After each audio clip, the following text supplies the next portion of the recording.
Hello everyone, welcome to the stream. I'm not hitting the right thing, I was doing something else. Let's put that back there. How's everyone doing?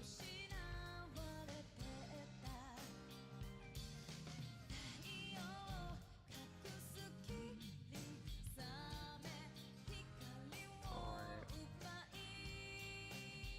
That's set up. Perfect. Alright.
Oh my god, people were here the whole time.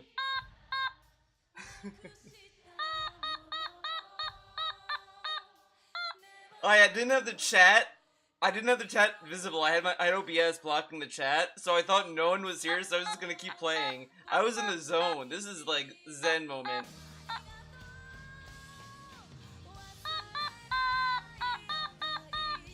I think we're almost done with this song anyway.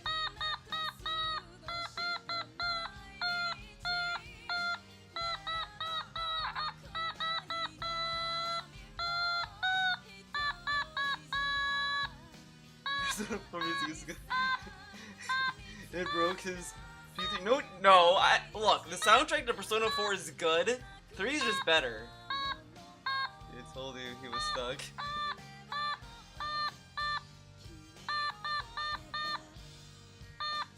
More like the Twilight Zone.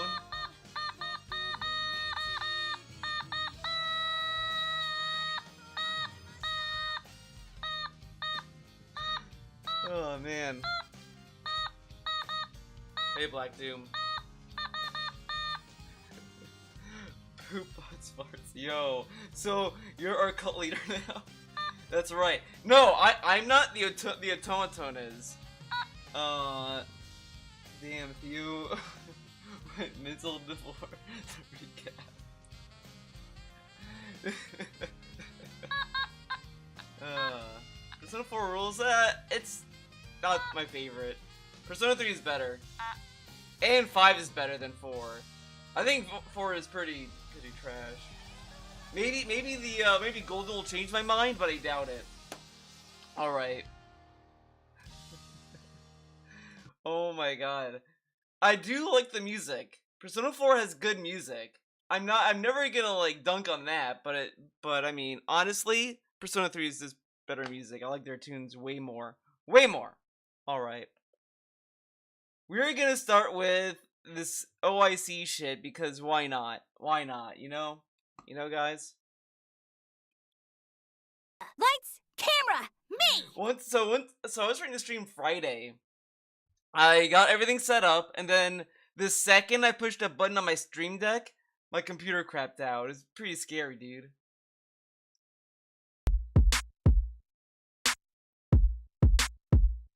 It's pretty spooky.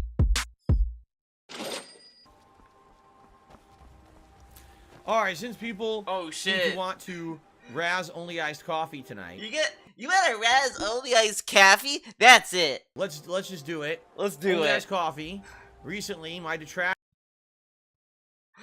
And I don't think anyone in his chat was even talking to him or about it. I think like when I tried to watch the Raw stream, all I saw was them talking about porn stuff. I don't know, something really weird like that. But DSP of course had to address the drama. Actors have claimed that they interviewed you publicly, and that apparently you said a bunch of nasty stuff about me and everyone who watches my content. Can you confirm or deny? Wait, what? Coffee. Recently, my detractors have claimed that they interviewed you publicly, and that apparently you said a bunch of nasty stuff about me and everyone who. The trolls claim you're on a podcast. Dude, like, whatever. Watches my content. Can you confirm or deny publicly if that's really you who did that interview, or was it bullshit? You know, I'm watching this and I'm thinking in the back of my mind, was this whole thing staged? You know what I mean? Like, it just seems so bizarre to me that DSP just innately wanted to approach this, and then after this, OIC started tipping again and started supporting Phil again.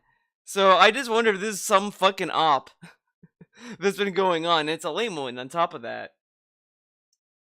Let's see what he has to say. Since everyone wants to hear it from the horse's mouth, and he's here tonight, let's hear what he has to say about it. Let's hear what he has to say. Now, shouldn't this stuff be talked about, like,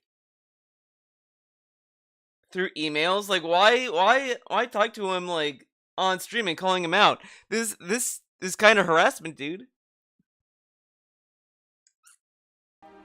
There you go. There you go. Personally, I did not hear the interview. I don't care. I don't give a shit about anything the detractors put out, and I don't pay attention to it at all. But being that Wait, what? people are there you go. There you go. Personally, I did not hear the interview. I don't care. I don't give a shit about anything. Now look at this. He didn't hear the interview. He doesn't care, but he knew that that Only Ice Caffey was talking shit on his audience. For all DSP knew, they could have been talking about fucking Kirby, but instead it's like, well, you're talking shit about my fans, right? And I'm just sitting there thinking, why the fuck, after being called out publicly like this, why would OIC just openly start saying, yeah, Phil, I did talk to trolls. Fuck you. Or whatever, you know? Like, that'd be kind of weird. The detractors put out, and I don't pay attention to it at all. He doesn't pay attention to it. People are talking about it. Let's see what he says. Let's see what he has to say. Where he is? And I like how he's like, he like plays around with it, and then let's see what he says. Like, what the fuck, dude? Only Ice Coffee. What's happening is, I'm sure you know. There was a detractor podcast or something where someone claimed to be interviewing you. And apparently you, of course, said answers that were insulting to me and the viewers. No, from what I heard about this podcast, it really wasn't anything that was of note. King Goken is coping and seething at the moment. Yeah, King Goken is going to have to accept that Only Ice Coffee cannot be banned, and he's probably going to become mod again. This is what King Goken wants. Like, he decided to be a mod again. You can't ban him, dude. Yeah, you can't. And he said, like, in a chat, like, I'm gonna try to get Only Ice Coffee banned. Good luck, buddy. I'm sure it's gonna work out. Here. Like, he's just gonna be banned, and then DSP is gonna unban him after a certain time. Like, he won't be perma-banned. Come on. Of course, everyone's now like, then what's Only Ice Coffee doing on the stream tonight? Why is he re-upping his membership? So I just wanted to get Why is he doing all this? Your mouth, right? Was that you in the interview? Right? Saying that stuff or not? Personally, I didn't even hear the interview because I don't listen to detractor shit. But since you're here, you might as well get it right from your first-hand account. Was that you? Was that you? Someone who was lying. Okay. So oh my god, this fucking, is he lying? Okay, let's go back to gaming. Like as if this is like normal. Like this is positive content to single out a viewer over something that he may or may not do. Like, shouldn't he just email him? Like, they emailed each other in the past, but DSP won't email him. Instead, he'll just like yell at him on stream. This is kind of peer pressuring. Like, this is stuff that he probably would accuse trolls of doing. Okay, the trolls, they were like shitting on this. So one of their viewers, right, was like, guys, actually, I think DSP's not bad. Then all of a sudden, the troll, he decided to call him out, and that's something that DSP would say that the trolls did. But he's doing this to Only Ice Coffee. Oh, these two are made for each other. You say that. They seem to think he's hiding out in Riften. All right, so apparently Only Ice Coffee is saying he has talked to detractors before. He has talked to them. He hasn't confirmed that this holy shit interview is real, but he says he has talked to the detractors before. All right, so Only Ice Coffee. This is just a back and forth at this point. It's really just OIC trying to get attention. And he got it from both sides. And that's what he's doing. So, you know, in a few months or whatever, Only Ice Coffee is going to start another drama arc. Like a sub-drama arc. It's not going to be like anything on the main stage. It's like a side story, a filler arc. And he's just going to do some weird shit. DSP's going to rant about it. And then it's going to calm down for a bit. And it's going to repeat. Because this has always happened. Like, I've been noticing, like, a lot of these rants that we're getting now always have something to do with Only Ice Coffee. All the time. I mean, I guess this is what he wants. Big ups. To ask you publicly, why would you do that? Why would he do that? You do realize that any word you would say to them would be immediately used for drama purposes. Seriously, like anything you say is always absolutely. I like how he's saying all this when they've been through the troll nonsense in the past.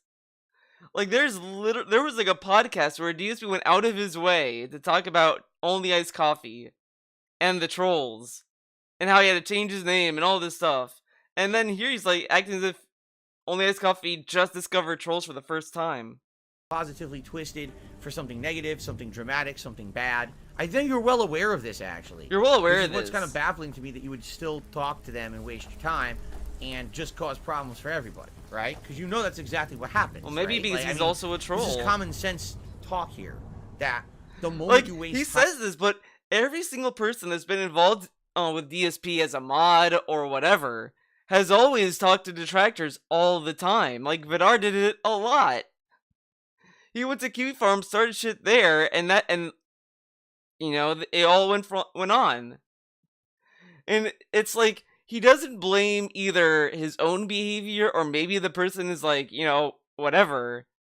And instead of focusing on that, he focuses on the website that they go to. It's the website. The website made him this way. He lost his mind. But okay. I'm on them. Is, you know, here it comes. Here comes a million fucking stories about it. Here comes things that this meant this and this meant that and this meant this. Personally, I haven't heard anything these guys are talking about or saying that it's I didn't hear anything. I can't even say, oh, this is you, this isn't, because I don't know. I haven't heard it. I don't care. I don't want to pay attention to it. But why on earth? Why, right? man? Or would you be doing that? Do you not understand that that's just a pain in everyone's ass? No, really. Like, not only my ass, but everyone who watches these streams, these idiots come on here and talk that, you know, oh, did you see there was an interview? Did you see that this happened? You see that loud to me? No one cares. Like, not only my ass, but everyone who watches these streams, these idiots come on here and talk that, you know, they talk. Oh, did you see there was an interview? Did you see that this happened? You see that loud to me? You see, there was an interview? No one cares as we go into a rant that's going to last for 13 minutes about an interview. No one cares. Seriously, we're here to sit here.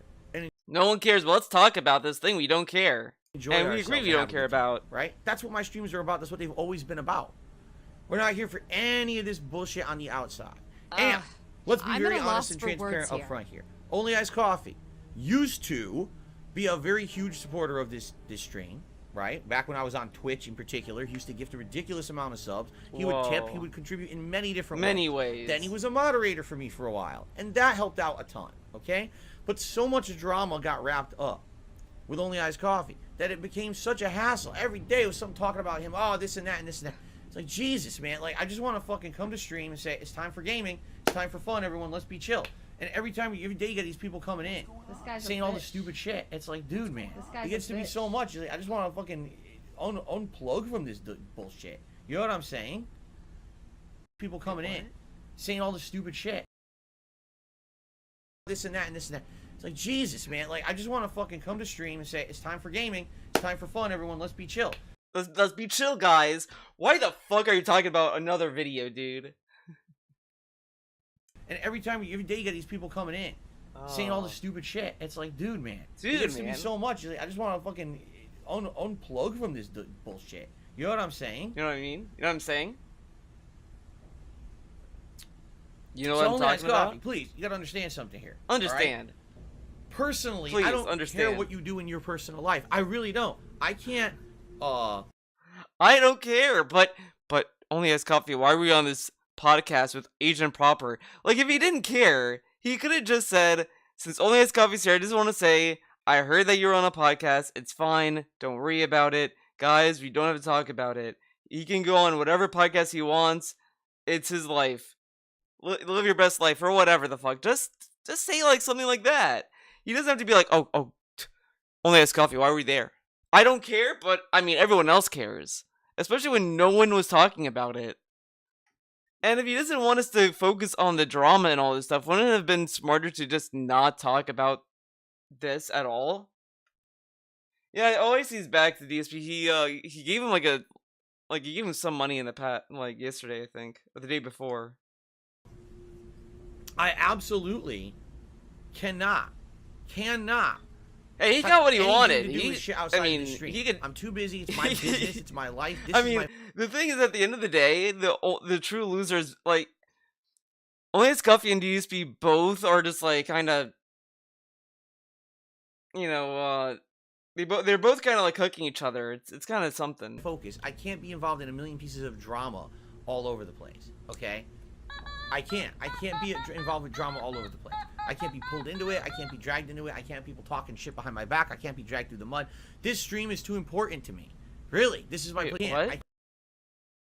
Anything to do with shit outside of this stream. I'm too busy. It's my business. It's my life. This is my focus. I can't be involved in a million pieces of drama all over the place. but you're not involved with this drama. It's literally Only Iced Coffee went on a detractor podcast. Like, that's what people were saying. And it's like not even that important. He could have just easily said, "Oh yeah, like okay, he's on another podcast, zippity doo." But instead he's like, "Let's not talk about it. I don't believe it." Like it's kind of a meme. Okay, I can't be involved with drama all over the place. I can't be pulled into it. I can't be dragged into it. I can't have people talking shit behind my back. I can't be dragged through the mud. You can't have people talking shit behind his back. But if that's like, this is one of the rules that's kind of like flip-floppy with Phil, because he'll either like ban you for like talking shit in another chat like he did with Third Eye the Third and a few other people, but then when other people do it, he's like, I don't care, different site, it's all good. And it's always it's sometimes with money, but I mean Third Eye the Third like was, you know, not a mega tipper, but like he was like tipping here and there, so it's like not like whatever. But it's just really lame. It's really lame. This guy's like, I can't have people talking shit behind my back. Like, why do you fucking care? This stream is too important to me. Really, this is my place of business. It's my it's my living, my livelihood. This is not high school. Baby. This is not fucking school. Wait, what? Important to me. Really, this is my place of business. It's my it's my living. It's my living. My livelihood. This is not high school. It's not high school, guys. I love that he thinks drama, like, any disagreement, any drama is always high school shit. But, like, it's just shit in life. Like, it was a meme. Like, when you go to college and you're just like, oh, man, I'm so glad I'm out of high school. Oh, my God, there's so much full of drama. Or you'd see some people and you might see, like, oh, these people bring a lot of drama. But then you realize at the end of the day, like, that's just life. Life is just kind of shitty and all that. And it's like, it's kind of whatever. I don't know why I brought that up. You know what I mean? This is not. Yeah, it's probably kindergarten. Playground. This is not stupid teen chat on the internet. You know what I'm saying? There are places for that shit. It's called not here. You know, like there's drama at the workplace. There's drama everywhere. This is for Only Iced Coffee for everyone else too. The best. By the way, I kind of low-key like that he Army Watch added that. It kind of makes this video have a character to it. And that's a layer. There are places for that shit. It's called not here. You know, like just all I gotta say is this. This is for Only Iced Coffee for everyone else too. The best way to go about in life, all right, mind your own business and keep my name out of your mouth. You know what I'm saying? Like, what the fuck? Oh my God, this dude is something. Why do I have to hear about, oh, someone was interviewed and there was drama here? Because it's not because they brought him up necessarily, but it's like, hey, shouldn't you know that this guy's going on? And DSP has bragged about people keeping in the know of what trolls do and all this stuff, and now he's like, I don't want to know about it. Keep my name out of your mouth. Happened and there was drama there. I don't care. I don't want to hear about any of it. I just leave it alone.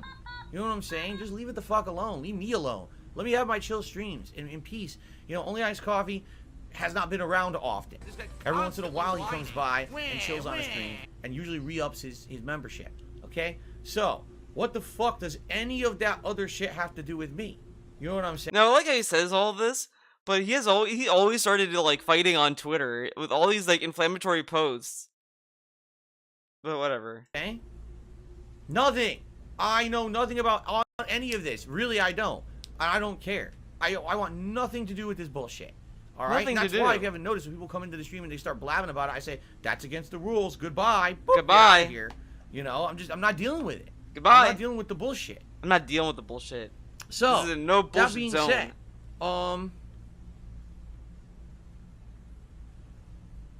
please understand, I don't care about this nonsense. I just don't. But Only Iced Coffee, if you are participating in it, like you just admitted, yeah, I talked to some of them. Why? Why? What the hell, man? Please understand, I don't care about this nonsense. I just don't. But Only Iced Coffee, if you are participating in it. This part sounds so fucking fake because the tone of voice he was using is the same tone of voice he uses when he goes like Chris Chan mode, where he's trying to seem empathetic towards the trolls or whatever, and it's it kind of feels forced. Like he's just saying all this stuff as like a obligatory motion. Like he's just saying this so that we can now be okay with Only Iced Coffee being in the community. Like that's all this sounds. It sounds like a whole narrative that Only Iced Coffee and DSP wrote. Like, okay, I'm gonna leave your community, Phil, and then I'm gonna come back. Be sure to say this when I come back or whatever the fuck. And then this, like, that's what this is. It seems like a production. Because, like, oh, I forgot the other thing that kind of made me feel that way. Whatever. Oh, no, I remember.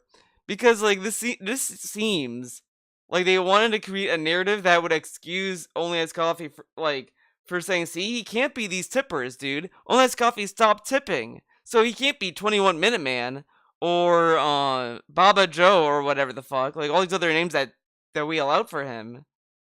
And it's like, who's to say that's even true? Come on. Like, you just admitted. Yeah, I talked to some of them. Why? Why? What the hell, man?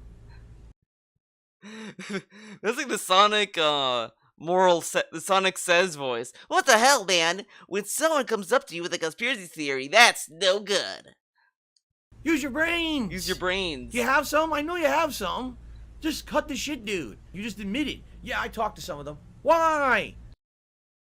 Wait, so would DSP rather have Only Iced Coffee lie and say, no, I haven't? Why would he say yes? Say no next time. That way we could say you're not there, even though the trolls went out of their way to prove that you're there. What the hell, man? Whatever. Use your brains. Do you have some? I know you have some. That part gave me Chris Chan vibes. Because, like, there's all these videos of Chris Chan just talking to the trolls. You trolls, you guys, you want to live a happy life, man, right? And he does that shit, and DSP does it too. Kind of funny. Just cut the shit, dude. No one needs the drama. Nobody needs the drama. Seriously. No one needs the drama, dude. Stop getting involved with fucking stupid, immature shit. You want to come to the stream and have a good time, please come and chill. You want to support the stream via membership or any other means, thank you. I appreciate that. And that's where it should end. Not only I'm going to involve with this guy behind the scenes. I'm going to do this drama over here with this shit. I'm going to do this. No! No! Stop! Stop! I don't even do that. And I'm the person who's... Wait, what? I'm going to involve with this guy behind the scenes. I'm going to do this drama over here with this shit. I'm going to do this. No! Stop! No. I don't even do... No, stop. Don't talk to people. Only talk to me and the people in my community. This sounds so cult-like. Because he's pretty much telling people not to, like, talk to anyone else. Don't talk to anyone. I mean, of course he's meaning, like, don't talk to, like, people who specifically hate him or whatever. Which is... whatever, but... oh my god. Do that. And I'm the person who's behind all of this stuff.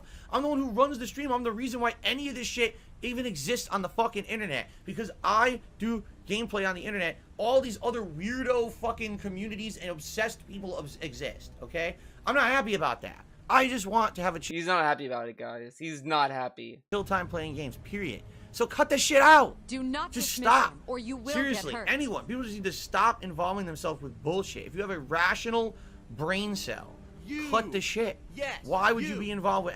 he literally just said, Only Iced Coffee said, yeah, I've talked to them before. Oh my god. He talked to them. Oh my god. Imagine what they were saying behind the scenes. Why? Stop.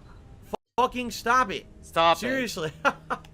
I need that Michael Jordan. Stop it. Like, well, did this happen? Did it happen? I don't know, Kevin. I don't pay... I'm telling you. I'm being... Stop. Fucking stop it. Fucking Seriously. Kevin. I just don't know. And this is the thing now. Kevin's like, well, did this happen? Did it happen? I don't... Kevin is like the fucking... it's like... Kevin is another form of Derek. Kevin is like another son for DSP to have. And Only Iced Coffee is like the parent. And they're just like, what's going on? Are you guys having a divorce? And now Kevin thinks that we're getting a divorce. Can you believe that? That's what it sounds like. I don't know, Kevin. I don't pay... I don't know, Kevin. I'm being as transparent with you as possible. I pay no attention to any of it. Really. I don't know if we're gonna get a divorce. No This is scary times, Kevin. I just stream games. That's all I do. He just streams games and have How fun, did such man. a crazy, obsessed, immature, insane community of people come together outside of my streams to create this drama around it. There's no drama here. I'm sitting here playing Skyrim, having a good time talking with you guys. Where's the drama? Oh, well, this guy said this on a podcast over here, and this guy said this over here, and this guy leaked this over here. Fuck off. Fuck off. No one cares about any of you. You're the most insignificant fucking people. No one cares. We're insignificant. Yet we get so many rants. For a community that's insignificant, we sure get under his skin. You guys are insignificant, but the fucking trolls, man. Oh my god. To be trying to drag us down into your drama bullshit. I mean, flies are insignificant, and I kill flies, but I don't make it a big deal. Like, oh my god, guys, a fucking fly. Shit. Seriously. So, I'm publicly saying it to Only Iced Coffee. Cut the shit. Cut the shit. Don't involve yourself with any of their bullshit. Any of it. The moment you say a word to anyone, oh, here's an email that I had, here's a fucking conversation, you've already fucked up. You already fucked up. What? Involve yourself with any of their bullshit. Any of it. The moment you say a word to anyone, oh, here's an email that I had, here's a fucking conversation. But who's giving the email? Like, this part, I got a little confusing, to be honest. Because he's saying, like, oh, the second you talk, there's emails that show up. But where's the emails showing up? He's talking as if, like, they will just materialize because this drama thing happened. So these will materialize. But if someone's giving this information, the issue isn't, oh, they're talking to the trolls. It's that someone is, like, doing this for attention. And instead of him trying to figure out who it is and actually mod people he should trust, he's like, I don't know what I should do. I'll mod people who are fucking whales, dude. You've already fucked up. You've already made a huge mistake. All you've done is made pain and suffering and drama for everyone around you on the internet, and no one deserves that, right? What the fuck did we ever do to be dragged into this vortex of horse shit? What did we do? DSP, like, DSP has run into this problem so many times. There's so many whales. And he never learned. He never learned that these people who are, like, tipping for attention, like, these people should, like, I mean, you don't have to, like, fucking shun them or like, shit on them. But you don't have to, like, fucking bend over backwards and be like, oh my god, guys, this guy loves it when I play Street Fighter 5. Like, he doesn't have to do half of that shit. Fucking stop it. And you know what? If that means moving on and not involving yourself with my streams ever again, then don't. If you can't control yourself, then don't. Go. What? Just fucking stop it. And you know what? If that means moving on and not involving yourself with my streams ever again, then don't. If you can't control yourself, then don't. Go. But how can you stop those people then? Like, he says all this, but does that mean that he would have banned Only Iced Coffee if he would? Because he wouldn't. So what's to stop Only Iced Coffee from continuing doing what he's doing? This makes no sense. This is just him saying all this so that when Only Iced Coffee sticks around, they can fall back on this rant saying, "See, we said this, so it's all cleared up," and he apologized. It's a redemption arc, guys. Go! It's okay. You can go and you have drama elsewhere and don't involve me with it. Seriously. Just get the fuck out of here and this is not for just Only Iced Coffee, this is for everybody. If you can't not be dramatic and not try to drag people down into your shit, then leave. No one wants you. We just want to chill. We literally just want to sit. Wait a second. Ludwig, that's a good point. He pretty much tells them, if you can't control yourself, then don't control yourself. Okay. He got lost in this little rant. He got fucking lost. You know what he was saying. Here and relax, play Skyrim. That's it. We're just here to play Skyrim. In here and talking shit and trying to derail. And I've said this before. It's really funny that this only happens during the chill streams, not during the day streams. Really funny, right? It's almost like he's more willing to go on rants at night because he doesn't see these viewers as, like, outside viewers and wants to talk about drama because he knew he'd get money out of it or attention. No one cares. Literally, no one with a brain cares about this. Okay? No one cares, but if you can't control yourself, then leave, dude. Leave. Enough is enough. I'm putting my foot down now. I don't care about that shit. His foot down. If I see it again, I'm going to start just saying bye-bye. Bye, bye, bye, bye. Ban everyone. Banned. Gone. Forever. He has all these ban moments. If I see tut, it's ban. I just don't care anymore. I don't care about who said what where, who posted where, what leaked where, who suck my dick. I don't care. I just want to play games. Enough is enough. I'm putting my foot down. Okay? And that goes for everyone. That's not just a rant against Only Iced Coffee. That's everyone. There's people who pretend like they're, oh, I'm a hugest fan of your stream. Here, I become a member. And then 2 minutes later, they're fucking talking shit in another chat, detract their podcast, fuck off. Fuck off. Grow the fuck up. Grow the fuck up. Holy shit, God man. damn it. Okay. Big Papa Plum tipped me $2, said the detractors are bad people. They profit off lying and hurting. They're bad people. Anything you do involves... Holy shit, man. Oh, man, okay. Big Papa Plum tipped me $2, said the detractors are bad people. They profit off lying and hurting. Talking to them is dumb. Anything you do involving them is dumb. That's why people say, did you see what they said on Kiwi Farm? Kiwi Farm? Kiwi Farms? It's gonna have like the yeah, I bet it's like when he hears Kiwi Farms, it's like that Kill Bill moment where it's like, whatever, that shit. Kiwi Farms. Kiwi Farms. You want to talk about a black hole of brainless? You want to talk about one of the most worthless things ever created in human history? It's called Kiwi Farms. That's the place you definitely don't... The dude who made Top Haters is shitting on Kiwi Farms right now. I just want to put that out there. Ever go. Holy shit. Why would anyone waste their time? Because they're stupid.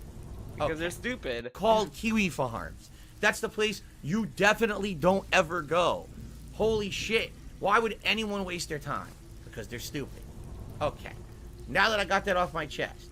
You got all this stuff, dude. I hope now we can progress forward positively. Because I swear to fucking God, if I see this shit ever again, oh, did you hear what he said on this? Or they said on that? Bye. Bye. Ban. Ban. Bye. I'm just not listening to you anymore. I've had enough. I've seriously had enough. You had enough. Gone. Forever. Okay. Holy shit. Oh, no. Woo! Alright, who is this? You know, life has been tough. Cracker Jackson sent me $15 and he says, not sure what just happened, but dang, man. Exactly. Dang, it's man. Bullshit. And the thing is, it's a good thing you don't know what happened. It actually is because... It's a good thing you don't know what happened. Wait a minute. Wait a minute. Oh, shit. I didn't get my stuff. So, Cracker Jacks, thank you very much for the tip.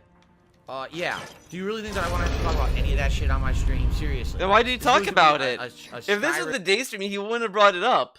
But now it's the night stream. He can bring it up and blame the viewers for bringing it up. That's the whole point. Late night Skyrim after dark chill stream, and instead I gotta have drama on my stream because of fucking idiots. I'm not dealing with this shit. I'm really not. I'm getting older. I'm about to be 40 years old. Can you believe that? I'm about to be 40 fucking years old, and I gotta deal with shit that like 12-year-olds do. Okay, I'm gonna get come on, some man. lunch, guys. Money, yeah. Money, oh, money. Okay, you're gonna watch this as I get food. I'll be back.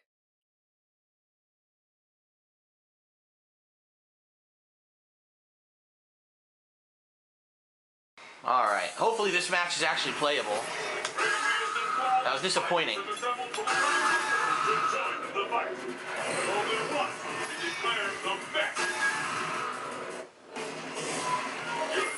Here we go. Uh-oh, it's another Chun-Li with a Kiko show. So this could be bad. Anytime she gets a fucking lightning, like free ultra for big damage. Well, decent damage, I guess. Oh my god, she's got the legs out. I love it. I fucking love it. Yes, I want a jumping jab, of course.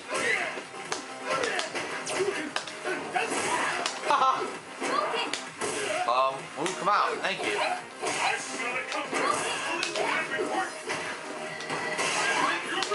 Oh my god. She fooled me. I did ultra. I swear to God I did ultra motion there. Oh good, it's gonna miss because I'm stunned. Ah, you idiot. Oh my god. It still hit. It didn't do any damage though. Random ultra. Oh fuck. It didn't work. Oh, it was worth a try.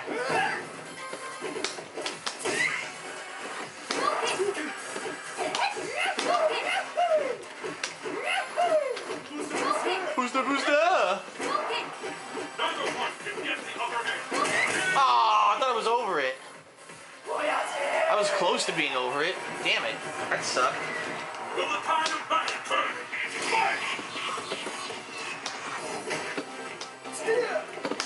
I fucking did an uppercut and I got that shit, man. Whatever. Can't get my fucking moves out. Bitch. She's only beating me because my moves don't fucking come out. Nice. That was nice.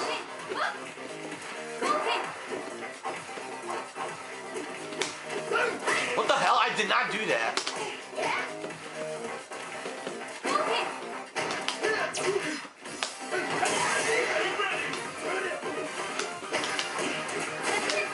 She's like the most basic Chun-Li ever. Fuck you.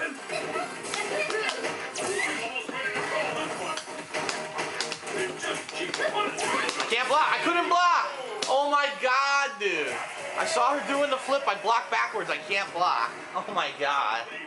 Fucking awful player. She didn't know anything advanced at all. All she knew was standing medium punch, walk back, throw fireballs, and do EX lightning leg into fucking ultra. It was terrible. She didn't know any tactics. Well, what are you gonna do? Online play sucks, monkey dick. The craziest and wildest fighters More Ryu. from around the world to join in the fight. But only one Adon. declared the best. Ryu and Adon.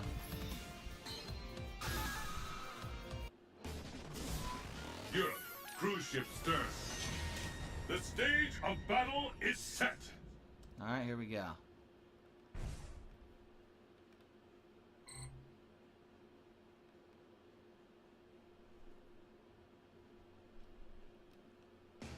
Let's get started.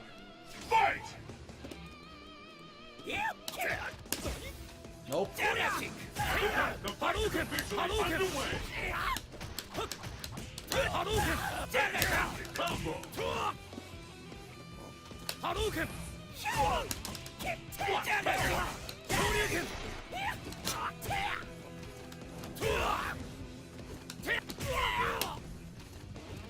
I'm blocking. Fuck this.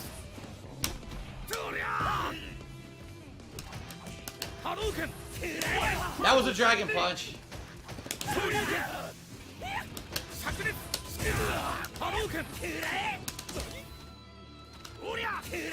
Dude, I'm back jumping. I tried to hold back and he fucking jumped, man. Oh. The tide of battle turns. Fight! No, dude, I can't get dragon punches when he does Jagger Tooth. Oh my god! The one we've been waiting for. He can do Jaguar Tooth for free and I can't do anything about it. Fuck this. Fuck this shit. Just kill me, dude. Just kill me. Just finish. Yay! You're good. You're so good. Yay! Yay! You just did Jaguar Kick, Jaguar Kick, Jaguar Kick, Jaguar Kick, Jaguar Kick. I couldn't block it. I couldn't Dragon Punch it. I couldn't do anything. Jaguar Kick, Jaguar Kick, Jaguar Kick. Great win. This game's great online. Great. Wow, what a great opponent I have for my final match of the night. Wonder Waffle 407. I'm sure he's been looking forward to this with his Wonder Waffles. Almost 12,000 point Bison. See how he does. Who will come out on top? Fight!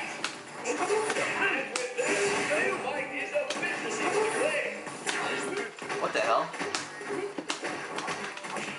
Fuck you.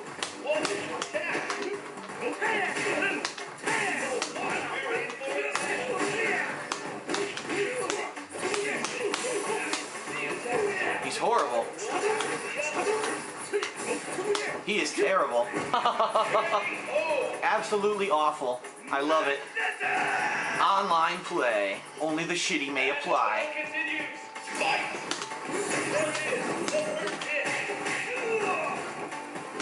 Can't do anything. I was pressing buttons. I was actually trying to throw, so I didn't get a tech and I didn't get a fucking throw. I got nothing. The entire round was because I couldn't fucking do any moves online. Wow, dude. He didn't get one legitimate hit.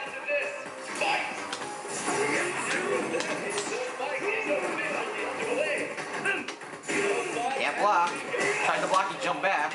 Look at this. I can't do anything. I'm not doing anything. I'm just getting hit. I'm blocking. Oh my god.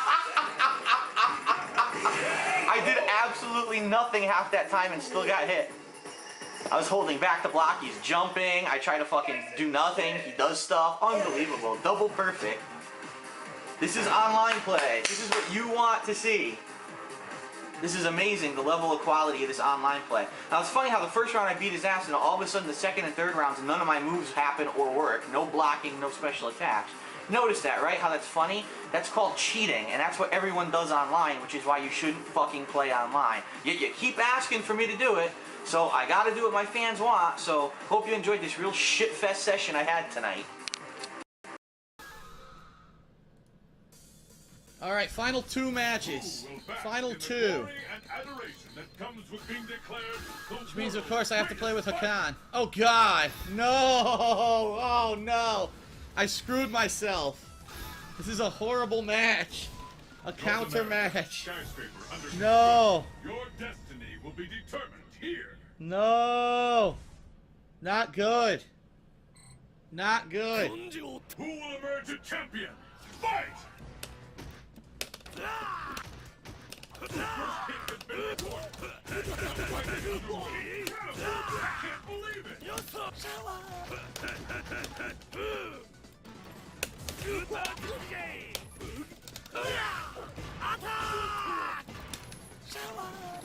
Oh, good move. You're ready!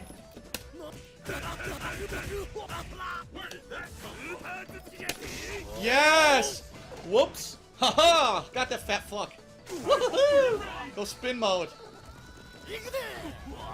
Oh, bonk. Is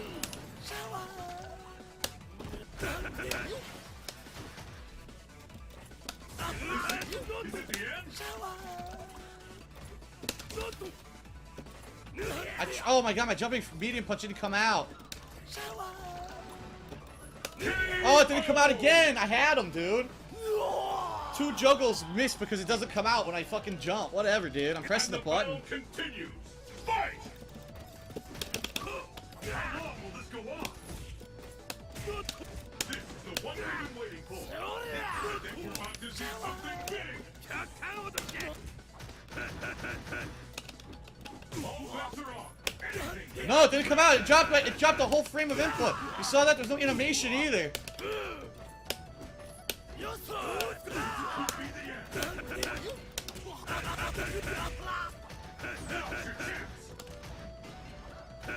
Oh,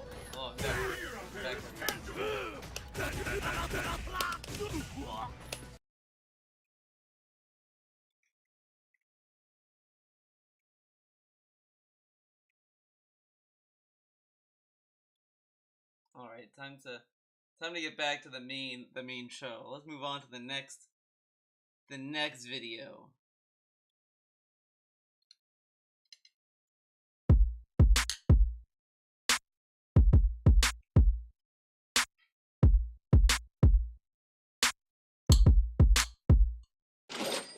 Friendly Chatter did a super chat. Says, with what happened last night, how do you plan to move forward now? Are we going to get any more outbursts like that, or did you get it off your chest? First of all, what I look at people, he phrases it like this. What happened last night? What happened last night exactly? Nothing. Literally nothing. Nothing happened.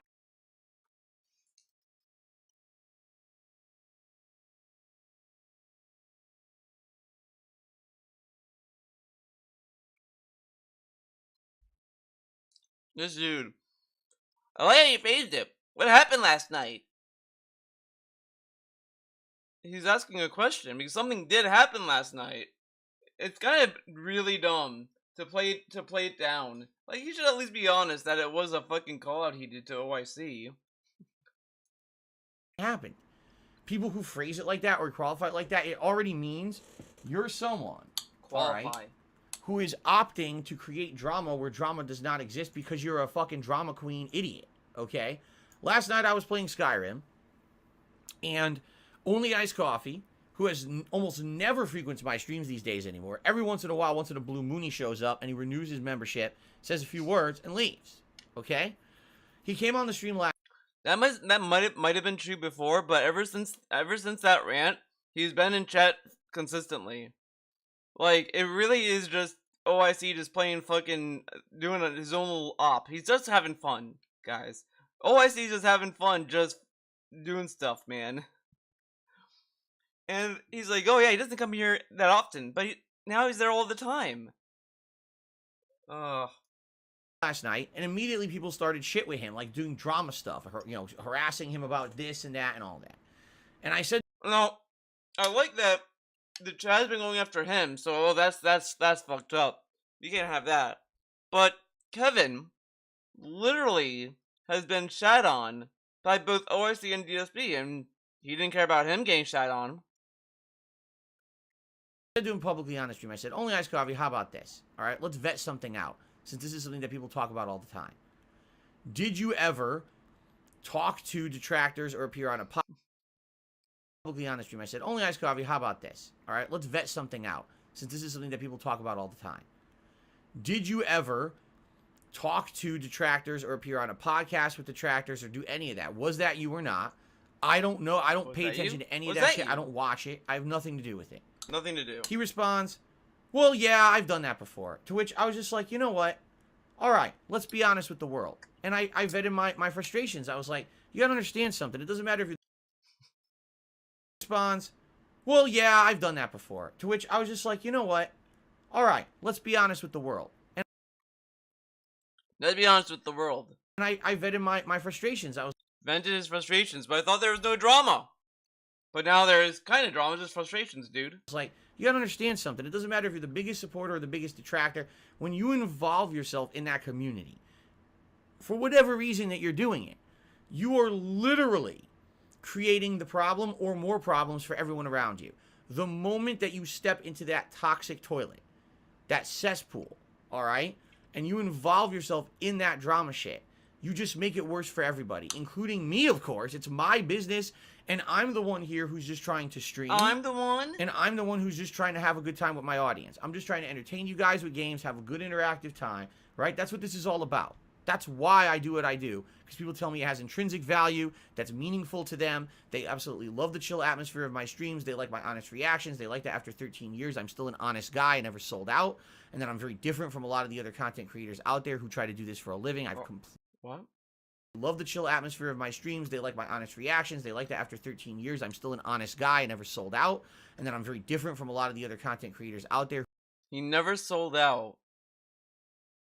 So, him taking sponsors from Laser Mods, Loot Crate, One Up Box, Amazon Associate, getting partnered on Twitch, doing the Twitch bounties, that's not selling out.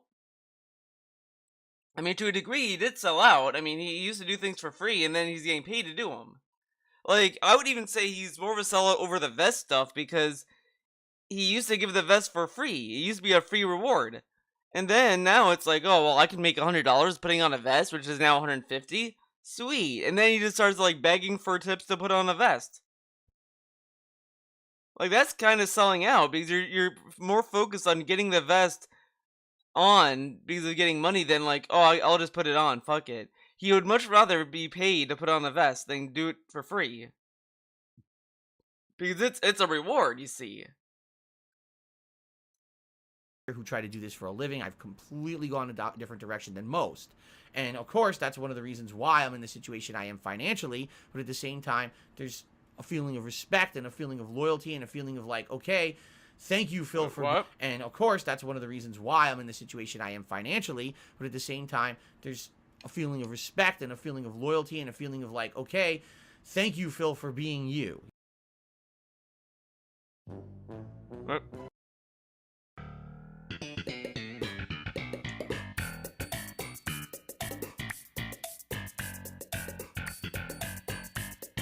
Out of my way!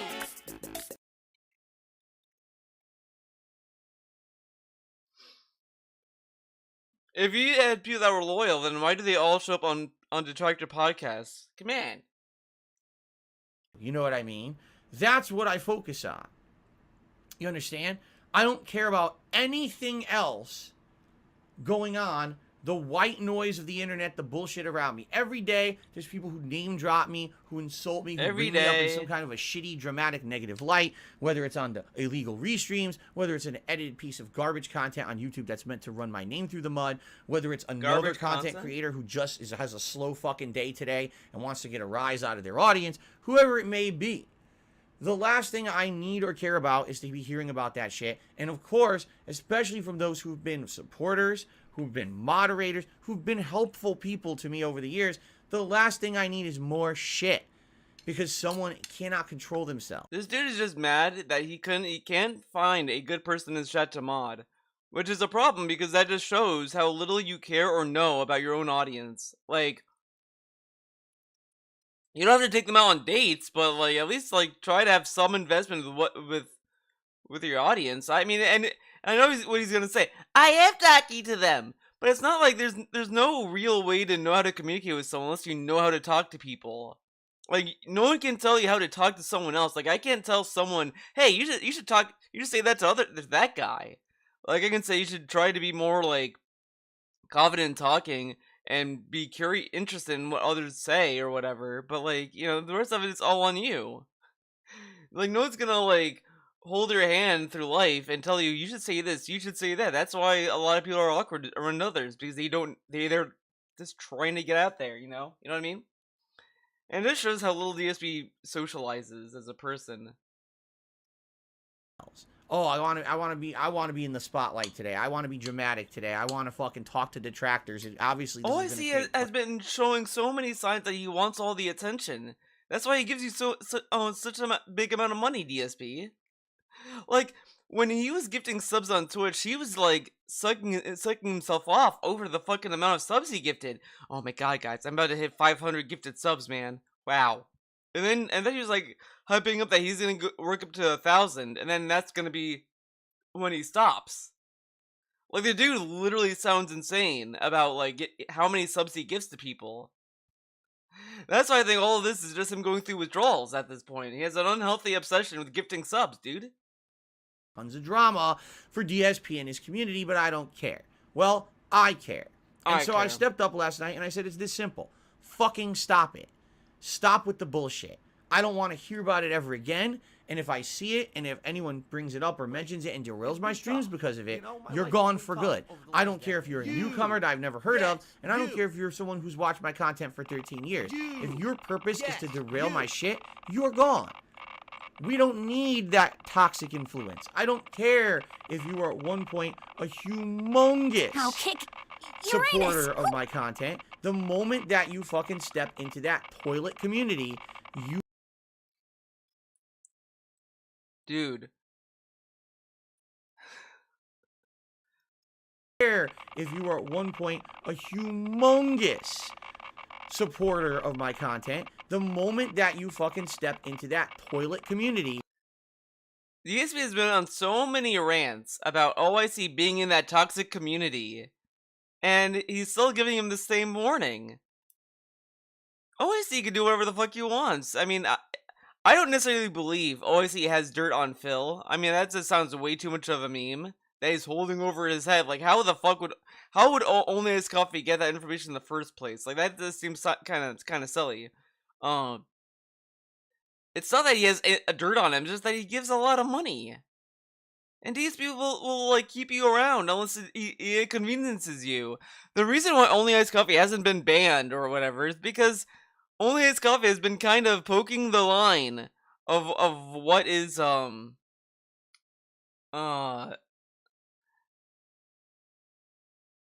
my god, I read Tractor Goose's chat post and I was gonna agree with him because I thought that too. When I first heard that, I was like, oh wait, is something wrong? I was listening through my iPad. I thought the iPad had fucked up speakers. I was like, oh shit, I hope not. But it was the video. But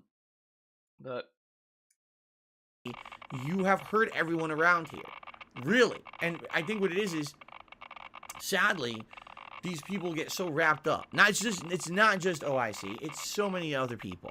They get wrapped up in this stupidity of the toxic. I remember.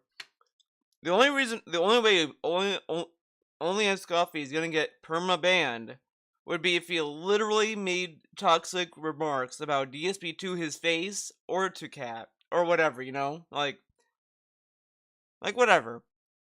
But only Ice Coffee doesn't do that at all. So DSP has no reason to ban him because he hasn't said anything that's offensive. He has only done stuff that he can excuse or write off, pretty much.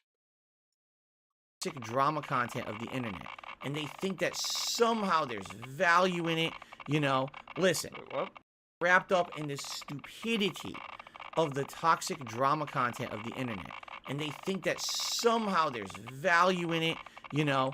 Listen, I'm at a loss for words admittedly, here. sometimes I want to do some research. Sometimes What?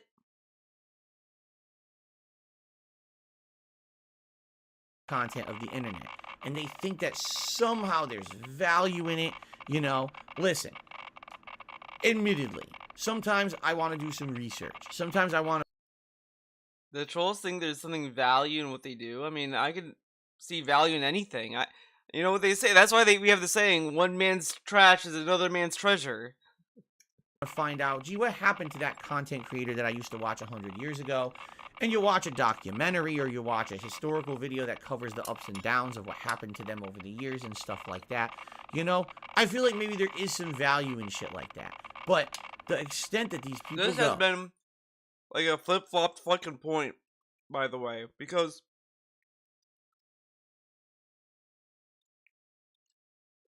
he was made aware of that Frederick documentary on DSP, Down the Rabbit Hole. And DSP went from saying that's toxic trash content to, oh, I heard that's a fair video, it's not, like, negative, to then, oh, that's negative and toxic again. So now he's going back on, like, oh, it's fair, and it's a documentary, so what, whatever. But he doesn't know what he wants to decide. It's stuff that only suits the narrative he wants to push on us. To literally, on a daily basis, try to stir up nonsense, right? So last night, I basically, for about 10 minutes talk about it. I vent about it. I'm like, I've had enough. I'm about to be 40 years old. I have no place in my life for this anymore. There's just no exceptions anymore. If I hear about it, if you're involved in it, you're gone. I can't have that bring myself down, my business why isn't down. only My viewers banned? right now, tuning in to watch me play Elden Ring, right? The vast majority, right, of people watching Elden Ring, do you think they want to have someone come on the stream and go, hey, what's up with OIC? Hey, what happened last night on your Skyrim stream with OIC? And then no one cares. No one fucking cares. What's this including me. rant? No one cares. We are logical people with brains that think normally. I'm at a we loss don't for not words have here. nonsense on our Confused. minds constantly. know We're your not a left bunch of from right? 12-year-olds who are fucking gossiping about shit in the schoolroom. You know what I'm saying? You know what I mean? So, I just don't care about this shit anymore. I just don't, you know what I mean? Like, I'm not going to talk about it. I'm not going to be bothering with it anymore. And if I do see it, it'll be dealt with appropriately, like I said. Whether it's a ban or a timeout, and get the fuck out. And I'm not concerning with myself with this shit anymore. Okay? So, that's all that happened last night. And then OIC just disappeared. Didn't say a word. Just gone. Disappeared. Okay? Maybe he actually said, okay, fuck it. I can't control myself. And he left. I don't know. I can't. Didn't say a word. Just gone. Get the fuck out. And I'm not concerning with myself with this shit anymore. Okay? So, that's all that happened last night. And then OIC just disappeared. Disappeared. He vanished. Oh, okay. Didn't say a word. Just gone. Okay? Maybe he not concerning with myself with this shit anymore. Okay? So, that's all that happened last night. And then OIC just disappeared. Didn't say a word. Just gone. He went into the night. Okay? Maybe he Okay. actually said, okay, fuck it. I can't. Now he says this, but he doesn't realize he could have just left because he felt awkward that he called him out. That can't possibly be a possibility. Because like usually if someone like gets called, like if you're on a stream and the streamer's like yelling at you specifically, like and they're saying shit about you, you're probably not gonna stick around. You're probably just gonna be like, okay, fine, leave. Not like, oh, well, I agree. Like, they probably just be like, okay, fuck this guy, and leave. Can't control myself, and he left. I don't know. I don't know. Duck lips. I can't make the this guy do dude anything. did like 2 sets of duck lips to say I don't know. You know, yeah, I would hope he'll come back and enjoy the content for what it is and get out of the toxic drama. I hope he comes back. I would hope that. See the light. But I can't make that happen, right? The Just balls like in I his can't skirt, make all man. of you not go into the insanely toxic community out there. If you just sit here and watch my streams and my content, you won't be affected by it at all. You won't. People who just sit here and only watch my stuff, okay. You know, oh, Only Ice Coffee is here, and he says, would you accept a public apology here and only watch my stuff? Okay.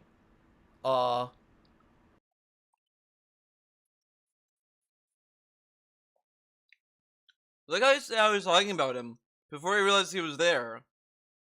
The second he's there, oh, it's Coffee, you're here! Like, holy shit, dude. It's like he saw his girlfriend come home. He got so excited. He was like excited. He was like, holy shit, he's here. Oh my god.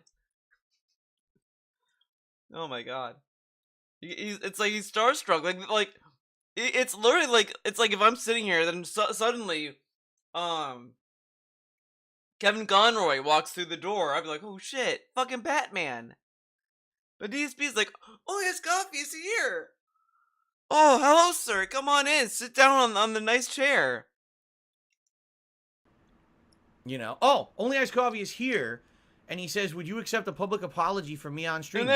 And then he mentions a public apology. One of DSP's favorite things. Dude, Only Ice Coffee is doing foreplay to Phil. Like, just give him a little verbal tease, and then give him the apology fetish. The combo, the wombo combo. Yes, I would. Absolutely, I would. Yeah. Absolutely, yeah, man. I would accept apology. Yeah. Because personally, here's the thing, too. I don't think that the people who get wrapped up in this stuff are intentionally trying to hurt anyone. I don't believe that. I think what happened... Absolutely, I would accept one. Because personally, here's the thing, too. I don't think that the people who get wrapped up in this stuff are intentionally trying to hurt anyone. Absolutely, I would. Absolutely, I would accept one. Because personally, here's the thing, too. I don't think that the people who get wrapped up in this stuff are... Now the people who get wrapped up, they're not harmful. A minute ago, he said that they were. No, now they're not. Intentionally trying to hurt anyone. I don't believe that. I think what happens is that there's a thing that happens on the internet. This unique thing that happens on the internet. Unique thing. Where people get wrapped up. Bruh. Are intentionally trying to hurt anyone. I don't believe that. I think what happens is that there's a thing that happens on the internet. This unique thing that happens on the internet. Where people get wrapped up in this shit. And then before they realize it, it has ballooned out of control. This dude acts as if like you're doing like gateway drugs, and then like before you know you're doing fucking meth in an alley. Like, dude, like it's just fucking nonsense. Like, no one cares. Like, DC says no one cares, right? So how could it possibly balloon if no one cares? Okay? I personally have been a part of that too. Where you didn't realize that being involved in something or speaking about something in a certain manner or speaking with certain people, we're going to balloon into some kind of bullshit.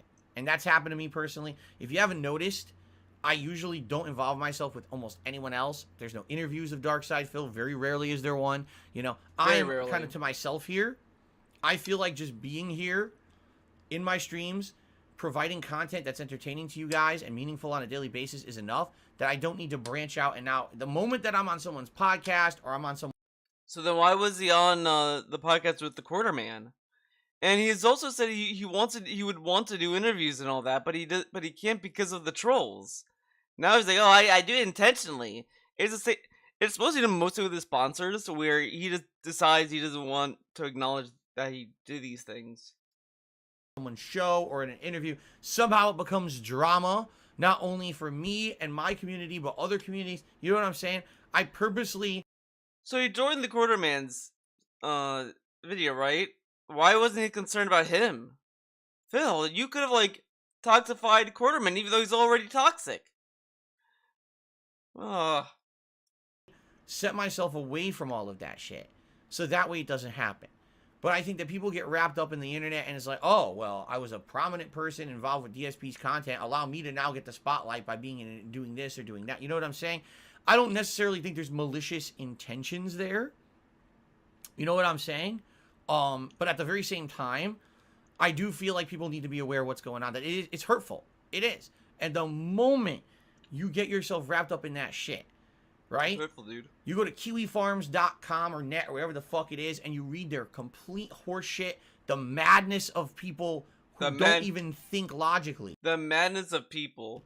Spouting ridiculous rants, conspiracy theories, and nonsense that's very, very hurtful to the people on that site. Because it's not just me. There's tons of people on that site that okay. What? have been very hurt by the shit that's been put up there, right? Christian was very hurt. You go on a detractor podcast or you talk to someone on a Discord and now it's recorded and it's put on drama. No one with a fucking intelligent, logical brain cares. Really. I don't care about it. I don't care. And the thing is, the sad fact is, if you involve yourself with that shit, now I have to not care about you. Oh, like what? Really. I don't care about it. And the thing is, the sad fact is, if you involve yourself with that shit, now I have to not care about you. Only Iced Coffee was not involved, right? Was involved with Agent Proper and all that stuff. He did that video. So then, wouldn't that mean that DSP would have to not care about Only Iced Coffee? So then why is he doing this rant for him? And that's the truth. I don't want to do that. I don't want to be like, listen, bye, goodbye. I don't want to do that. But I have to do that with people who are constantly involving themselves in shit that's now getting toxic for me and my community. You understand that? So, and the thing is, the sad fact is, if you involve yourself with that shit, now I have to not care about you. There was the initial point I had for this, and I can't remember what I was thinking about it, but it's so fucking insane to tell people, if you go to that site, I don't care about you. Like, what if they just visit that site for other reasons? What if they read that and they know that maybe they should take a lot of this stuff with a grain of salt, and whatever. Okay. And that's the truth. I don't want to do that. I don't want to be like, listen, bye, goodbye. I don't want to do that. But I have to do that with people who are constantly involving themselves in shit that's now getting toxic for me and my community. You understand that? So I hope that we can clear the air and people will understand. That's what I was trying to get over last night, is that I can't involve myself with this shit anymore. I'm putting my foot down. If I even simply see bullshit like that on my stream, it's over. Just don't come back. The moment you involve yourself with that shit, no one here wants to be wrapped up in this shit. No one. I have so many people who contact me behind the scenes, longtime fans of yours. Longtime dude, fans. Again, these people are fucking trying to drag you through the mud. Again, you got involved in drama because someone had to fucking keep. But like, it's so easy to bait him sometimes, and Only Iced Coffee has been baiting him all this time, and he always like falls for it. Oh, great post there, Madara. Kiwi Farms is a sad place. I mean, I can think of sadder places, but okay. DSP Gaming, only 200 characters. First and foremost, sorry for hurting you, your business, and your fans. From my actions, I did not understand the gravity of my actions, fully trying to clear the air.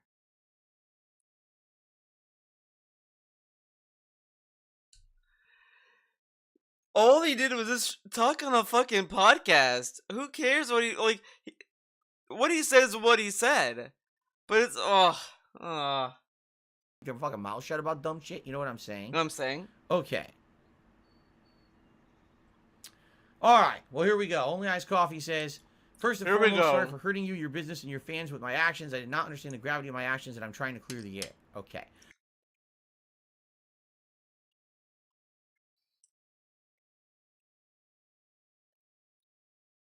do not understand. This dude got trolled by other trolls last year. And all this. Cried about the trolls. And then said, I didn't know that the trolls would hurt you, Phil. Only Ice Coffee is either really fucking stupid or he's doing this like fucking op to just get DSP to rant about him. Which is working. It's kind of working. I hope that's the case, because if he genuinely believes what he just said, I mean, oof. Fucking quiz! See, now Vulcan just says, you know, sometimes I like a bit of nonsense drama. It's fun to watch from the sidelines. But you see, that's the point I think that's actually the point I'd like to make here. From the sidelines. But when these people like a bit of nonsense drama, trying to clear the air. Okay. Fucking quiz! See, now Vulcan just says, Vulcan. You know, sometimes I like a bit of nonsense drama. It's fun to watch from the sidelines. But you see, that's the point I think that's actually the point I'd like to make here. From the sidelines. But when these people involve themselves in that drama, it's not just people on the sidelines. It's people in the line of fire that have to get involved. I don't want to be involved. I have nothing to do with it. Really, I have nothing to fucking do with it. Okay. What happened after that interview, though? Like, he's saying this as if, like, once that interview came out, suddenly, like, everything got harder for him to stream. Which it didn't. Like, maybe the day of, people were making that up, and he openly said he doesn't care, and he moved on. And no one talked about it since. And DSP retroactively is talking about that time. But it's like, who like, come on. Any of it. I'm just here to put out a fun gameplay stream. You see? A fun gameplay stream. That's it. That's my end-all be-all of being on the internet. How the fuck did it become all this nonsensical, toxic drama shit that I'm not even involved in? These people created their own toxic communities around... DSP, Only Ice Coffee was a mod, and, like, you kept talking about it. He went on numerous rants about him. So, of course, we were going to talk about him in association with you, because he's your biggest contributor, and he's getting all this attention. Of course. Something positive. And again, he adds so much attention to the people who tip the most that, of course, we were gonna like focus on them. Like, and sure, yeah, you want to make sure that the people who are tipping a lot of money or whatever feel like, you know, feel gratitude and all that, which is fine. Like, you could say thank you for the tip, man, or whatever. But DSP is like, sir, thank you. Oh my god, this guy gave me $150, man. Wow, thank you, man. You're like the most generous person ever, man. Oh man, I hope people can tip too, just like you did, man. Wow, man. Like, dude, calm down. And like, I kind of also think it's a little awkward for some people who tip to get like a guy that's like in his like nearing his 40s just like fucking bend over for you. It's like, ugh. Had enough. I'm just not putting up with it anymore. The moment I see it, it's gone. There's no tolerance for it anymore. Okay. DSP Gaming. Anyway, I already know my presence here on the stream might get people riled up. So I will not be typing as much now. Don't mean to derail. Yeah, I'm sure that he's going to do that. Totally going to happen. All right, so Only Ice Coffee says, I know my presence here on the stream can get people riled up, so I won't be typing much much now. I don't mean to derail. Fair enough. The thing is, no, I love that like Only Ice Coffee like pretty much is saying that he pretty much got harassed into not talking, and DSP is like, hey man, I understand. Like, he doesn't think that's a little fucked up that this dude got like harassed into not talking. What does that say about your community, dude? Ice Coffee, literally, you've never done anything to warrant getting yourself banned from a stream, right? He never did anything warranting a ban? I have seen people get banned for the shit only Iced Coffee has done in the past.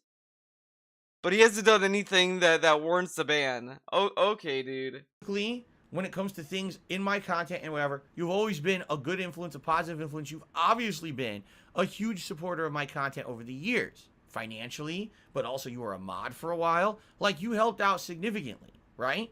Right. And I really, really appreciate that. And what I mean, but don't fuck it up, right? Just don't fuck it up, man. Why would you want to ruin that? Why would you want to fucking be dramatic and be stupid and insult me and other fans of my content? Yes, why would you even do that? Like, what purpose does that do for like, he's saying all of this, like, oh man, don't get involved with the trolls. But only Iced Coffee has literally like was harassing Kevin. He like posted very like nasty tweets, text messages about him. And these dudes like, okay, Kevin, gotta calm down, okay, Kevin? He didn't dox you, okay? He did it, man. Right? Nothing. It's just more nonsense that no one needs in their lives, you know? So let's just cut that shit out. King Goken, see, here's the thing. King Goken just says this. He says, if DSP knew half the stuff going on in, you know, in this conversation. Oh, wait. If DSP knew half the stuff going on, this conversation could be very different. And that's all I'm going to say about it. You're right. Wait, what? Stuff going on in, you know, in this conversation. Oh, wait. If DSP knew half the stuff going on, this conversation could be very different. And that's all I'm going to say about it. If DSP knew half of the stuff he did, this conversation. Oh my god, I like it's so wild to me that King Goken has become a mod again, because like looking at all this, it's like, is King Goken gonna run an op? King Goken's gonna run an op on someone, dude. You're right. You're right. You're actually right. And the thing is, I don't want to know. I love this, right? King Goken is pretty much hinting that Only Iced Coffee is like, it might potentially be a person with ill intent or whatever, right? Like, he could be implying that. And DSP's reaction is, I'm glad I don't know. I'm glad I don't care. So what if like Only Iced Coffee is scheming to do some fucked up shit in your chat, DSP? Are you gonna be grateful? Okay. Really don't want to know. Don't fuck it up. It's fucking bullshit. All of it is bullshit. You understand what I'm saying now? Really, you know what I mean? You understand what I'm saying now? It's all bullshit. None of it has any. And then we got Madara. Fuck Iced Coffee. You can talk. Wait, what? Fuck Iced Coffee. You can talk. Screw the trolls. What?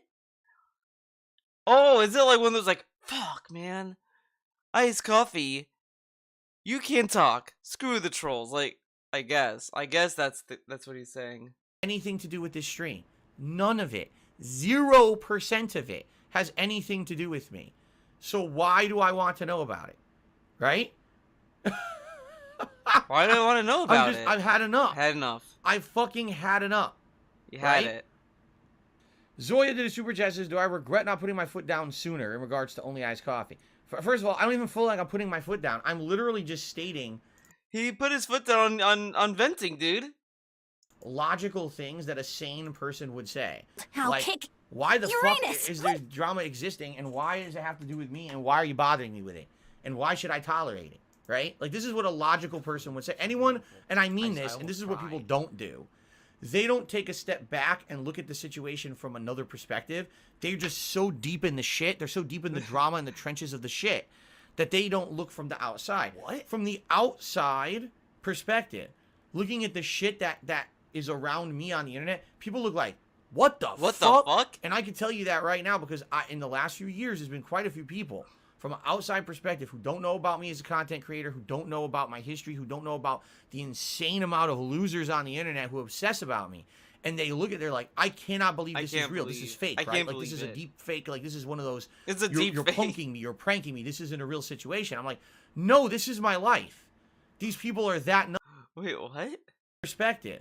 Looking at the shit that is around me on the internet, people look like, what the fuck? And I can tell you that right now because in the last few years, there's been quite a few people from an outside perspective who don't know about me as a content creator, who don't know about my history, who don't know about the insane amount of losers on the internet who obsess about me. And they look at they're like, I cannot believe this is real. This is fake, right? Like, this is a deep fake. Like, dude, of course it's gonna be so weird for people on the outside. Internet culture always is. Like, imagine having to explain fucking memes. Like, imagine having to explain a shit post. Like, let's say everyone here's on Facebook, and their parents are also on their Facebook, whatever, right? And you post a shit post, and your mom's gonna be like, "Why did you tweet that? Why did you post that?" And you're like, "Oh, it's a shit post." What's a shit post? Huh? Like, of course it's gonna be confusing. It's internet culture. Like my mom, like, I tell her, like, oh yeah, I make some videos and I review movies and I post it on YouTube. She's like, why would you do that? Who cares why would anyone care about what you say about a movie? Like, she also said to me, like, why do you think people care about your review of a movie? I like that Theo thinks that people care about his opinions on movies. And it's like, it's something. It's wild. This is one of those, you're punking me, you're pranking me. This isn't a real situation. I'm like, no, this is my life. That's kind of why, like, I feel like I'm borderline not. I don't feel that scared that I'd become a narcissist like Phil because of my mom. I think to a degree my mom just said that just so I could keep in touch with reality a little bit. Like I can't get too big of a head, man. You know what I mean? These people are that nuts, and they won't release the stranglehold on me that they have. They literally on a daily basis, like vultures or crows, are circling around the positivity of my stream, literally just shitting around it in a circle. Like, this is what they do for a living, most of them. They just sit around wasting their fucking lives. This is what I do for a living. Ignore the other streams I did where I was, like, doing video game stuff or anything else. This is my living, guys. Yeah. This nonsense. And then every once in a while, you know, someone else gets pulled into that circle, and it just gets worse and worse. And literally, it doesn't affect me. It doesn't affect me. I don't pay attention to it.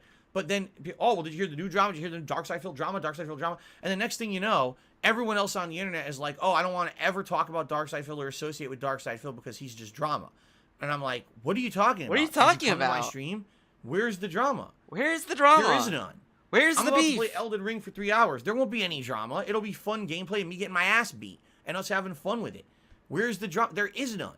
The problem is the thing that's been created outside of me is the drama. And only Golf has given 25 grand and he has to apologize. If OAC charged back, we would have second bankruptcy. Damn, that's a funny super chat. Base mom thinks internet is bad as TV. I don't think my mom thinks the internet's bad.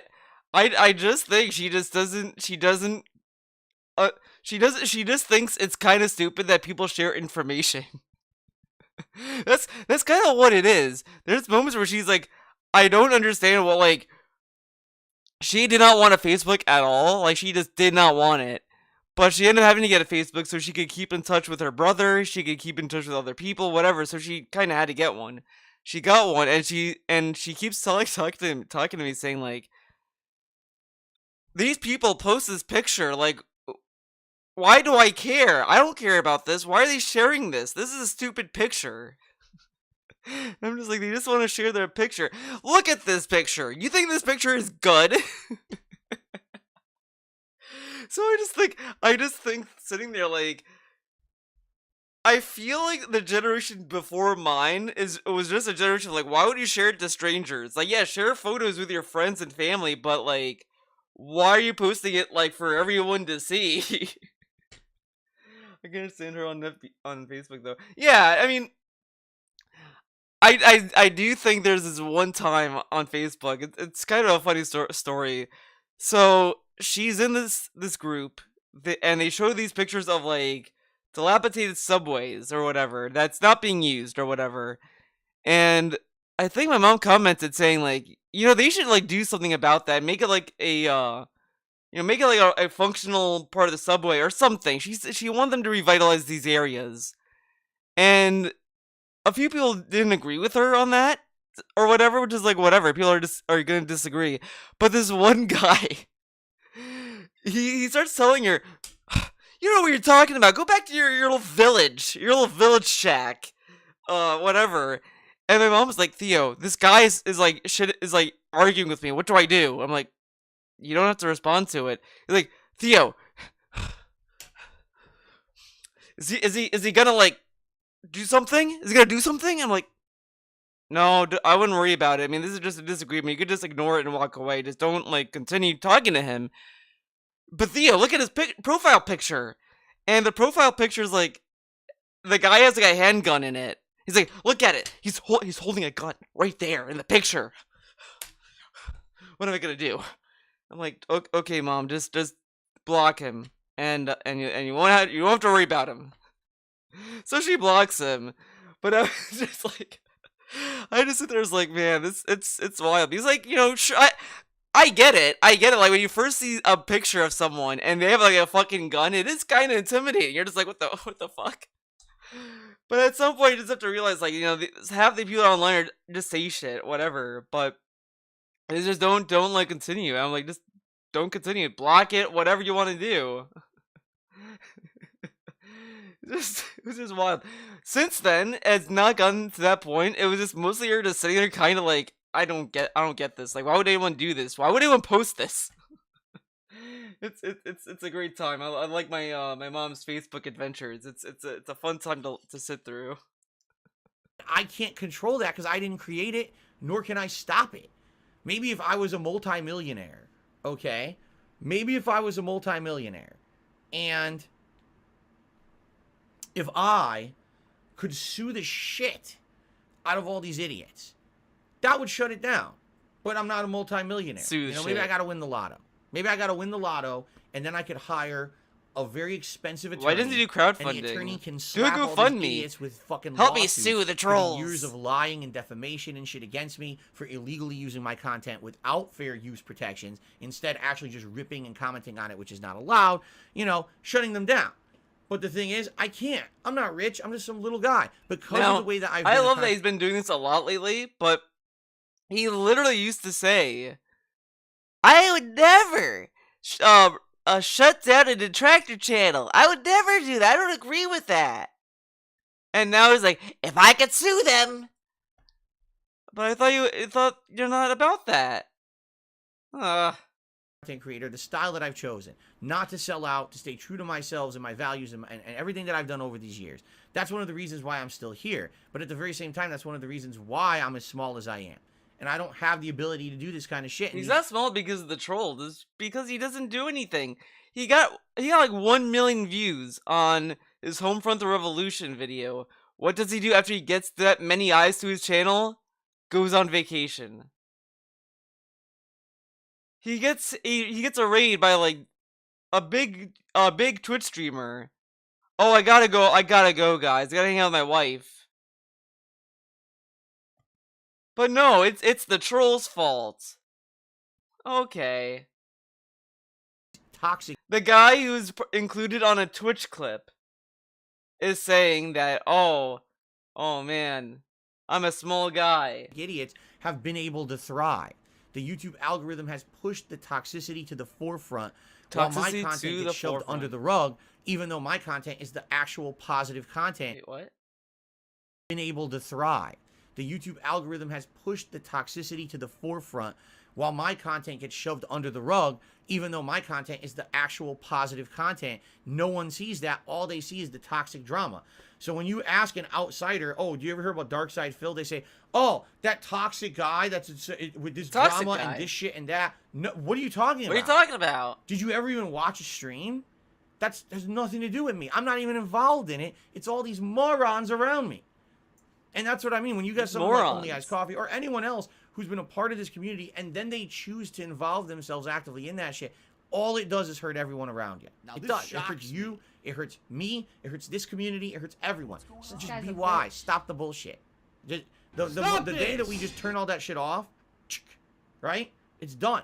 Just don't pay attention to it anymore. Everyone who's here to be positive and fun, we don't have to pay any attention. We don't have to pay attention to them. Ignore them. Let them have their insane fringe communities that have nothing to do with us. Money, yeah. Alright. I'll be right back. Since I'm gonna be gone, I'm going to leave you guys. I'll be right back. Guys. This isn't a break. We're gonna go back to the loses playlist. I shouldn't closed out on it, so you might see some repeats. Sorry about that, but it is what it is. I'll be back. Oh my god. I don't know how much longer I can handle Hakan. I'm losing it, man. I'm losing it. That last loss was bullshit. Oil coaster or combinate? I'll do combinate. Does she ever really jump? Only when she does that cross up. I'll go for combination.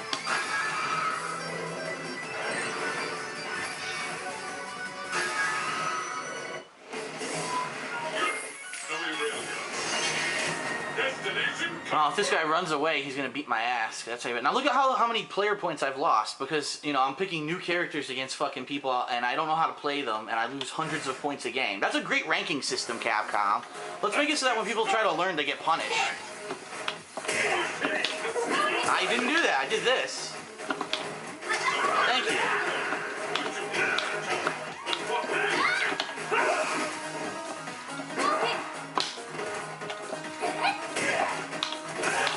Grab that bitch. Oh, you grabbed her ass. Look at that. You got a big chunk of ass right there.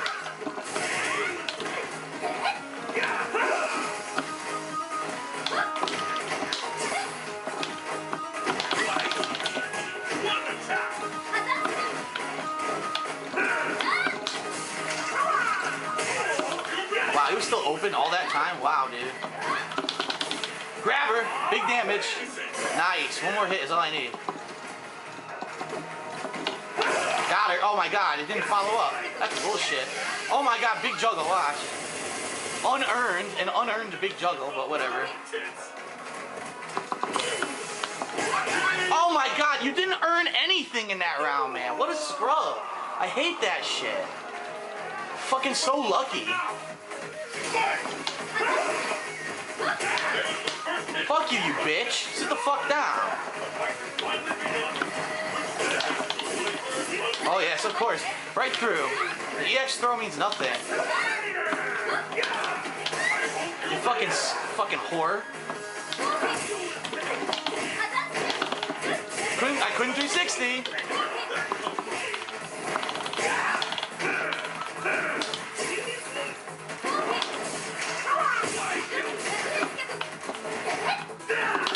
I did ultra. You heard me mashing out. The shit didn't come out.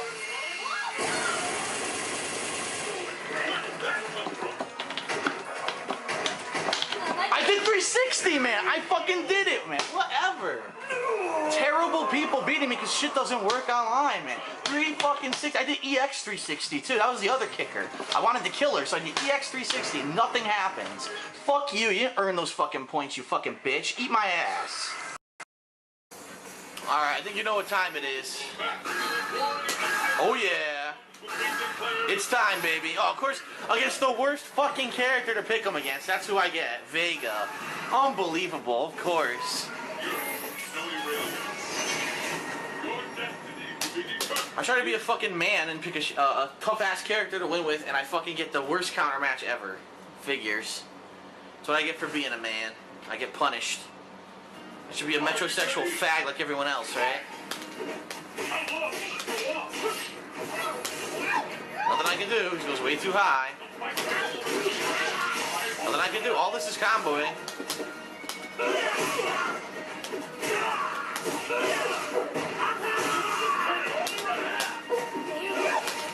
I 360. Nothing happened. Yes. Oh yes, free ultra. Scrub.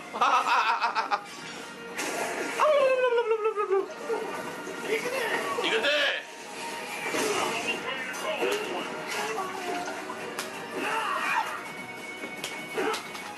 Scrub. Go big scrub. Good move, idiot. Get a random full screen ultra on the wrong side of the screen and completely missed. Pick up the pace. Fight!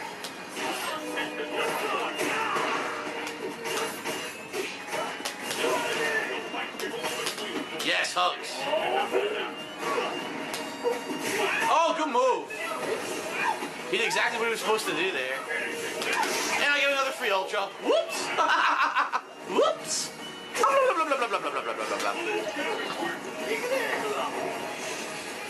Bonk. Oh, what the fuck? I hate how he grabs, because it doesn't even grab like that in Super Turbo.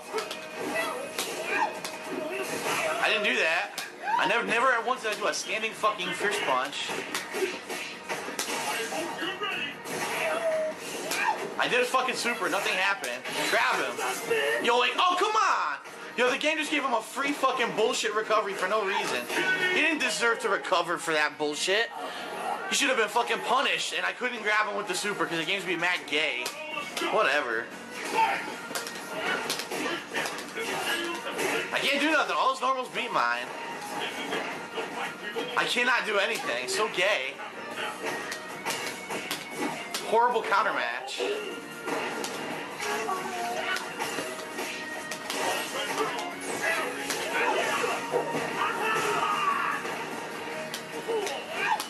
I did a slide and I get a 360. Come the fuck on, man. I can't win if my moves don't fucking come out.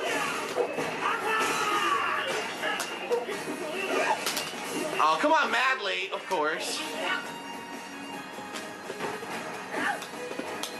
I didn't do that. What the fuck? I tried to oil up, I get that. Oh, he didn't earn it. What the fuck?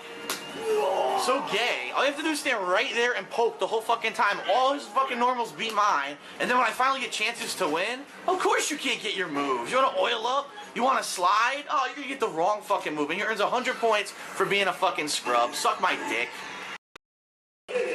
Alright, I played this guy before too, but I don't remember who he picked. I'm going to try Ryu. Ooh, Fei Long. I wonder if this is the good Fei Long that I played a long time ago.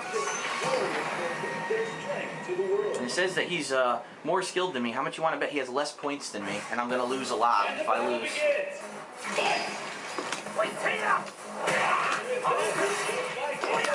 Nice. Oh, that beats the Hurricane kick. It is the guy that was good with Fei Long. I can't even do a reversal uppercut. It doesn't come out. Of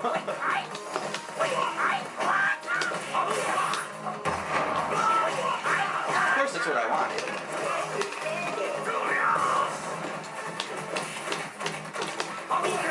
Not what I did. Ah, shit. I took a gamble. And the battle continues.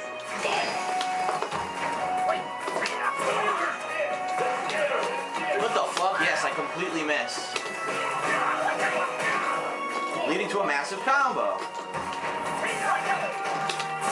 Wow, his kick went through my fucking Hurricane. I can't fucking block. Yes, this is amazing.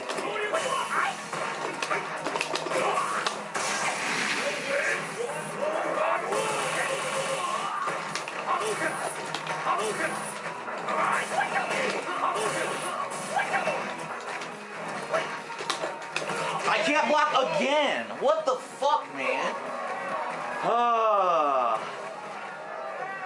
Pretty obvious it was going to be a fucking cross-up and I can't block it. I love it. I love online play. It really just shows the skill level of everyone online. When you can't do your fucking moves and you can't block. Yes, lose more points to nothing. For no fucking reason.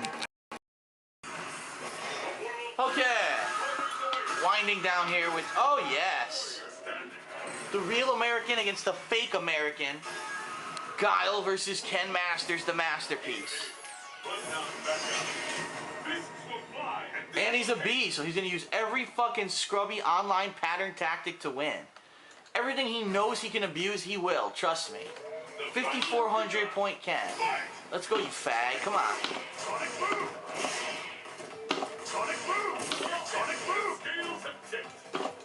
Okay. Oh, here you go. Teleport fucking throw and shit. Oh, here we go. Fuck you. How about that, you fucking scrubby motherfucker? Try to hit me with that bullshit. Get that shit out of here. I did crouching fierce. Fuck you. I'm blocking. Look at that. Nothing I can do. I'm doing a tech throw. Oh my god, what does the game think I'm doing if I'm not blocking? That Ultra is fucking god awful. He actually blocked that shit. I'm dead. I can't believe he blocked that Ultra. I couldn't punish his jab uppercut. So that means they made Ken's jab uppercut probably even better. Jab uppercut is faster? Why are you improving the Shotos, man? Improve the people. Oh my god. That's exactly what I wanted. Okay, I can't jump. Oh, good. Oh, of course. Look at all these earned hits he's getting. All these earned pattern online hits that I can't do anything about. Look. Oh, okay. Of course I couldn't punish that whip. Look, of course I'm not teching the fucking throw, man. Of course I'm not. Fuck you, fuck you, fuck you, fuck you, fuck you, fuck you, up your fucking cunt. Because you don't have a dick, you have a cunt. Unfucking real, man. These horrible players. I can't do anything about it. Can't tech throws. Can't block cross-ups. Can't block combos. Can't do anything. You're fucking awful, man. Go home. Just break your fucking Xbox. Smash it with a fucking hammer. You don't deserve it. Hey, this is DTN ROM 88, also known as the guy I'm about to beat the fuck down badly. A Ryu, semi-final battle.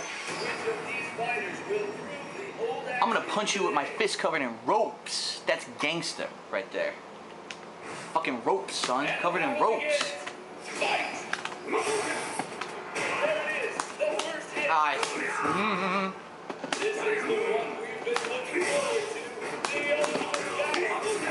Look at this, look at this. Ooh, fireball! Woo-hoo-hoo! Oh!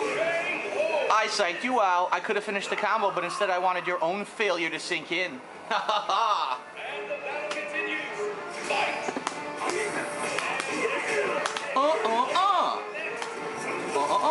Jump at me. Yes, pattern. Come on. Oh no, Ultra. Oh, here it comes. You bastard. I kick you right out of that shit. Oh, Mr. Fancy, huh?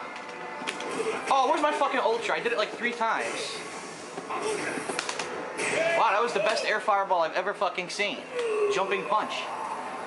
So 3 missed Ultras and jumping punch. I love the online play. Oh, no Dragon Punch. And he gets a random Dragon Punch. No fucking Dragon Punch again.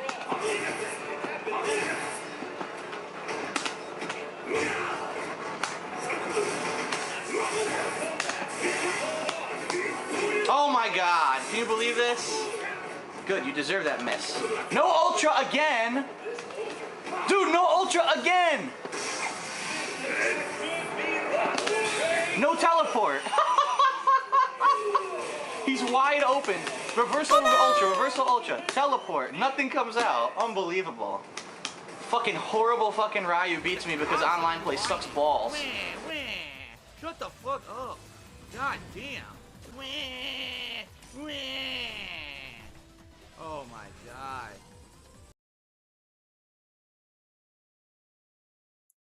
Hello. I'm back. I know you guys missed me. Alright. What's gonna be the next video? Steve Jones? I don't think I really care for Steve Jones, to be honest. That story was just kind of long, but here we go. Now we're getting the fun stuff. Now we're getting to the fun stuff. How it used to be mildly entertaining. Yeah, the old Phil was, because he actually gave us the rage. Now it's like he has to be a tryhard to play fighting games, dude.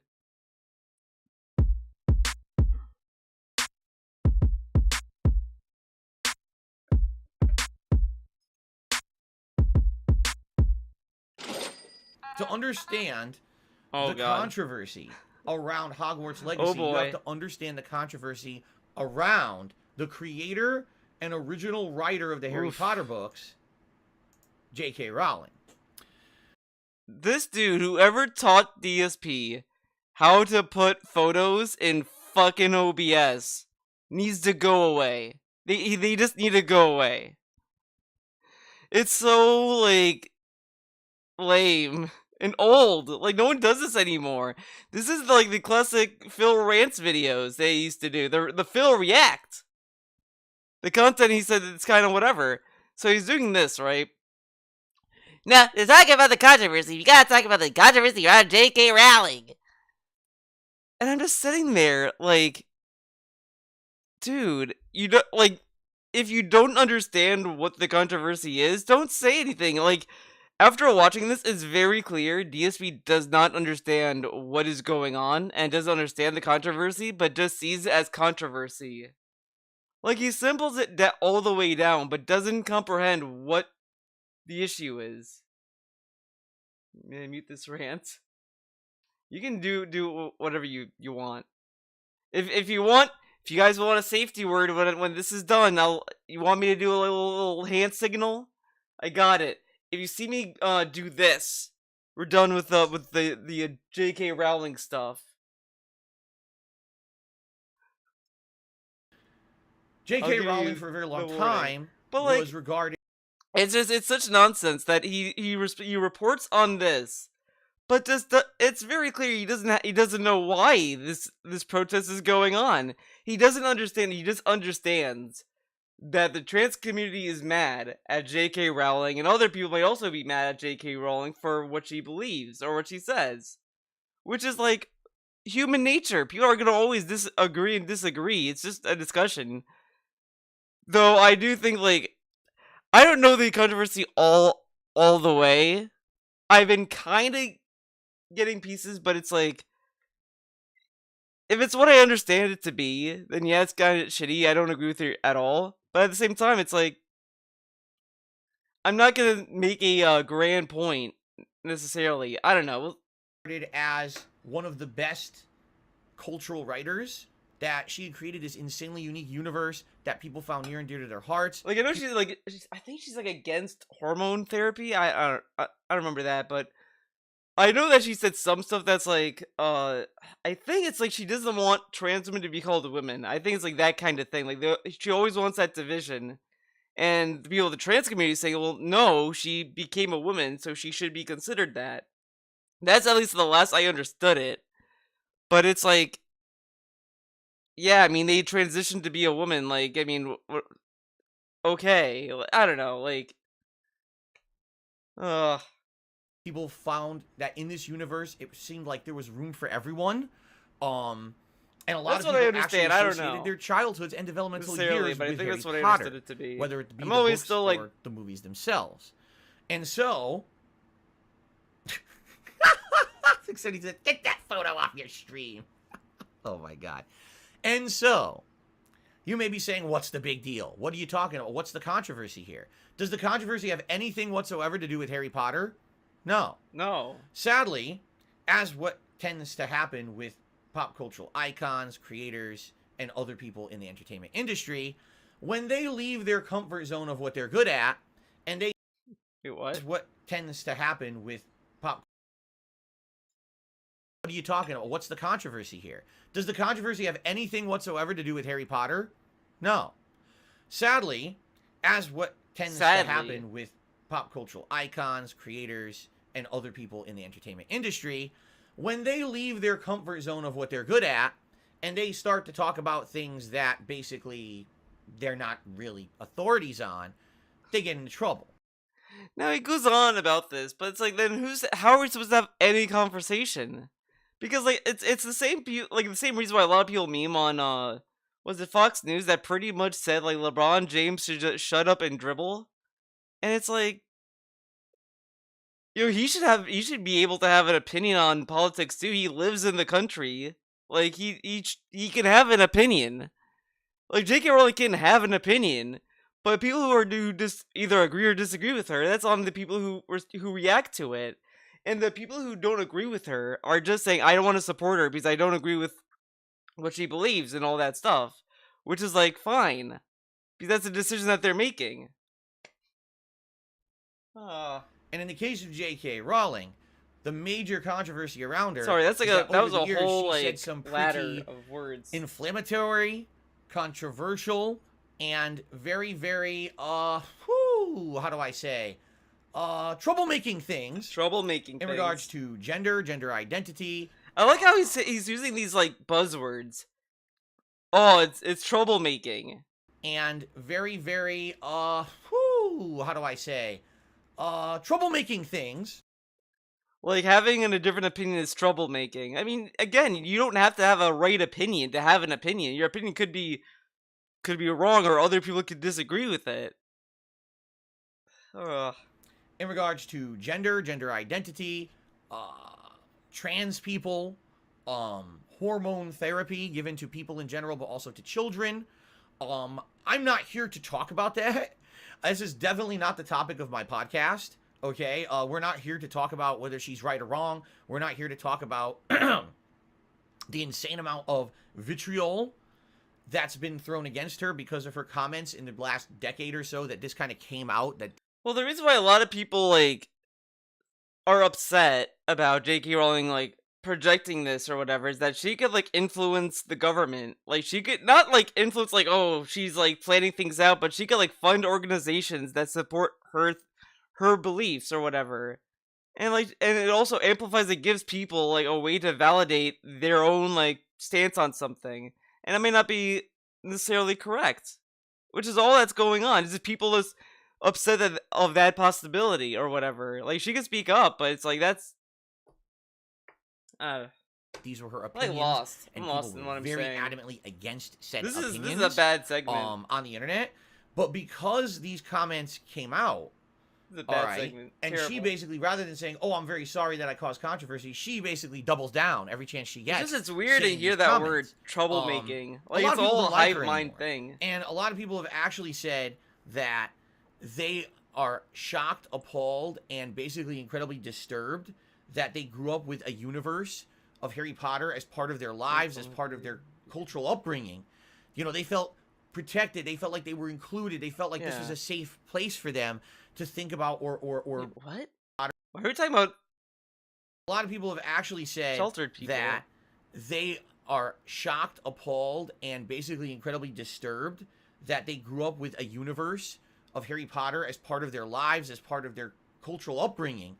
You know, they felt protected. They felt like they were included. They felt like this was a safe place for them to think about or enjoy the Harry Potter books and movies. And now, because of her comments that have absolutely nothing to do with Harry Potter, they feel like all of that's been destroyed. Oh my god, that's not even the argument. Like, they might feel that way. Some people do have like a personal investment in something, or that they really like something, and then when they can't agree or they don't want to support the author, then yeah, that might like ruin their image to them or whatever.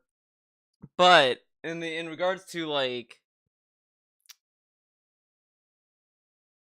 oh my god, I forgot my point here. Shit.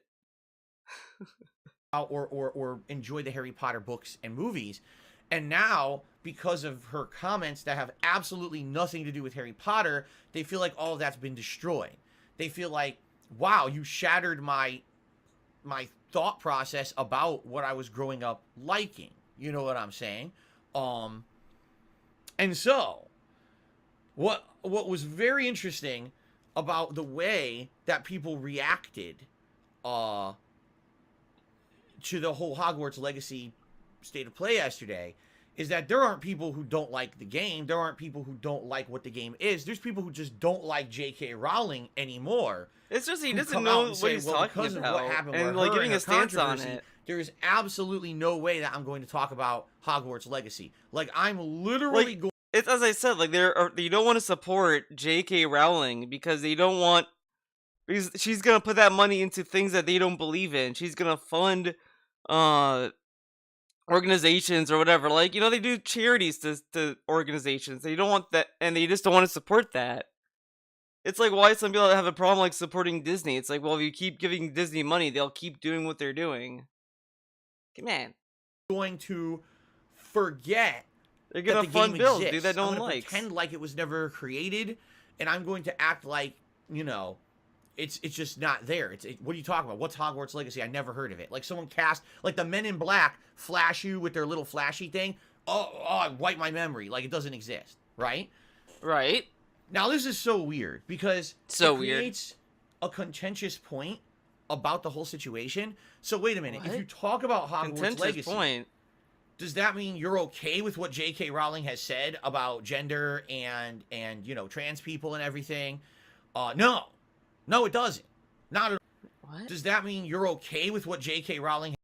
It creates a contentious point about the whole situation. So wait a minute. If you talk about Hogwarts Legacy, does that mean you're okay with what J.K. Rowling has said about gender and you know, trans people and everything?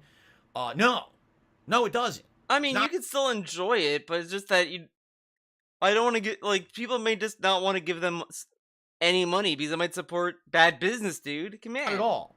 Okay? Let me clarify something here, ladies and gentlemen. Okay?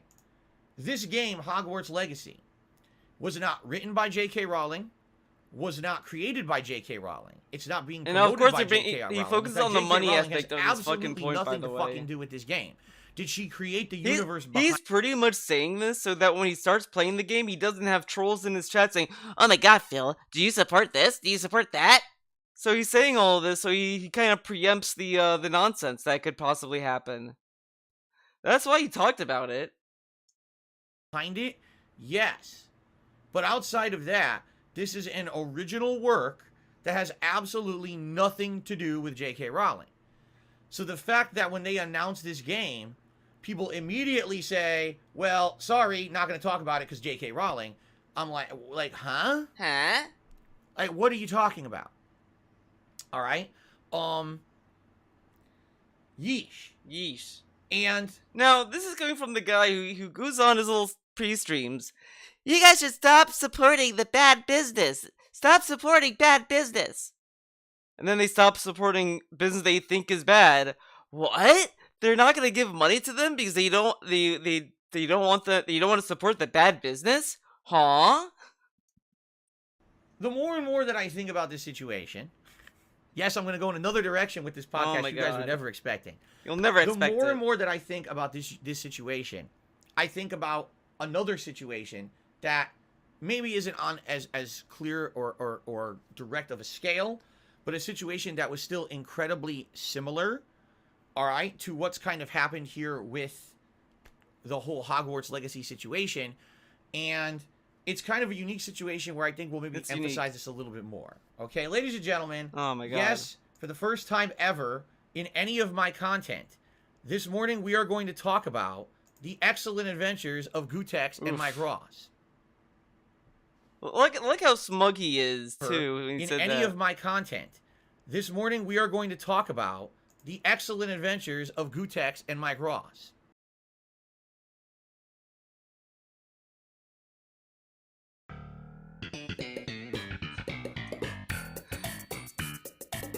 These are doing his little stand-up routine, the place where Seinfeld does his, and he's like, guys, get a load of this.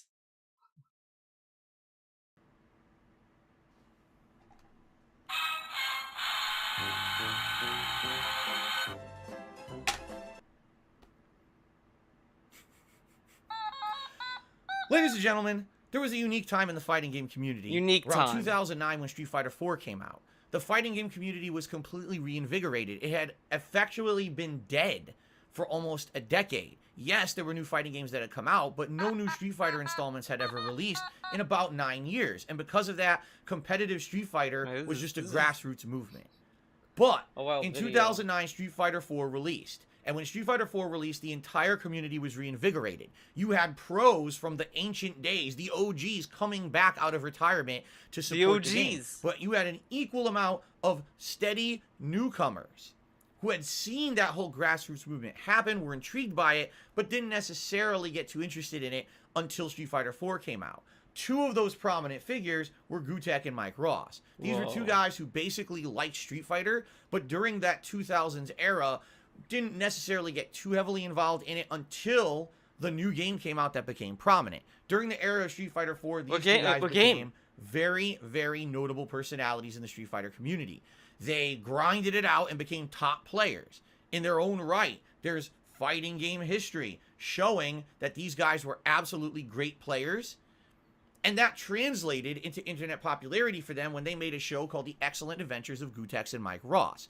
This was a very interesting show. I'm at a loss for words. My God, get to the point. Discussing. Dude, this is fucking insane. You're here listening for like him to talk about J.K. Rowling and compare the two, and he's just going through so much fucking history.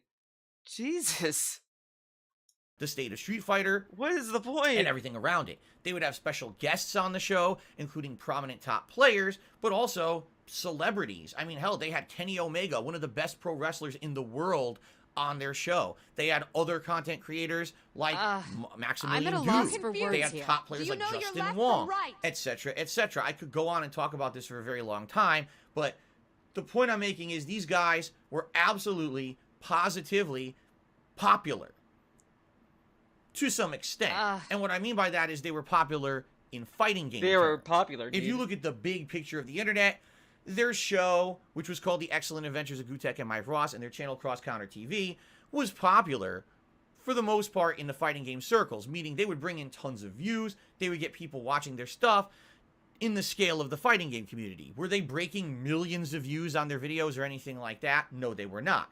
But they were basically the top guys to cover fighting games for a very long time, only starting to lose prominence when other content creators started doing skits and stuff. I think like Maximilian Dude doing his Assist Me skits and stuff like that. That started to take a little bit more prominence. Holy shit, this dude. And essentially, these guys were incredibly popular. It's like he's trying really hard. Like they trying really hard to get to the point. Street Fighter 4.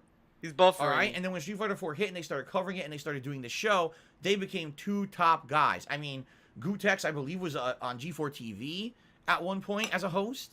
And so they basically were treated with much respect, okay? Was he on Arena, maybe? Now, something else happened during the popularity of Gutex and Mike Ross. One day, the two of them were sitting down in a room. Oh my God. Dude, you know what? Like, when Josh Pomes was tweeting about this, he posted a screenshot of Quentin Review's video on Gutex, on the Goo situation. And this has been reeking as if like Kat just sat him down and said, Phil, watch this. And he's like, wow, this guy is pretty smart, man. And he just regurgitates what this dude said.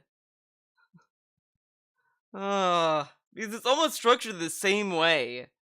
Have a little vlog, a little opinion piece about the guy and his history, then get into the meme, and then get to why people don't like him now or whatever. Screen. While they were filming, the cameraman accidentally hit the camera, causing it to shake. This was the reaction that happened on the face of Gutex during that segment, and it was captured and immortalized because this face was so hilariously silly that it was put all over the internet as a meme. And when it became a meme, it took on a life of its own. And what I mean by that is that this face... What does he mean? ...is known as PogChamp. It's not known as Gutex, the competitive Street Fighter player, or PogChamp Gutex from the show. Wait, it's the guy, the PogChamp? What? Excellent Adventures of Gutex and Mike Ross. It's PogChamp. Something that everyone who used Twitch knew about, used constantly because it became a universal emote on Twitch, but no one actually knew really the origins of who it was, nor did they really care. All right? And so, not only could you argue that Gutex and Mike Ross were very prominent in one very isolated community, the fighting game community, but then also you could argue that Gutex had his own independent run as a cultural icon, becoming a universally used emote on Twitch TV. Oh my God. Okay? Okay. Excuse me. So, you may be wondering why I'm talking about all of this, all right? These guys sound like they were pretty darn popular. They were.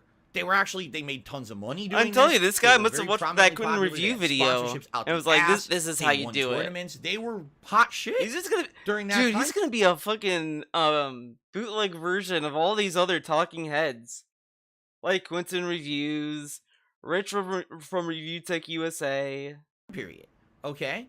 And I'm not Recorder here Man to comment on the validity of that. I'm not here. And all it's gonna be is just him fence sitting. That's gonna be the fucking video. Comment on if I liked the content personally. I could never sit through more than 5 minutes of one of their shows, but that's my personal opinion. Like, I never found them funny or engaging or entertaining. A lot of people did. So because I didn't like it doesn't mean it's not good. It just means it's not my cup of tea. You understand? Of course, there was some bad blood between me and these guys back then because they talked shit about me. I didn't even know who they were. Yet, apparently, publicly, they came out and talked shit about me repeatedly. I don't know why. I really have no clue. What does he mean, talk shit? Because that could mean literally anything. It could mean like, wow, guys, DSP sucks at Street Fighter. He's talking shit about me. When he tried to be the replacement in Pog Champion. Oh yeah, he did that too. He was like, oh, if you make me the Pog Champion mode, he'll really hate it. And that's where I'm leaving it. That's my personal involvement in it. I'm now taking myself out of it, okay? Now, you may say, okay. So what the hell does all this have to do with Hogwarts Legacy and J.K. Rowling? All right, I'll answer that question for you. Well, like everything, things get popular and then they fall out of prominence. During the mid-2010s, we're talking around the time around 2015, Street Fighter 4 effectively was dying. And so Street Fighter 5 hype began. The beta came out in 2015. The actual game came out in 2016. When Street Fighter 5 came out, for some odd reason, hold on, these guys stopped being pertinent.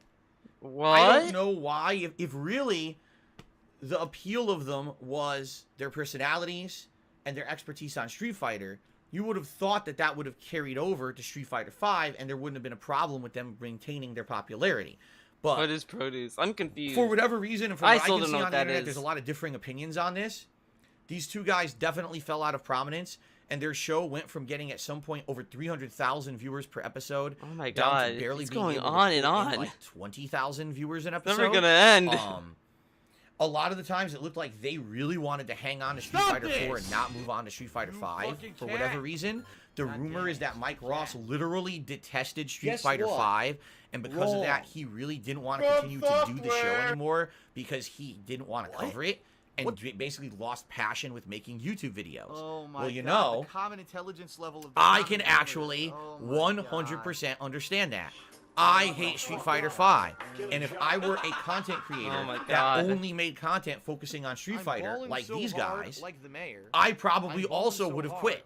I'm not kidding. I hated Street Fighter 5 that much that I would not have forced myself to cover the game. So for whatever reason, these guys fell out of prominence and eventually disappeared from the internet. You didn't really hear from them anymore. I mean, the Cross Counter TV channel still exists, all right?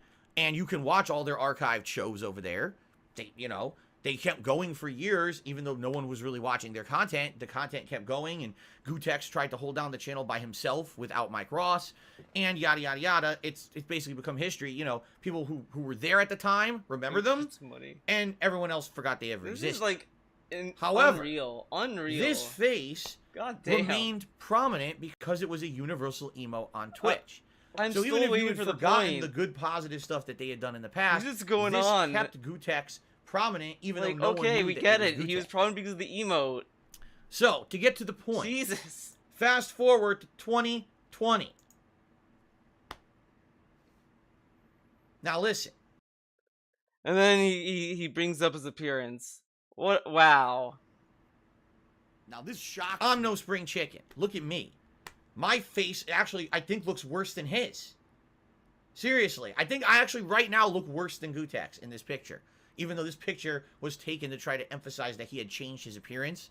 Look at me. I guarantee DSP is saying that so the trolls say, no, he's wrong. And that because like come on, he's trying to prove that he's trying to debunk the trolls. Bloated fucking fish, right? So this is not a fucking looks contest or anything like that, all right? But I will comment on in 2020, all right, Gutex tried to become prominent again on the internet. Okay, he returned to his channel, made a video talking about how hard it was and what a grind it was to be a competitive Street Fighter player. And it resonated with a lot of people who had been part of that community at that time. A lot of people thought it was very simple to just be a competitive player. I personally can understand where he's coming from because I was a pro player at Super Turbo during a time when it wasn't prominent at all. There was no sponsorship, no partnership. It was an insane grind to stay good. Dude, this is actually like had to travel everywhere. this is like something you do to people to like torture them. Play with the games at that time. Just put them through DSP's fucking vlogs. It'll melt his brain. During the time when I was a pro player, it's so much. Gutex was, all right. Now that being said, my God. What ended up happening words to say nonsense is kind of infamous. It's kind of sad.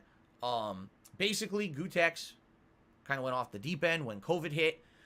He became one of these conspiracy theorist nutjobs. He started saying things on his Twitter account to his followers. Now, we're talking people who, hundreds of thousands of people who used to watch his content on a regular basis. And he started telling them things such as the COVID vaccine was fake or a hoax or it could cause side effects. That could kill you or get you sick or cause fertility problems, and that it wasn't proven that it worked. He would argue against masking up. He would argue against any kind of precautions to basically stop people from getting sick.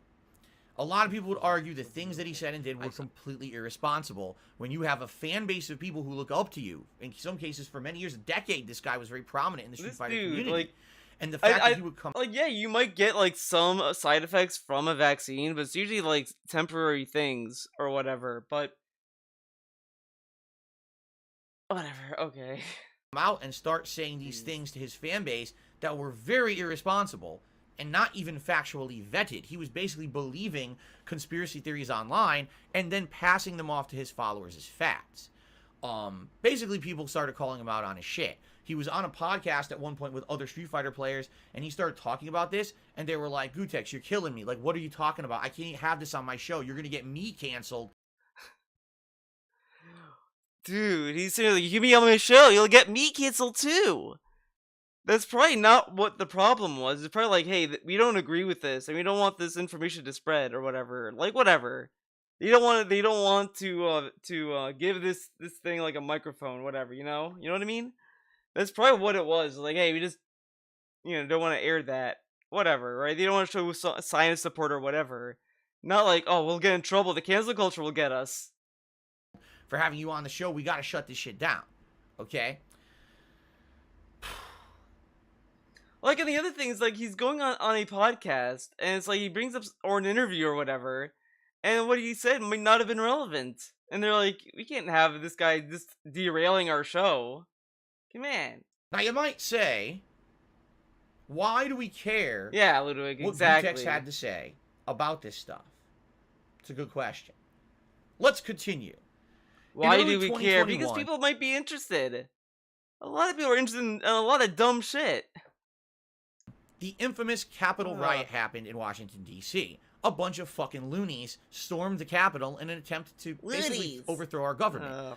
It was one of the craziest things I've ever witnessed, and I haven't really publicly talked about it because I think everyone has pretty much covered this. That's the craziest thing you have seen. I mean, I can understand, like, maybe it being shocking or whatever, but I mean, don't think that's the most disturbing thing to have happened in the history of things. Just saying. About how despicable and stupid as fuck the act was. Appropriately, people have been arrested, and a lot of them are going to jail for a long time for their very heinous actions. Okay. During the Capitol riots, some people were killed, all right, trying to storm the Capitol. This individual... Wait. Time for their very heinous actions. During the Capitol riots, some people were killed, all right, trying to storm the Capitol.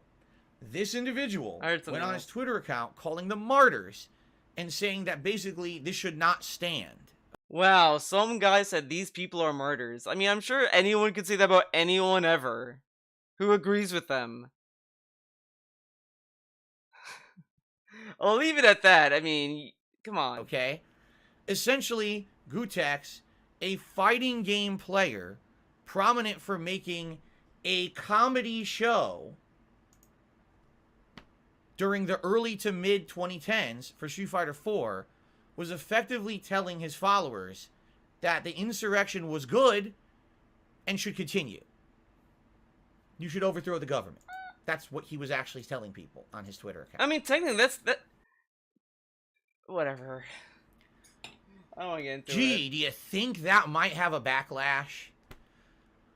It was such a backlash, all right, that Twitch TV literally said, we can't have this guy on our site anymore, even though none of you really even know who this guy is anymore.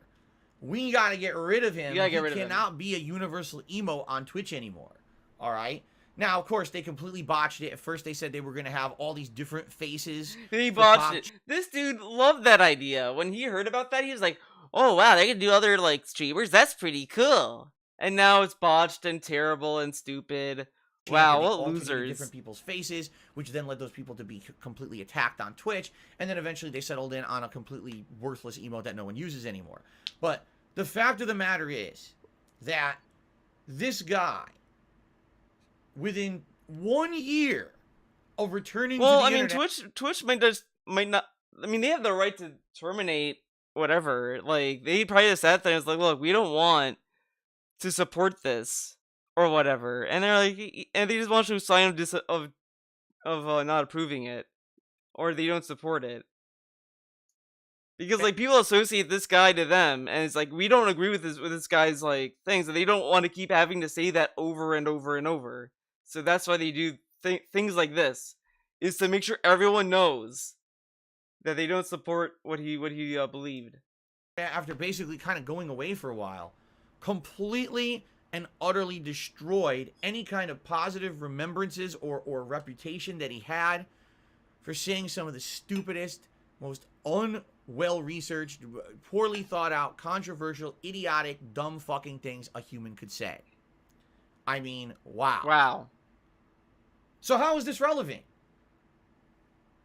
I'll tell you exactly how this is relevant, okay? Because, ladies and gentlemen, you can look at Gootecks and you can say, who is Gootecks? Gootecks who is he? Was a guy who was a pro Street Fighter 4 player and a very prominent guy in pop culture around fighting games around that time period. All right? And you can say, well, you can still go back and you can watch The Excellent Adventures of Gootecks and Mike Ross, and the show is still enjoyable. For some, I never enjoyed it, but many people did. And you can remember that during that time period, the things that he said and did were funny and pertinent, and he didn't say these crazy shit back then. He was liked for the person that he was as a part of the fighting game community. And I think that can stand alone as a moment in time, saying, like, yeah, if you don't like who he is... But some people may not, like, look past that, though. And that's up to them. Like, he's acting as if, like, people are forcing other people not to see it. Like, no one's saying, don't buy Hogwarts Legacy or whatever. The people who are saying, I don't want to support it and I don't want to buy it because whatever, that's their decision. And they're not saying, you all must agree with me on that either. Like, they're just like, hey, I'm not buying it, and they're moving on. This is like the same nonsense where, the Angry Video Game Nerd watched the Ghostbusters reboot, said the movie wasn't that good or whatever, and they got yelled at about. Today, and what he's become, you can still look back at that moment and say that was a unique cultural time period, the rejuvenation of the fighting game community. Street Fighter was prominent again, and he was at the forefront of that. He promoted it. He was part of the competitive nature of it. He was part of the hype of it. He was one of the big hype men at that time, right? You were just as excited to watch a high-level Street Fighter tournament as you were to hear these guys joke about stuff in the fighting game community the next week when their new episode came out. At least that's what people tell me. All right? That's what they tell me, man. So there you go. So, let's get back to the subject of Hogwarts Legacy and J.K. Rowling, okay? You might say, well, who cares what a prominent fighting game I'm at character, a loss for words here. What a prominent fighting game player and content creator says about COVID and the Capitol insurrection?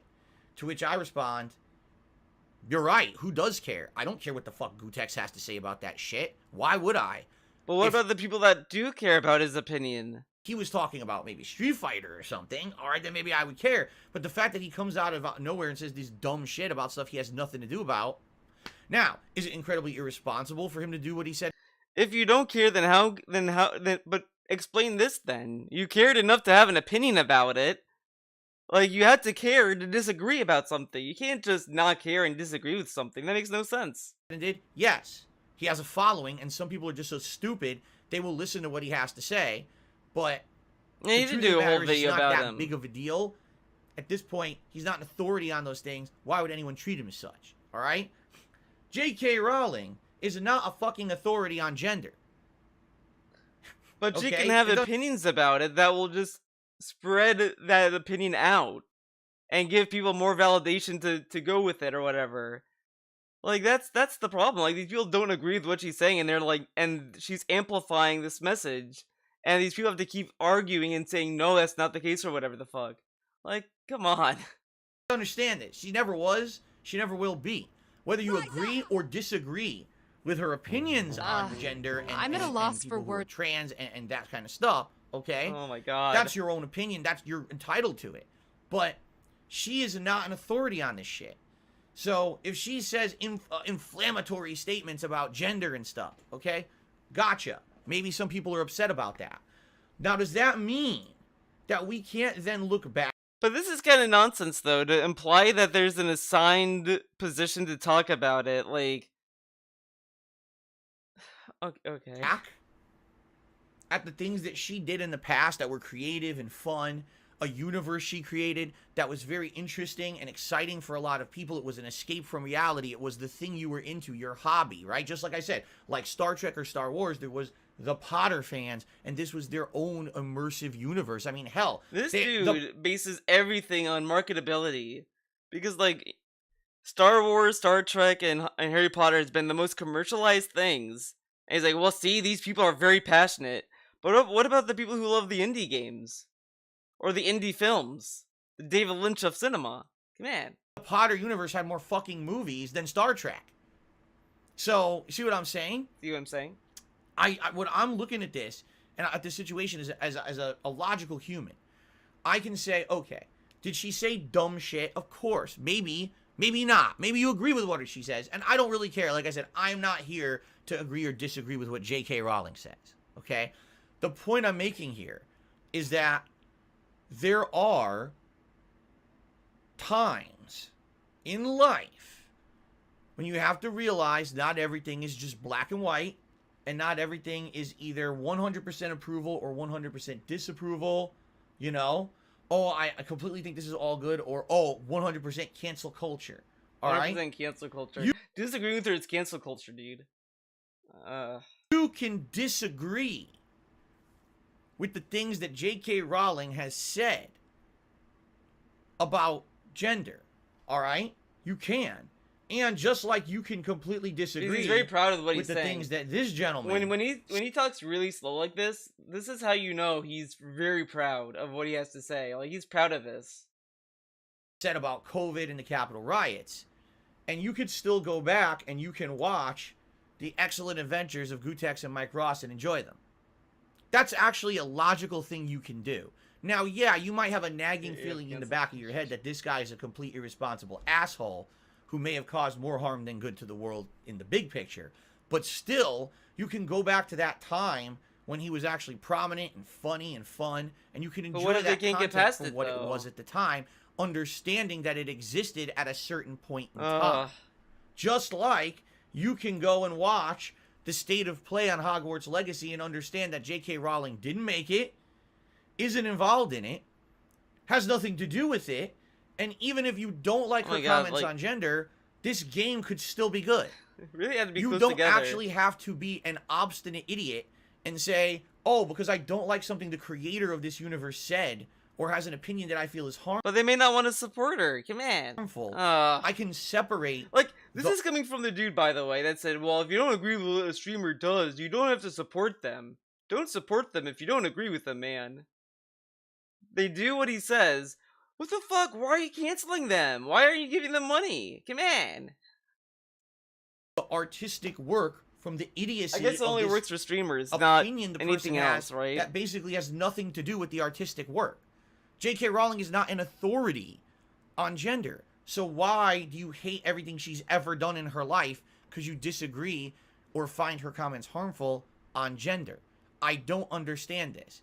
This would be like saying Michael Jackson never made any good music because of all the some people can't listen to his music anymore. His personal life, the accusations against him that he abused children, right? Dude, look at this because face. of all the controversy surrounding his personal life, the accusations against him that he had a load. He was bringing something. I was like, oh shit, how do I say it that doesn't sound fucked up? Oh my god, this is like...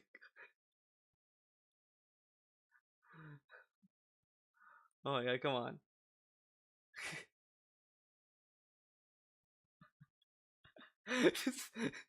This is insane. Abused children, right? There's been numerous notable documentaries. There's been court proceedings about this. I don't think we'll ever really have the answers about what really happened with Michael Jackson. Does that mean that Michael Jackson's music sucked? No. But some people can't get past it. Factually, the answer is no. You don't negate everything that he did up to that point because there was controversy later. Woody Allen. Personally, I never liked the movie he ever made. But you don't like any of the movies. I do like some of his movies. But I wouldn't say I'm a huge Woody Allen guy. I don't really care for... I don't care for his films a lot, but I like the ones I've seen. He was one of the most controversial figures because he was dating some underage girl who and I guess he was dating Mia Farrow. I guess was like the adopted daughter of another woman who he was dating. Dude, this dude does not understand the lore on Woody Allen. He doesn't get the lore. So he married Mia Farrow, right? They adopted all these kids. Then that one kid or whatever, Woody Allen was like, "Yeah, that one." I keep looking at that camera, but you're over there, and it's like he picked that. And it's like, dude, like this kind of fucked up. But he doesn't understand it. Whatever, it is what it is. And all this shit that happened, does that negate the fact that he made very popular, high-grossing movies that to this day people feel? The criticism of that kind of seeps into his movies though, because then you start to understand why every single girlfriend that Woody Allen is with in his movies is always young. Like if you just heard that and you like look at his movies and you're just like, oh shit, that is kind of weird. But it's like no one really thinks about it because it's a movie, which is fine, whatever.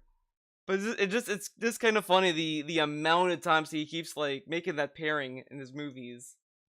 Are kind of a cultural part of cinema. No, it doesn't negate what he's done as a cinematographer or director. He made those movies that people liked. You may not like the personal guy, but he made movies that were popular. So for you to look at this and say, oh, Hogwarts Legacy, okay, this is a game that's supported by someone who says inflammatory things about gender. Wrong. This game has nothing to do with J.K. Rowling except she created. But where does the money go, universe. Phil? Everything in this is an original work made by creative people who are working their asses off right now to make a good video game. Now, I haven't played it. I'm not being paid by the company to shill it. All right. He's just saying this just to defend himself when he plays the game. He knows it's going to happen. An outsider's perspective, okay? And I just look at this and I'm like, how can you completely write off this game? It's not out. Oh, hell, man. The person you don't like didn't make it. And you're going to say publicly to your following, oh, I'm not covering it, guys. Sorry, I got to abstain because I don't like J.K. Rowling. It's just like, what is going on? What's going on? Like, where did they make a decision and they say their decision. This is coming from the guy who says, I wouldn't buy this game, I'll buy this game. Back and forth about all these kind of things. He literally stopped playing, like, I want to say it's some, like, ogre game because he didn't like the developer. But whatever. Logic go? Where did intelligence go? Again, I feel like he did, but he wasn't gonna buy Call of Duty anyway. So the scandal was just kind of buzzwords for him because he's interested in buying Overwatch 2. Go back in time and you can watch very validly this show, even if you think that Gutex is a complete nutjob asshole today. The show is still enjoyable. It's still fun because it represents a time period that things were different. All right. Oh my god! You can go and enjoy Hogwarts and say, I don't support what J.K. Rowling says, but that's not the game. How can you not separate the two? I don't even understand how people get so... And you know what it is? You know what this is? It's emotion. It's emotion. That's exactly what it is. He's above it because he doesn't believe in emotion, people get right? so wrapped up in their emotions that they let them... This dude keeps, like, talking about emotions as if it's, like, some bad thing, like some, like, edgy teenager. He sounds like an edgy teenager that watched anime. The human soul is so annoying. Ugh, I don't understand emotion. I don't know, like, come on. Dictate the things that they do, even if they're illogical. You may hate J.K. Rowling and what she says, and you're very emotionally invested in that. And because of that, now maybe you have really negative feelings towards Harry Potter because she made Harry Potter, and now you feel betrayed.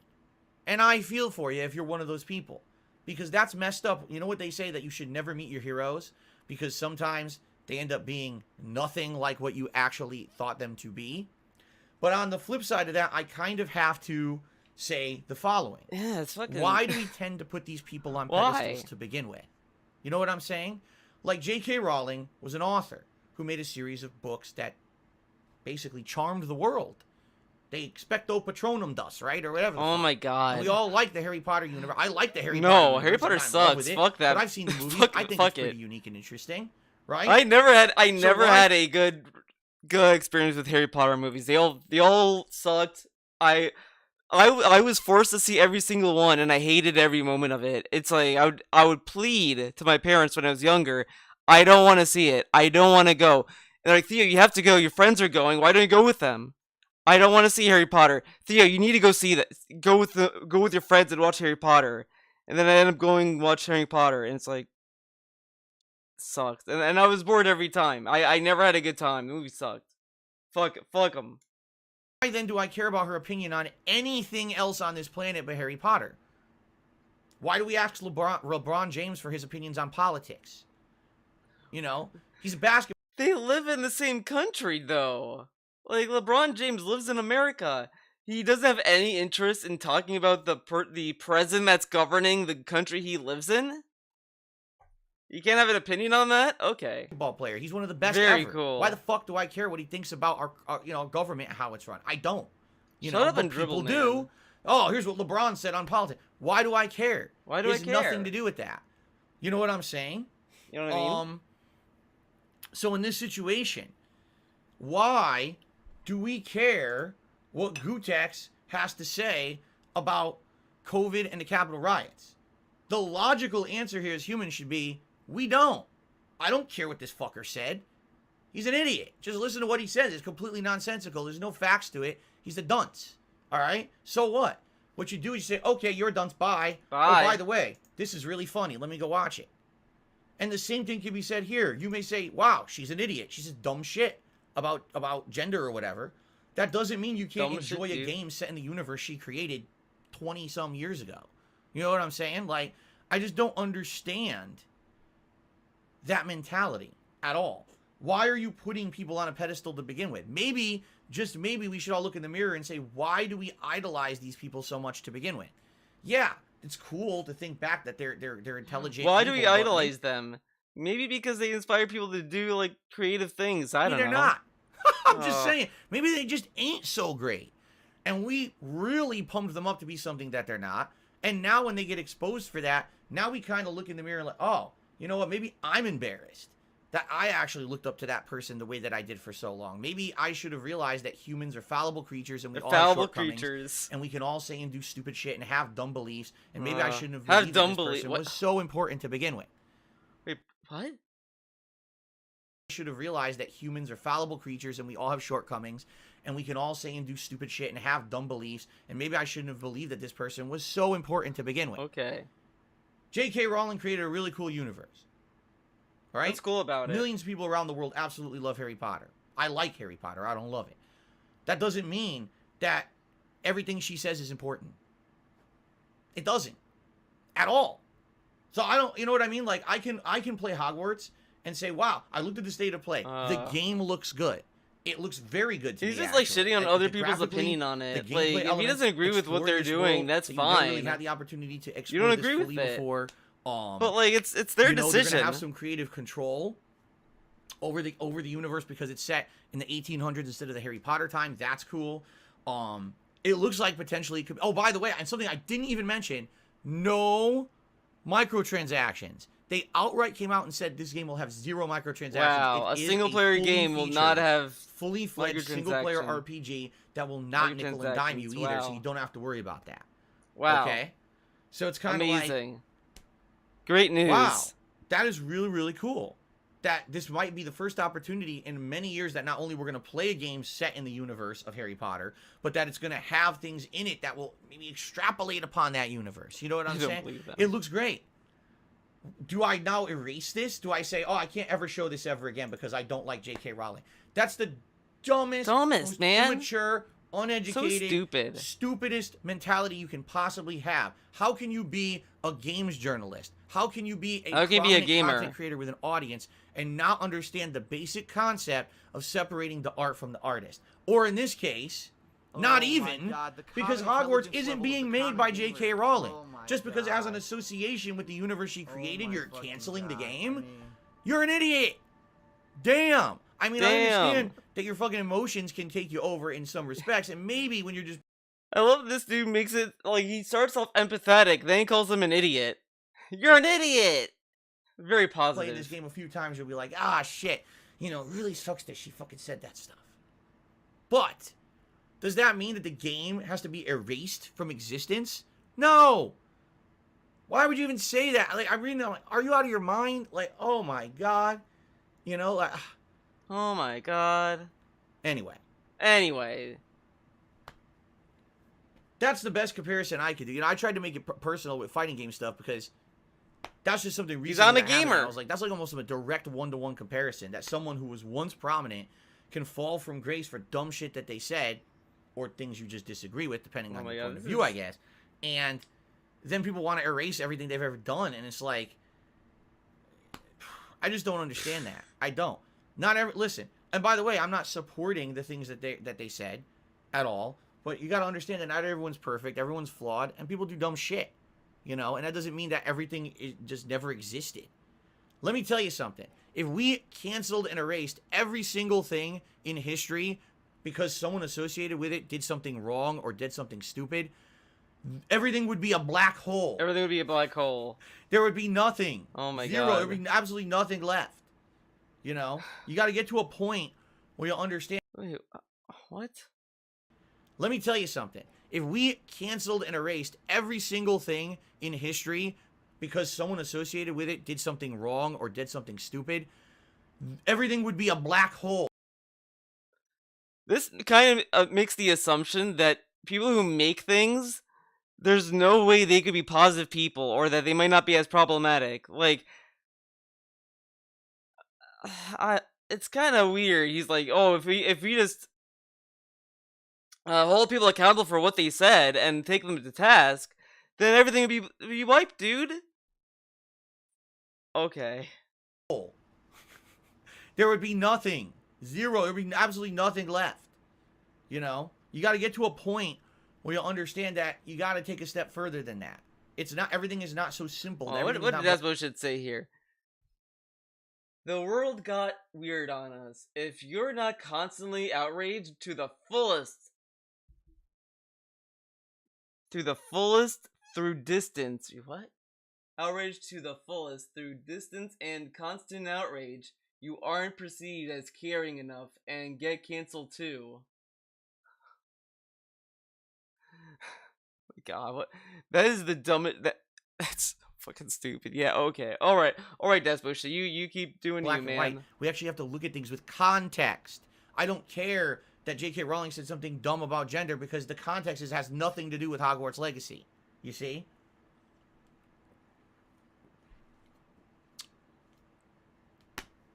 Okay. I hope at least that was insightful for some. And I hope that if you enjoyed that, because I do every once in a while do a different kind of podcast like this. I did it for the history of FromSoft games. I'm doing it today. When I feel like I have something I can add to a current conversation, I will do a more in-depth and informative podcast like today. I can't do this all the time. Okay? But I'll do it when I have the opportunity to do it, and I feel like I can maybe say something insightful. He does this already. I like how he's saying it, like, as this is a new thing. He has done this so many times in the past. It's been part of his pre-streams. That some of you maybe felt some insight today about Hogwarts Legacy and the ridiculous controversy about it on the internet right now because of what I just put out. And if you feel that way, please give the video a like, leave a comment, give the stream a like, tell someone about the podcast. My goal, as I've explained many times, is that in the long term, I can diversify my content. I can make it that I'm known both as a whiny baby, you know, internet content creator, all right, as well as someone who has a podcast. This is cool. You know, I want to diversify because let's be honest, I'm about to hit 40 years old. And by the way, I'm not going to be able to be playing games full time for the rest of my life, and I know 40 years old. I'm not stupid. I'm getting older. Eventually, I'm already feeling the first signs of like carpal tunnel in my right hand. I actually am. I am. When on your left hand, wouldn't it be both hands? You use both hands to game. It wouldn't be just your right. Unless, I mean, you know, the thing he does before pre-stream, dude. Ugh. And because of that, I know that there's not going to be the possibility of me doing this kind of content forever. When I mean gaming. And what I would like to do is branch out a bit every once in a while. All right. Now, I like how he says that he can change his content and diversify, but every other streamer that does it, it's wrong. It's wrong for them to do it, but it's okay for him to do it. It's the same issue I've said about him in the past many times, that he would just change and then say, like, oh, I'm perfect, or whatever. So, thank you for listening. Hope you enjoyed it. And if you think I'm wrong, tell me why in the comments. Destroy me. Go ahead. Go ahead. Just don't be super mean, because I can't approve those comments on YouTube, because then people will complain and report the fucking video. People would report the video for the comments? If I'm wrong, tell me why in the comments. What? Destroy me. Go ahead. Just don't be super mean, because I can't approve those comments on YouTube, because then people will complain and report the fucking video. Susan, this comment called DSP a doo-doo head. Ban him. And the channel. Okay. Let's get to shoutouts. It's him being funny. Not the guy you just banned. Tip me $4.20. He says, you have to be careful about how media spins this stuff. J.K. Rowling haters are legit on the same level as your detractors. Oh, that's a fair comparison. Yeah. They're the same. Do you, like, even dare to try to understand the other point then, buddy? And her family. She doesn't hate trans, but she calls out when trans things hurt women's rights, and they hate that. I, again, am not... What? J.K. Rowling haters are legit on the same level as your detractors. They'll dox and threaten her family. She doesn't hate trans, but she calls out when trans things hurt women's rights, and they hate that. I, again, am not here to say that I agree or disagree with anything that she has said. And then, like, he just says, I'm not here to disagree or agree. Okay. Then why bring it up? In fact, it's weird, because I can't even factually figure out what she has said, because... You can't figure it out. Go to her fucking Twitter. She has a Twitter. Spun so much on the internet. Seriously, like, you start reading one thing that she said, and it's like, well, that's not so bad. But then you read another thing. Oh, he bans her for disagreeing with him. Wow. Well, no, he might get the channel reported. That's why he had to delete him. And it's like, well, that's terrible. But then you read it. What did she say that? I can't even tell. I can't find factually actually the truth of the situation. But that wasn't the point of what I'm saying here. You understand? The point is you can separate the bad stuff that the person has said and done from the content that they have created and still enjoy the content, especially in this case where the game isn't even involved with her. You see what I'm saying? See what I'm saying? Know what I mean? And people don't seem to understand that. They seem to like, oh, I just can't get it out of my mind. I'm emotionally so upset and invested in what's happened here that I gotta say the game doesn't exist. That's a ridiculous notion. And what's funny is people in the stream literally don't understand what I'm saying because they're all saying, oh, I agree with her, I disagree with her. That's not the topic we're talking about. That's not the topic, dude. This is not, oh, well, that's I agree why or it's going disagree on. At all. This is separate that from the game. And by the way, as I cover Hogwarts Legacy, I will be separating that from the game. I'm not going to be bringing it up because it has nothing to fucking do with it. Now, watch. When he plays the game, he's going to make some comical joke about it. Because he doesn't give a fuck. I guarantee he doesn't give a fuck what the beef is or why people don't agree with J.K. Rowling. Because there's another pre-stream. He openly said, like, people are so weird, man. We love Harry Potter. Oh, we can't because she's a bigot. Like, when he said that segment, it was just so much full of, like, sarcasm. And I'm like, you don't know what you're talking about. If that's their reaction to it. Okay. Only Fear of Death to the $1.50. And says, I think you make a good point to separate art from an artist. I think people don't want to feel like they're supporting an evil person.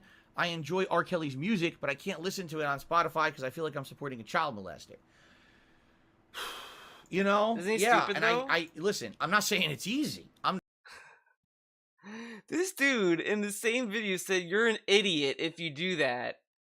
But then this guy says the thing, and he's like, look, I know it's hard, man. I get it. You just called them an idiot like 10 minutes ago. I'm definitely not saying that every situation is clear cut. Now it's not clear cut. Confession? What? I Believe I Can Fly. I listened to the shit out of it in the 90s. No one knew that R. Kelly was a scumbag back then. Oh my god, this dude. Can I make a confession? Can I make a confession? I Believe I Can Fly. I listened to the shit out of it in the 90s.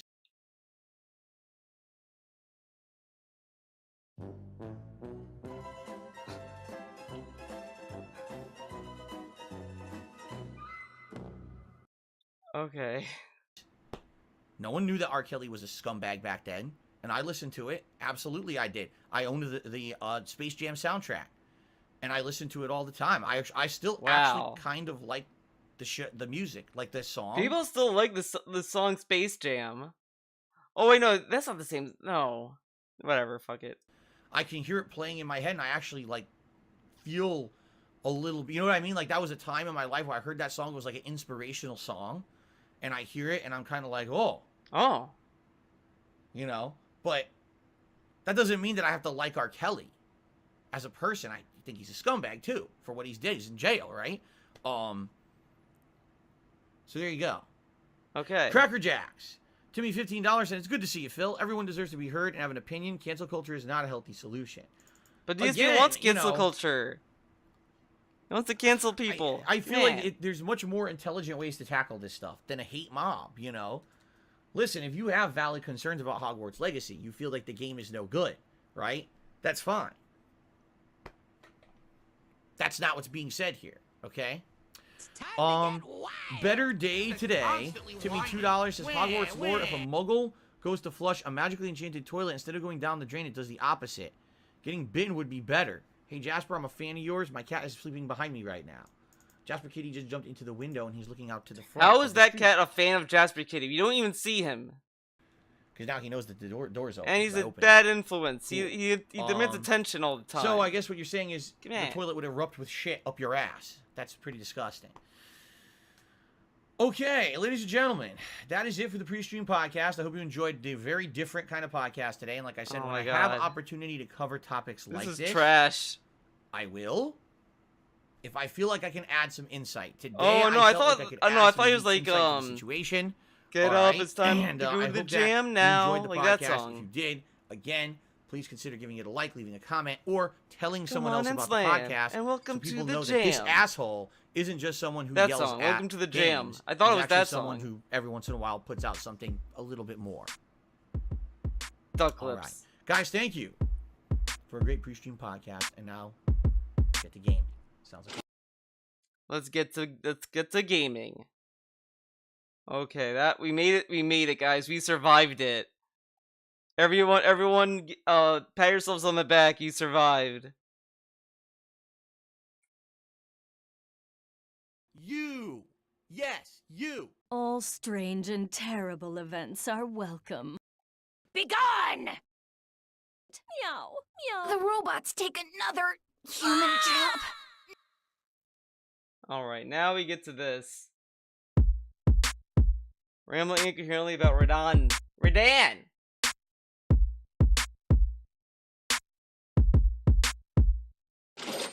Excuse me. You may say, what? But if you're not into Elden Ring, and you don't give two craps about Elden Ring, this is likely a podcast you want to skip. In addition, if you're currently playing Elden Ring, Meow. and you have not made it to the Kalid area of the game, and or have not fought the third major Shit, boss... I'll be right back. I gotta go to the bathroom. I'll be back.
Alright, I'm back.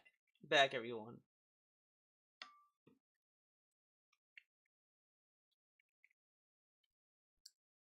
of the game, you probably also want to skip this podcast unless you're okay with spoilers, because there actually is something you likely should know about the third major boss of the game that has incredibly pissed me off. Okay? So, that's what we're going to be doing today, all right? If that sounds good to you, stick around. If not, sorry, you know, that is our topic for today. I'll see you tomorrow, right? So, make no bones about it. I know that I have a large group of viewers who either don't care about Elden Ring or are playing Elden Ring themselves and maybe don't want to hear about this part of the game or this boss. Free to move on to the fourth or further areas of the game. Okay? Now, I should be clear here. The way Elden Ring is set up, you can play it in many different orders. Okay, you know, honestly, I'm not watching this. I got bored pretty quickly. Fuck that.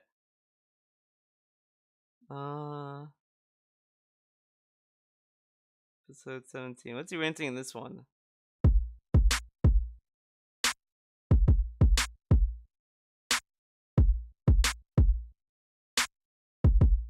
Do not dismiss it, or you will get Last night, Kat and I were watching a particular streamer play Elden Ring.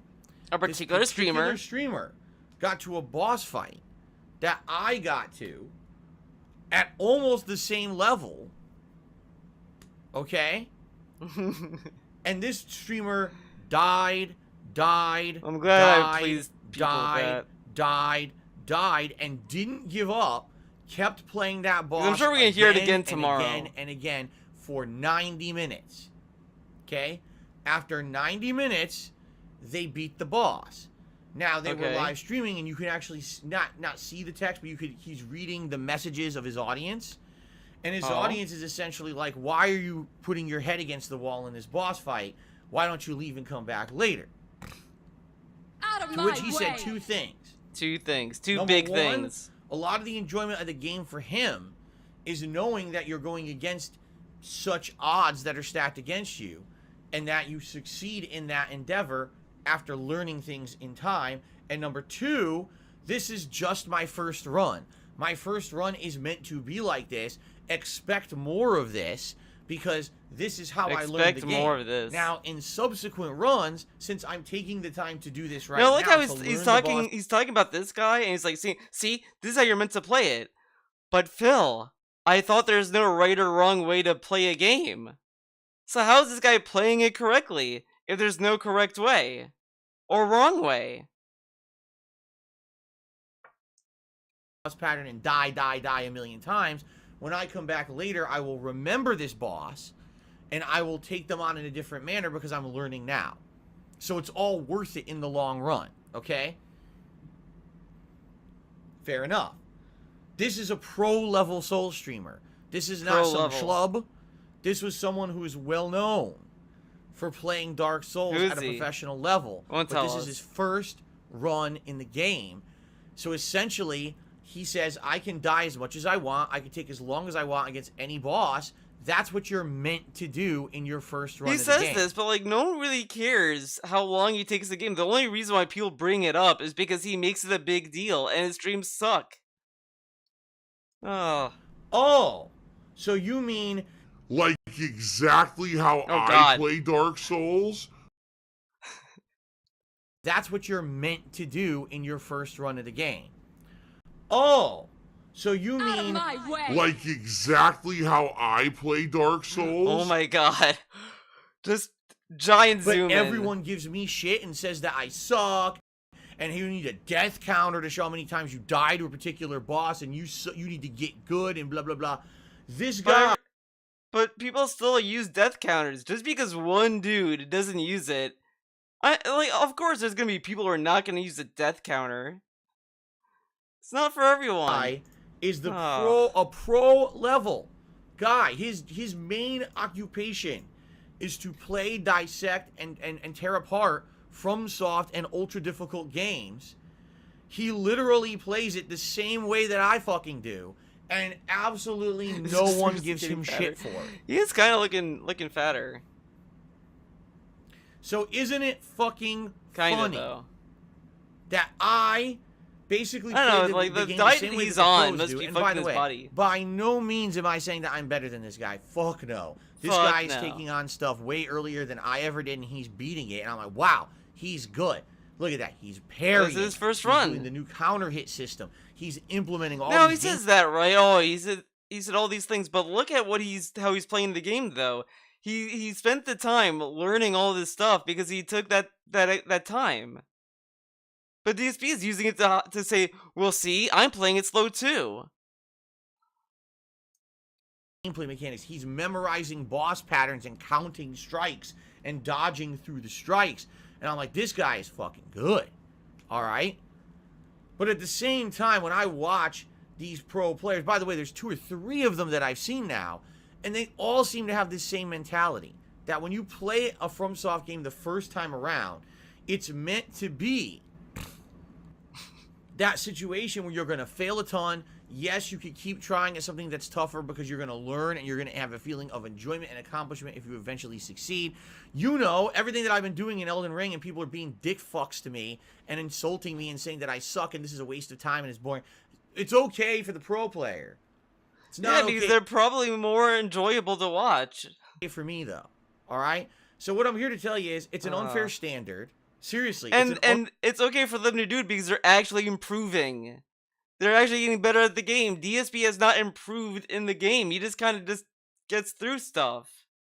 He doesn't get better. He doesn't learn any new mechanics at all. Look at his Horizon gameplay. He barely learns. Unfair standard that I somehow get held to, that I can't do things the way everyone else does. I've got to have the death counter. Oh, I'm a schlub because I died to the same boss a million times when everyone else seems to do it. You know, fuck that. And I really am tired of that situation. I think he's gonna get rid of the death counter. I don't know when, but I have a feeling he has an arbitrary number in his little head that if he makes it past that number, that's when he's gonna stop the death count. That's what I'm calling. I'm calling right now. He has a number he wants to stop at, and if he can't beat the game before that, he's gonna get rid of the death counter. Really am tired of that situation where if I'm going to see people react to me in that manner, I'm just going to say, fuck you, get out. Really. I'm tired of that shit. Banned. Gone. Forever. You're If out I'm of here, genuinely Buster. enjoying a game and playing it for, for the way I want to play it the first run through, then you should appreciate that. And you should give me the same level of respect and dignity and understanding and appreciation that everyone else gets when they play these fucking games. It shouldn't be, oh, let's just sit here and give Phil a miserable time because he died a bunch to a boss and tell him he's doing it wrong and he's playing. Fuck you. That's not even the top level people who make a living playing these fucking games don't say the shit you're miserable time because he died a bunch to a boss and tell him he's doing it wrong and he's playing. Fuck you. That's not even the when they play these fucking games. It shouldn't be, oh, let's just sit here and give Phil a miserable time because he died a bunch to a boss and tell him he's doing it wrong and he's playing. Fuck you. Fuck you. That's not even the top level people who make a He has said this in the past, but it kind of makes it sound like he played this game for them. Like he didn't play the game for himself, he played it for them. living playing these fucking games don't say the shit you're saying. You're just a bunch of scumbags coming to my content to try to fucking make me feel like shit, and I'm not putting up with it anymore. My eyes have really been open. All right. Really been open. Money, yeah, money. All right. And now we get to the big one. Get ready, everyone.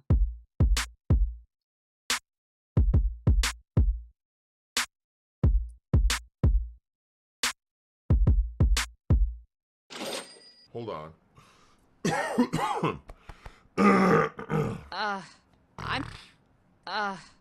Yuck.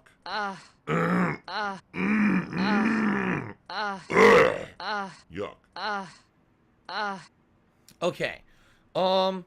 So Zoya did a super chat and saying, why do so many people want to see you suffer? All right. Now here's the thing, Zoya. Here's the thing. I actually think the thing. that this mentality that everyone wants to see Phil suffer is actually not exactly what you're thinking, but there is two distinct groups of people, okay?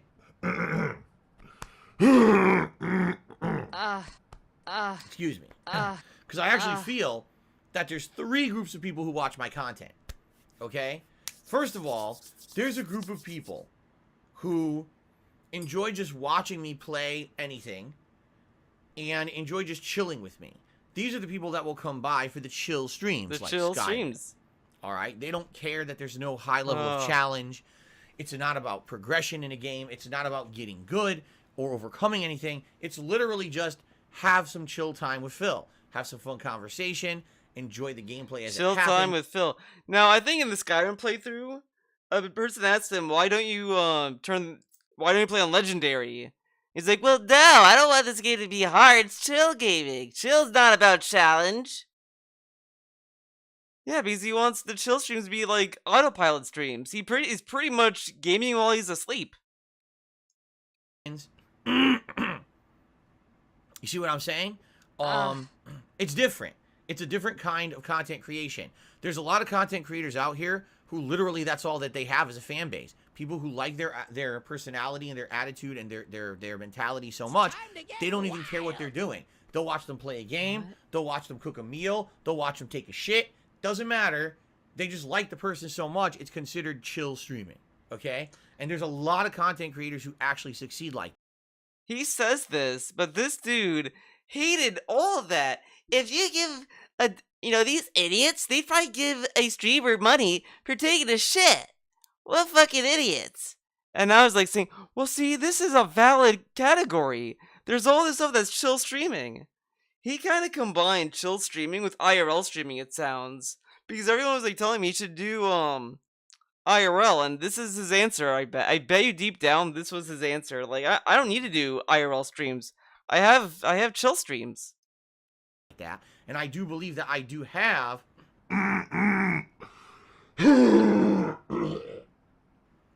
this is really pissing me off today. Anyway, I do really believe that I have a group of people who enjoy that content. If not, we would never have a late night chill stream that made sense. I'd have 2 people on them, right? Right. Now, there's another group of people that are not of that mentality. There's a group of people, and I would argue that why this not group simply of people might have actually mic? been some of my longer time viewers. Oh my god. Because they remember back to a time when... Dude. This fucking chat. He's going on about, like, all this, and... literally no one is talking about what he's talking about. Does he not understand the mute? They've been only talking about his throat clear. I used to play every major game, and I used to rush through every major game. And for me, it was all about beating the games as quickly as humanly possible and getting that content out on the internet. It was definitely a different era. It was not the live streaming era. It was get that playthrough out and get those day 1 views, yada, yada, yada. Yeah, his throat clears are getting pretty bad. And so back then, okay, to see me play an ultra difficult game was a rare treat. Because if I played an ultra difficult game, well, here's someone who's trying to beat that game as fast as he can, and he's getting his ass beat, and it's funny as shit to see me rage and get pissed that there's a difficulty spike in a game, or to hit a wall in a game and I can't get past it, and to die to a boss again and again and again and again and again. And I feel like that's why when I originally played the original Dark Souls 1 and I had no idea what I was getting into, that's why that is still one of the most infamous and most well-known playthroughs I've done because of my reactions, because of the fact that the game defeated me and I gave up on it, right? Wasn't that the same playthrough where he said that he's great, he's glad he's getting paid to play Dark Souls because he wouldn't play it otherwise? I agree with you. That's entertainment. That is entertainment. And I'm happy to have done that. I really am. Because you can now look at how I've changed over the years as both a gamer and a content creator and see that I have taken the time to study and persevere at that style of game. But there's still this element that if Phil's going to be challenged by something ultra hard and he's going to fail and die, it's very entertaining. I'll be honest with you guys. A lot of the time so far in this Elden Ring playthrough, I come down to the very last hit of a boss. And sometimes I get the hit and sometimes I don't. Those are the moments, right? Those are the epic moments that people come to see. Me too. Like, I feel when I'm in the middle of this epic situation. Okay. Okay. This epic situation. Oh yeah. Of playing a game like this and having a situation where it's like, man, at any moment if I make a wrong move, I'm done. I gotta start over. Right? It's cool. It's a unique feeling. And I love that. Suspenseful feeling. I get goosebumps sometimes during an epic boss fight in one of these games. And I gotta try to be like, oh no. Stay calm. Don't get nervous. Don't let it bother you. You're gonna beat this guy. Just stay nervous. Calm, play your game. You know what I mean? It's kind of the same mentality I used to have in this game. And I gotta try to be like, oh no. Stay calm. Don't get nervous. Don't let it bother you. Stay calm. You're gonna beat this guy. Just, I thought I said stay nervous. You know I mean? It's kind of the same mentality I used to have when I used to play competitive Street Fighter. You may know you're going up against something epically challenging, a well-known pro player. No. Play your game. Learn the match. Play it well. You can do this. Doesn't matter who you're facing. It's for irregardless. You as long as you believe in yourself and you can persevere through this, right? And it's crazy that people play these games at a high level with such an audience, right?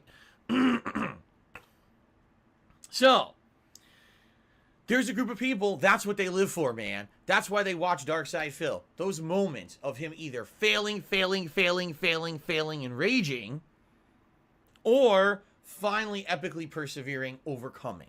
Okay? Overcoming. And I'm totally okay with that. Totally. He's totally okay with that. Absolutely. That makes sense to me. And would you say those people want to see me suffer? Well, yeah. It's not necessarily fun. But the thing is that he barely makes the difference between these two people.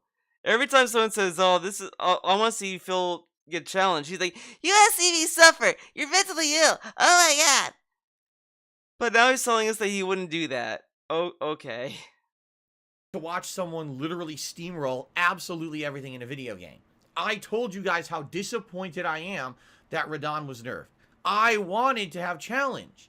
And that challenge was taken... Yeah, they'd say that he should be nerfed. This is so broken. What were they thinking? This is not fun. It's annoying. Away from me by FromSoft when they patched the game. Okay? And that really upsets me. That absolutely upsets me. Alright? But there is a third group of people. The troublemakers. I like to call the hate watchers. Alright? These aren't people that like me and want to chill with me. These aren't people that enjoy my personality when I come up against something challenging and like to see me fail because of my reactions and then eventually persevere. These people are genuinely bad intentioned, toxic, negative people who for one insane reason or another, and yes, I will absolutely categorize it as insane. It's insane. It's insane if you don't want him to persevere, dude, in a video game. I don't want him to beat this game. I hope he rage quits. Dude, that's insane. Holy shit. Because the reason that these people hate me makes no fucking sense. These are people who never met me. These are people who don't know any truth about... We haven't met him, so we can't criticize him. That's very sound logic. Okay. What they've heard is slander, defamation, conspiracy, and contrived bullshit. Contrived bullshit. But people have found ways to take slander, defamation, conspiracy, and contrived bullshit and see and truth about me. What they've heard is slander, defamation, conspiracy, and contrived bullshit. Contrived bullshit. But people have found ways to take slander, defamation, conspiracy, and contrived bullshit and turn it into popularity on the internet. What the fuck? We found ways to make negative stuff into positive stuff. But what about the tabloids? They've existed long before YouTube. And they've been doing this kind of shit for years. And they still do. And so, when people are literally daily live streaming my content illegally. Daily. Talking shit, making shit up, always doing toxic memes, insulting, daily live streaming my content illegally. Daily, guys. I do these streams daily. Talking shit, making shit up, always doing toxic memes, insulting, toxic memes, bringing up new conspiracy after new conspiracy. Like the newest one is, Phil's been using a guide all along. Phil has not done a legitimate thing in Elden. Well, you have like weird fucking sayings when you play the game that sounds really sus, though. Like, he mentioned stuff that wasn't even mentioned in the game before it even showed up. That's why people are like, oh, he must be looking at a guide. Because how the fuck do you know, like, a boss fight's coming when you're just playing a game? Whatever. And he also has said, on day one on his stream of Elden Ring, said, hey guys, you have any tips and tricks? Feel free to comment on the video. He was asking for help. And he's like, they think I'm using a guide. He also has fucking videos of Elden Ring where he openly says that a fan emailed him to do a quest. But no guides. And he literally researches every possible thing beforehand so that he can persevere in the game, because if he didn't, he would never beat anything in the game, right? And like the other thing is that like some of his responses to things, like the Guardian Ape in Sekiro, like that to me, like I knew he looked up a guide. Because it is surprising when you decapitate that gorilla, the Guardian Ape, his head comes back to life and shit. Like it's another phase of the fight. And no one knew that. It was surprising. DSP comes by it. Oh wow, man, his head came back out. Wow. Like it kind of sounded like he knew what was coming. Like he didn't do anything. Like he didn't come close to the enemy. He just kind of hovered around, like he was waiting for something to happen. You know, one of the famously and infamously times that I did really well in the game was the end of Sekiro. I legit had never seen the final boss of Sekiro before I fought him. Not once. I didn't watch a video or playthrough. I never looked ahead in the game. I was fighting that for the first time legit, and within 3-4 tries beat him. All right? While other people were taking hours and hours, it took me 3-4 tries. I was like, I got him. I know what to do. Take this. Okay? Take this. To this day, people will not admit that I did well in the game. He cheated. He looked that up. He definitely looked that up because we, somewhere down in our twisted, toxic hearts, hearts? We can't believe. What? Admit that I did well in the game. He cheated. He looked that up. He I'm at definitely a loss looked for that up words because here. we, somewhere down in our twisted, toxic hearts, right? Our toxic hearts, guys. Shouts out to toxic hearts. We can't believe that this guy could possibly do good at anything. He's the ultimate bum, right? He's terrible at everything he does. He schlubs his way through life. He doesn't deserve any popularity. He's never been good at anything. They write off my Street Fighter years, right? They write him off. They say that I never did anything good in Street Fighter. That even though there's years of history, tournament results all over the internet, right? He was never good at Street Fighter. Even though this dude never learned how to do crush counters in Street Fighter 5. And he's like, well, I'm good at Street Fighter. Thanks for the 20. I don't know what the currency is. It's MX. Big ups, none. Dogs are detractors like me. What the fuck?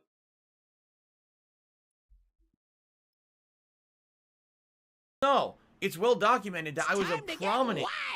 Klaus Mistry super chattet 96 Cent. Big Ups non-doxer detractors like me. Tournament director on the East Coast of the United States for a good 2-3 years. Well, thank you. In the New York and Klaus other tri-state area. Phil never contributed anything positive to the Street Fighter community. He was always just a toxic jerk. They literally just erase history to pass their own twisted, toxic narrative. And they believe it. Because these are the same people that believe insane conspiracy theories about everything else.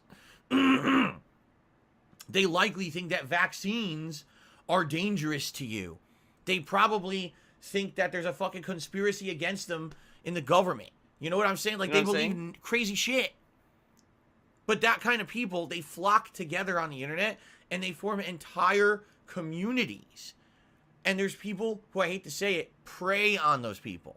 All right? Pray Do on I him, actually dude. believe that the people who watch the restreamers of my content, excuse me, let me rephrase. I want to hear this again. But that kind of people, they flock together on the internet. Think that there's a fucking conspiracy against them in the government. Klaus You know what I'm saying? Like they believe in crazy shit. But that kind of I am going to post a video regarding my drama. I ain't a doxer.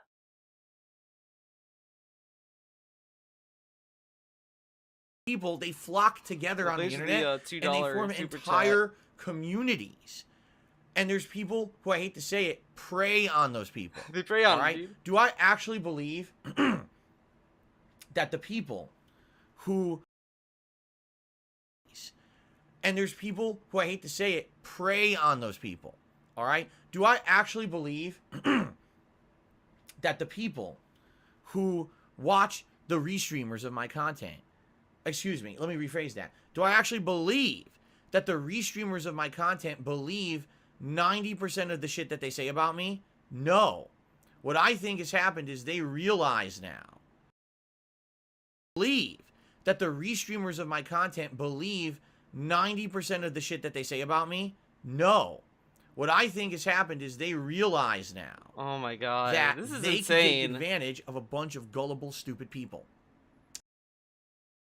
And they realize that they need to constantly be stirring them up to get that fervor going. What is up with them talking about fucking fervors lately? They have to get themselves pumped up, man. They gotta get a fervor. It's like he thinks we're like fucking like some monster, like some animal that needs to get like constantly have like we need to like constantly like get excited or something. Like, dude, calm down. To keep that gravy train rolling for them. So if it means gravy train, baby, making something up completely or taking something and twisting it in a way that it's not what it was intended, or literally just pulling conspiracy out of thin air out of their ass, they will do it on a daily basis in order to profit. Essentially, they're cult leaders. They have this weird, cultish, toxic following to hate Phil, hate Phil, hate Phil. What? And you might say, where did it come from? Where did it come from? Originally, it came from things like This Is How You Don't Play, making it virally popular to crap on Darkside Phil. I'm at a loss for words here. So where did it come from? Originally, it came from things like This Is How You Don't Play, making it virally popular to crap on Darkside Phil. This Is How You Don't Play just showed how bad he was at games, though. But when people saw that innocent, maybe not necessarily harmful videos like that were becoming popular, they said, well, how can I push that further to make myself benefit? And they became leaders of groups of crazy conspiracy theorist people to benefit from that. You see, they're basically swindlers. They're the ultimate, you know, the people who lead these cults in real life. They're swindlers, dude. Because they're just trying to get something out of it. That's literally what they, whether it's for ego. But that's not what you do, though. Like, he talked about how the trolls benefit off of talking shit on him, but he's kind of making bank off of mentioning the detractors. If the trolls aren't such a big deal, why does he keep talking about them? Why is it such a big deal? Why is it an issue? Why is it such a problem that your fans talk to the trolls? If they are your fans, then why would they go to the trolls in the first place? Okay. Whether it's for actual money, whatever it may be, that's who these people are. And they're absolutely taking advantage of the people who watch their content and milking them. The trolls are milking them. Not DSP, though. DSP doesn't milk his audience. He just offered the vest for free and then decided to put it behind a paywall. That's not negative at all. Come on. 100% that's why they do it. They're not doing it because they believe all of that shit. They don't believe that. They factually say things that are wrong. They've outright made videos saying, Darkside Phil rage quits. When I didn't rage quit, I'm still playing the game. Yeah, there are some videos that either misclassify games that are rage quit, or they are too soon to call them rage quits, or that they're just talking about rage quitting games. But this has not happened in a long time. But okay. But they literally make shit up daily to get that insanely gullible, stupid, convincible audience to go along with the new negative thing they're saying to make a buck or to get over or to be more popular, get the clicks, get the views, get the subs, whatever it may be, okay? And this is a very sad group because they literally want to see me suffer despite the fact that the reasons behind it are not real. And the problem with that is you can't fight that. How do you fight complete nonsensical insanity? You can't convince them anything factual because they believe nonsense on a daily basis. You know, if anything, it should be someone like YouTube or Twitch who's looking at shit like that and saying, this person's a shit stirrer. All they do is talk shit and literally have no productive content. No productive content. Okay. All they're here to do is hurt and get over by crapping on someone. Like, that is. But what's this then? And he has done the same thing about Ninja and all these other people, and then claimed that he's just stating facts. But we can't make the same claim about talking about DSP. Only DSP can make the claim when he talks about other people. Sound good? It's not content that should be allowed. In reality, outside of the realm of the internet, it's not. People get sued all the time for defamation or slander, and there's big court cases about it. You read about them in the media and everything, right? You can't just say and do whatever you want about someone and drag them through the mud and make shit up about them to get over yourself. It's not legal to do so. In India, you can't even say factual things about someone that's negative. I'm not even kidding. There's actually a law in India that even if someone factually did something bad, you can't say it in the public because it's considered defamatory, and you could sue them for it. But that's fucking crazy. But how is it defamatory though? If what they're saying is true, they're just saying that they have to go to court or whatever. Okay. Crazy in my opinion, by the way. But the point I'm making here is, this whole era of internet content creation has opened the door to like the Wild West of this kind of shit. There's no regulation, there's no protections against it, and sadly, I've become one of the people who's been a major victim of this kind of internet ire, where something as innocent as this is how you don't play, make fun of that how Phil plays games because he's not very good at them, turned into Phil isn't the most evil, lying, cheating, you know. I just love the evolution. It's like we're like the monkey from So we're microbes at this stage. This kind of shit. There's no regulation, there's no protections against it, and sadly, I've become one of the people who's been a major victim of this kind of internet ire, where something as innocent as this is how you don't play, make fun of that how Phil plays games because this is the in the primordial ooze. This is when we're the amoebas. We're the amoebas right now. This is like the microbes. He's not very good at them. Turned into Phil isn't the most evil. Now we're at the point where the monkey discovered. We're at the monkey stage. The monkeys are running around. We're in the ape phase. Lying, cheating, you know, dishonest person on the internet, and every day he's breaking laws and doing terrible things to people all around him. So you should hate on him constantly. But by the way, watch my content and give me clicks and likes and send me money on my live streams and do this and do that. Wait, what? What? Where did that part come in? Where did that part come in, huh? To people all around him. So you should hate on him constantly. But by the way, watch my content and give me clicks and likes and send me money on my live streams and do this and do that. Wait, what? Huh? Where did that part come in?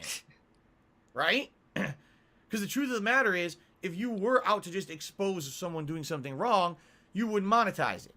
You would just... Now this is like... It's silly, because... one thing, no one should give a shit about people making money on YouTube. I mean, everyone makes money on YouTube. Fuck it, right? But at the same time, for a guy who uses YouTube, what if he's watching a detractor video and the music is claimed that the troll uses, and the ads that are in the video are from the claims? What about that? And also, like, whatever. Just do the right thing. Do the right thing, But dude. instead, you're monetizing every piece of it. You're accepting all these contributions and donations. That's why you're doing it. You're a fucking... But he's streaming. He's streaming, though. And he called, like, streaming work. What if they're doing work though? If I was doing an art stream, listening to this instead of doing this, would this be a productive, positive content? Would people love it? Dishonest piece of shit. Let's be honest here. How many of my major detractors out there are not benefiting from it in some way? Are you out of your mind? Are you out of your mind? I love that everyone that either he hates, he dislikes, the trolls, or people who are shills, it's always rich. It's always because they have money. Every single person he has hated, he complained about, are all people with money. These guys are shills. They make money off of viewers. What fucking idiots. And then, like, the trolls, they make money now. So, like, he hates anyone that makes money, I guess. They're doing it for a reason. And again, they are taking advantage of a large group of people on the internet that have banded together, finding a sense of belonging, a sense of... And then he tries to make it like some poetic thing, like, oh, they're fighting the noble war, dude. Same mindset, you know, when people think the same way, they tend to group together. So if everyone has this weird... You watch too much anime. Mentality... It sounds like an that anime. I'm bad, right? They're going to flock together, and now where do we rally? On the people who are restreaming and making fun of Phil constantly, on the people who are making defamatory videos about Phil constantly. Was any of it true? Well, it must be. I just want to believe it. Who cares if any of it's substantiated? We'll just believe it. Phil rage quit that game, but I'm still playing the game. Phil rage quit that game. Phil was never good at Street Fighter. But what about all these years of tournament history that's well documented on the internet? Phil was never good at Street Fighter. And they actually... He also said, like, Ninja shouldn't deserve money because he's rich. He shouldn't get tips because he's rich. We revel in that shit, you know? Well, it must be. I just want to believe we're going to flock together, and now where do we rally? On the people who are restreaming and making fun of Phil constantly, on the people who are making defamatory... What? Sense of belonging, a sense of I didn't hear this again. The same mindset. You know, when people think the same way, they tend to group together. This is really what he wants for his chat. Every time his chat says two things, like, one guy could say, we want more Elden Ring. And then another guy will say, we don't want Elden Ring. These people sit there like, oh my god, this guy, I chat. One wants me to continue playing Elden Ring, and the other one doesn't. Wow, man, my chat is divided, man. Everyone has this weird groupthink mentality. He then wants everyone to, like, agree with him. He wants everyone to be like one note, pretty much. That I'm bad, right? They're gonna flock together, and now where do we rally? On the people who are restreaming and making fun of Phil constantly, on the people who are making defamatory videos about Phil constantly. Was any of it true? Well, it must be. I just want to believe it. Who cares if any of it's I want to believe it. We'll just believe it. Phil rage quit that game, but I'm still playing the game. Who cares if people are claiming that you rage quit games, though? Who really cares? Rage quit that game. Phil was never good at Street Fighter. But what about all these years of tournament history that's well documented on the internet? Phil was never good at Street Fighter. And they actually revel in that shit. You know? They revel in it. Then why didn't you able to learn crouch counters? Yeah, Zoya. Man. That's the three groups, you know? I don't believe that everyone out there absolutely wants to see me suffer. I think that there is a group of people that want to see me be challenged. They feel that when I'm playing a game, to see that level of challenge adds to the enjoyment because there's a sense of overcoming an obstacle. It's not steamrolling constantly, and I agree to some extent with that. But there's a large group of people out there that are being misled by essentially a bunch of cult leaders who are doing this to make a buck on their behalf, and these people need to have their eyes open and say, wow, these people have been using us for years, and it's getting worse and worse. By essentially a bunch of cult leaders who are doing this to make a buck on their behalf, and these people need to have their eyes open and say, wow, these people have been using us for years. They've been using us for years. This is coming from the guy who has begged his chat to buy his fucking vest to put it on. And it's getting worse and worse. Why are we becoming more and more gullible on a daily basis? He has conditioned his audience to pretty much tell him how to run his business. Guys, if you have any improvements, let me know. You guys want to see me get a new PC? Buy one. But we're the cult leaders, not the guy that's like hyping them up to buy him a new PC. Okay. In the scope of things, all right, I am absolutely positively tiny. I am small potatoes. I don't make a ton of money. I'm definitely not hugely popular. Why do you think these people hyper-focus on me? Right? Wait, Even what? don't make a ton of money. I'm definitely not hugely popular. Why do you think these people hyper-focus on me? What about the people who go after, like, celebrities, though? This dude thinks he has such a big hater base. Like, he has the biggest one. But people have been focused on all kinds of people. Right? Right? Even if every possible thing they were saying about me was true, which it is not, the vast majority of what they say about me is false. But even if it were all true, who fucking cares with how small of a guy I am on?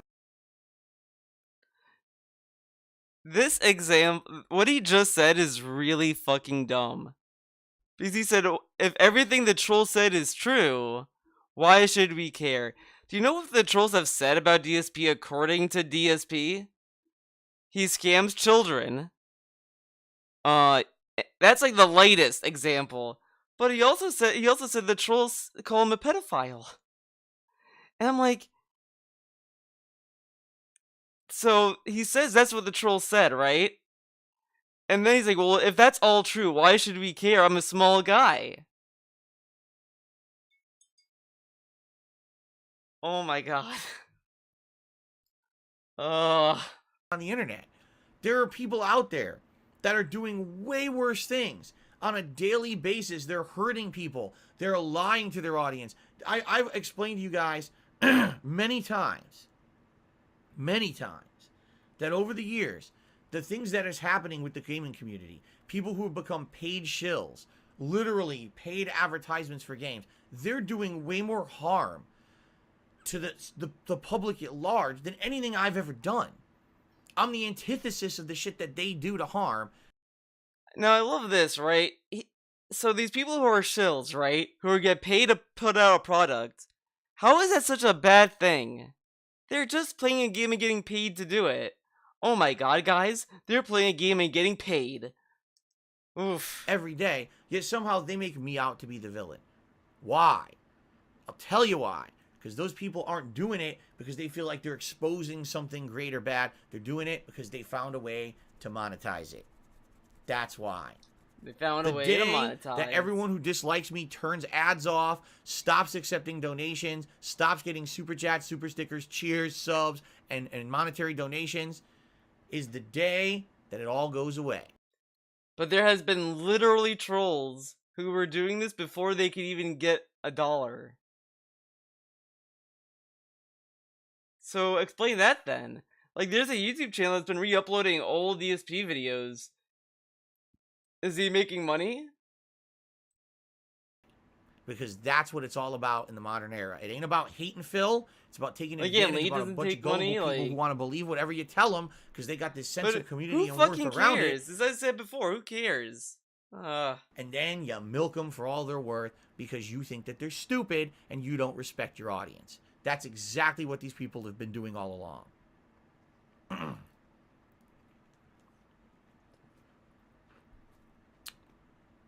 Alrighty then.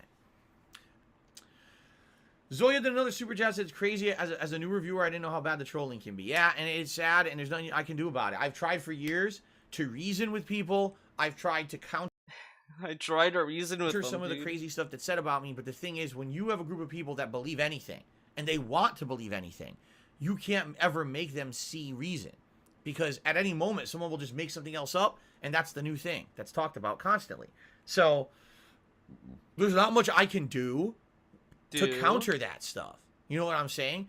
I could sit here and do an entire stream. Here's the debunking stream, and I'll tell you the truth. He did do a debunking stream, and it was a massive meme. It was just saying, they said I did this. Nuh-uh. No, that didn't happen. That was the stream. He didn't really show anything. Like, no one was even asking for major receipts on a lot of things. But he barely, like, it was just him finding excuses as to, like, how he's not the villain. Or he misconstrues what's said. But okay. Find what happened here and the truth about what happened here. But then there's 10 other things that come up, so it doesn't matter. So there's no point in addressing any of it. But what if they just want to like bring up other points they want you to address, though? Okay. Only Iced Coffee did a super chat. Saying the sad part about this is the trolls will clip this rant and take it out of context and make money on your content. Yeah, because here's what they'll do. I can tell you exactly what they're going to do. Because Only Iced Coffee did a super chat. Saying the sad part about this is the trolls will clip this rant and take it out of context. Take it out of context. What's the context to take it out of? And make money on your content. Yeah, because here's what they'll do. I can tell you exactly what they're going to do because they do it so much that now it's just a fucking tried-ass formula. He knows what we're gonna say, guys. He knew this video was gonna happen. Get ready. Get hyped. They'll take what I just said and they'll say, you see, but everything that Phil just said can be applied to himself and here's how. And then they'll show a million defamatory things that aren't true about me and claim that I'm a hypocrite.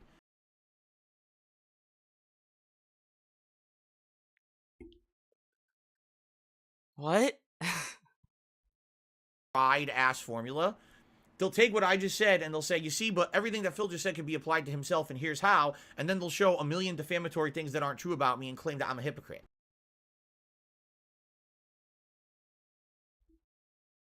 Oh. I'm balling. Oh, what's wrong? Wrong thing. I'm at a loss for words here.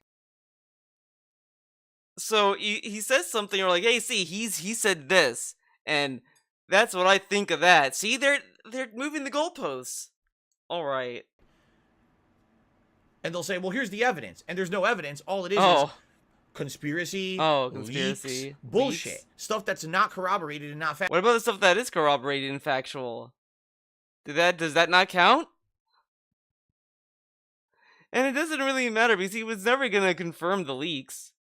But if he's gonna tell us, right, that the leaks is fake and all that stuff is fake, right? So then does that mean the identity theft was fake too? How can the leaks not be true if the identity wasn't stolen or whatever, right? So I guess that was a lie too. Factual. But they've said those things so many times over the years about me, they act like it's factual when it's not. They actually convince their communities to believe their own bullshit that they made up, and now it's a fact in their crazy minds, so you can't ever disprove them. You see what I'm saying? Like, right now. If he wants to bring up the leaks, it's like, no, it's not that people didn't believe him or whatever, but it's just like, it's kind of a meme what he was saying about it. I could have a legal document proving something about me, and I would show it to you, and they'd immediately say that's a doctored document. There's no way to prove that it's real. So what's the point of me ever saying anything? For the people who do believe you, that's the point. Like, of course there's going to be people who are not going to be moved by the evidence or whatever, but his evidence always comes out in sus ways. And anything I say and do, it could always be said that he's lying, then there's no point in ever bothering with their nonsense. So, I don't. Alright. Oh, see, and I very well could, too. Top Op Smoke Puffa says, you should slander them instead. Start the information war. Phil Strikes Back arc. If I were ever... Phil Strikes Back arc. Ever to do what they did do to me back to them, they would not survive. They would not survive. What does that fucking mean? If he did what we do to him, like, on what level? Oh, okay. They would not fucking survive. They would be buried. Because these people who usually do shit like this, actually, they're the worst ones. But I'm not that kind of person. I don't make toxic content. I'm not gonna fuck around or go down that rabbit hole, that slippery slope. That is a bad place to be, and I refuse to do it. I'm a positive content creator. I've definitely changed myself over the years from who I used to be. I purposely don't make that kind of content, and I don't want to. So I absolutely refuse to do what they do back to them. You know, they say fight fire with fire. Not if it means sacrificing who you are as a person and as a content creator, and I'm not going to do that shit. I'm not going to do it.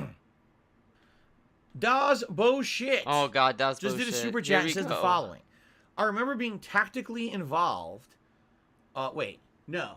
Tacitly involved? The fucking valedictorian. Tacitly? Gotta Google this one. And this is also coming from the dude who bragged about how comic books gave him a good wide library of words. Doesn't know tenacity. Pretty cool, huh?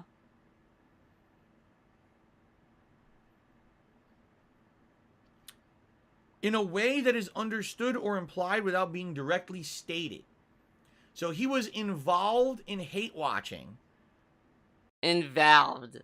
Meaning he watched me in a hateful manner but wasn't directly involved in the hate. Okay. Gotcha. Thank you. I had to look the word up. I actually didn't know what the word meant. Okay.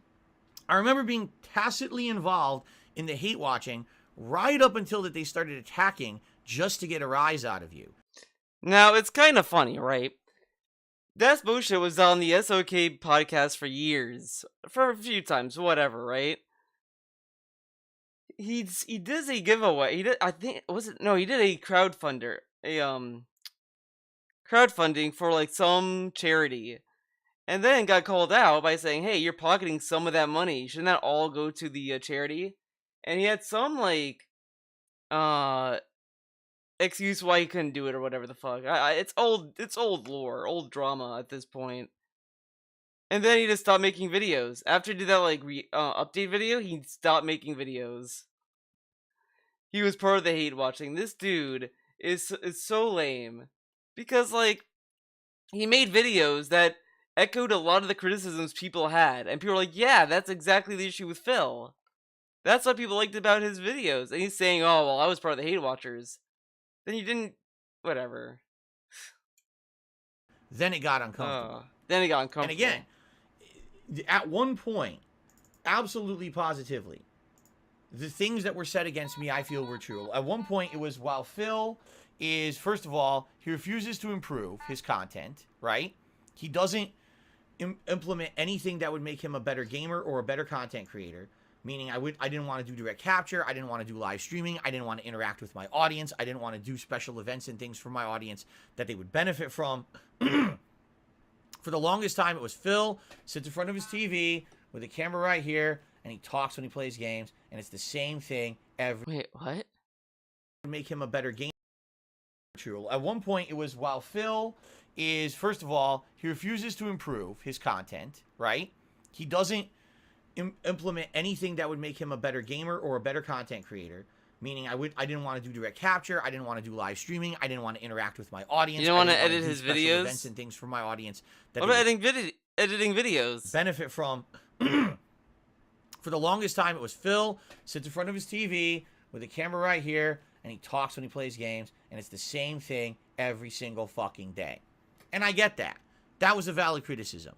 When I sat here and literally... But that still goes on today, though. Every waking moment of playing a game, I would complain and yell at a game director or a game developer. Yes, that was a valid criticism. There was a lot of things about me back then that were quite embarrassing and bad as a content creator. It was also my shtick. That was the thing that a lot of people came to see me do, and that's what kept my audience coming back. It was a shtick.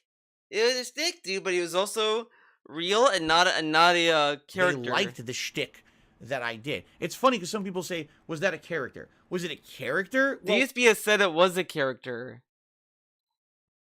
He said it was a character in the past. Now he's saying it's not. What it was it was over the top reactions. Did I genuinely have some of the feelings that I expressed in those videos?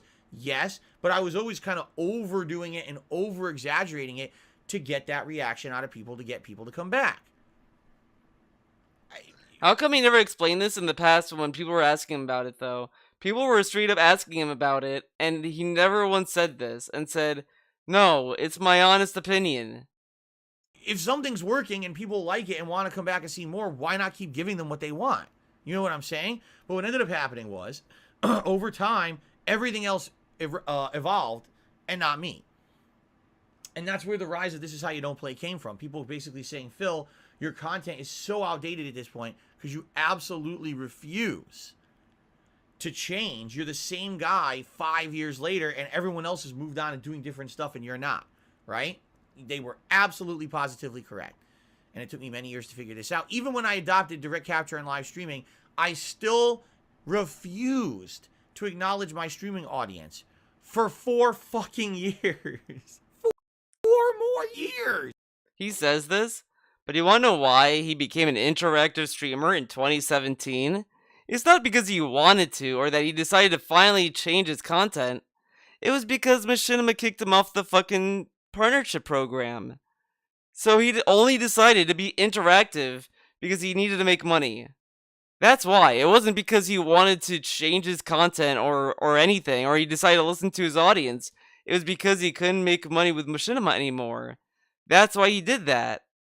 And he's trying to frame it like this when he has a fucking pre-stream. Not a pre-stream. A vlog on his King of Hate vlogs where he talks about being laid off from Machinima. That I didn't do it. It's like, what was I thinking? I was a fucking buffoon. Finally, in 2017, I started to get it. I had to get out of that mentality of being a YouTuber making offline videos and realize that the future is interaction with you guys. The future. And he says that the trolls are milk the audience. The trolls are swindlers and all this stuff. But what does it say about someone who only listened to the audience when he needed to make money? Not before in good faith, but because he needed money. It kind of says that this dude just sees his audience as a fucking ATM. Because he should have done this transition years ago if he really cared. If he really cared. Organic chemistry, talking and having a fun time together live, and then having that genuine enjoyment of what I'm doing come through in the on-demand videos. Because back then, yeah, was there some enjoyment? Of course, but I was getting so burnt out on the formula that I was doing. I'm so happy to not have to do that shit anymore. So yeah, listen. Okay, it was a 1K cat. The other $1,000 tip, that was a bonus. That was just a bonus, guys. Get it. Back then, it was fun to make fun of Darkside Phil because he was the obstinate, stubborn asshole. He didn't want to improve. He didn't want to put out quality content. He didn't even care about putting out quality content. He just wanted to put out the stuff that made people laugh to make a buck. You're right. You're right. But I changed along the way. I had an epiphany in 2017 when I realized it was either change for the better or pack it up and get the fuck out. And I saw the light. Those first few months when I started being that interactive streamer, I was like, geez, it's so different. Now, when I'm a streamer, I can play stuff more long form. I don't have to rush through the game. Yeah, that's why he removed JRPGs off of his viewer's choice. That's why he couldn't play Tales of Arise because it was JRPG. Can't play it, but now he can play long form games. I can enjoy them for what they are. That's why he also dropped Dying Light 2, dude. People want to interact with me and talk with me when I play them. It is such a different, really different situation. You know, and I love it. But now you're absolutely right, Das Boshi. It becomes, instead of let's legitimately criticize Phil and make fun of him for his shortcomings, it's now let's get personal. Let's personally, on every possible level, say nasty things about him, whether they're truthful or not, to get that rise out of my audience and make a buck. No problem, big. That's what it's become. Dabby. I appreciate Das Bullshit that someone like you, who maybe previously didn't like me, something alright, was part of that poke at Phil, make fun of him, turned around, and now, you know, you've been a big supporter. You have. You've been big nice supporter, man. You've said nice things on the streams. You've supported here and there, and I really appreciate that. Thank you for that. George R.R. Miyazaki. Like, I just love how lame Das Bullshit is about this, because it's like he was surprised that there were bad people on the internet. Like, he was like, this dude was like, yeah, when they started making personal attacks on you, Phil, that's when it got awkward. That's bullshit. Just because, like, he's around bad people doesn't really mean you must love Phil again. Like, that's what's so weird about people like Das Bullshit and other fans that have done this, where it's like, yeah, Phil, I hated you, but after I saw the trolls being really weird, that's when I realized you were not so bad. It's like, you could disagree with what trolls do, and also not like DSP as well. Like, one doesn't excuse the other. And like, that's bullshit saying, I was like, well, I was with fucked up people. It's like, yeah, that is, so does that mean that you have to like Phil now because you're around bad people? I don't know. Zaki tipped me $2, says, should we release a gamer declaration of independence? We gamers shall live free from persecution in our gamer declaration. That sounds really dramatic and kind of over the top. Gamers need to rise up. I'm saying, just because you upload a video to YouTube, it should not give everyone else on the internet. Now that King Goken has the wrench back, could I get mine back then? Back too? Kappa face as he... Yeah, guys, I'm telling you, only his coffee's gonna become a mod again. He's gonna be a mod. I guarantee it. Free reign to literally make shit up Tales of about you. there should be protections in place, and there are absolutely none unless you have a lawyer on full-time employment ready to slap down a cease and desist at every waking moment. No, it's not fair. It's an unfair place. It's really fucked up. Really fucked up. Only Iced Coffee, thanks for the super chat. There's absolutely no reason I'm even going to read that. I'm not reading that. It's going to cause a bunch of people to rip their hair out and go crazy, and it's just going to cause drama, and you know that, so I'm not reading that. You know that. You know better. There's absolutely no way I'm reading that. Okay.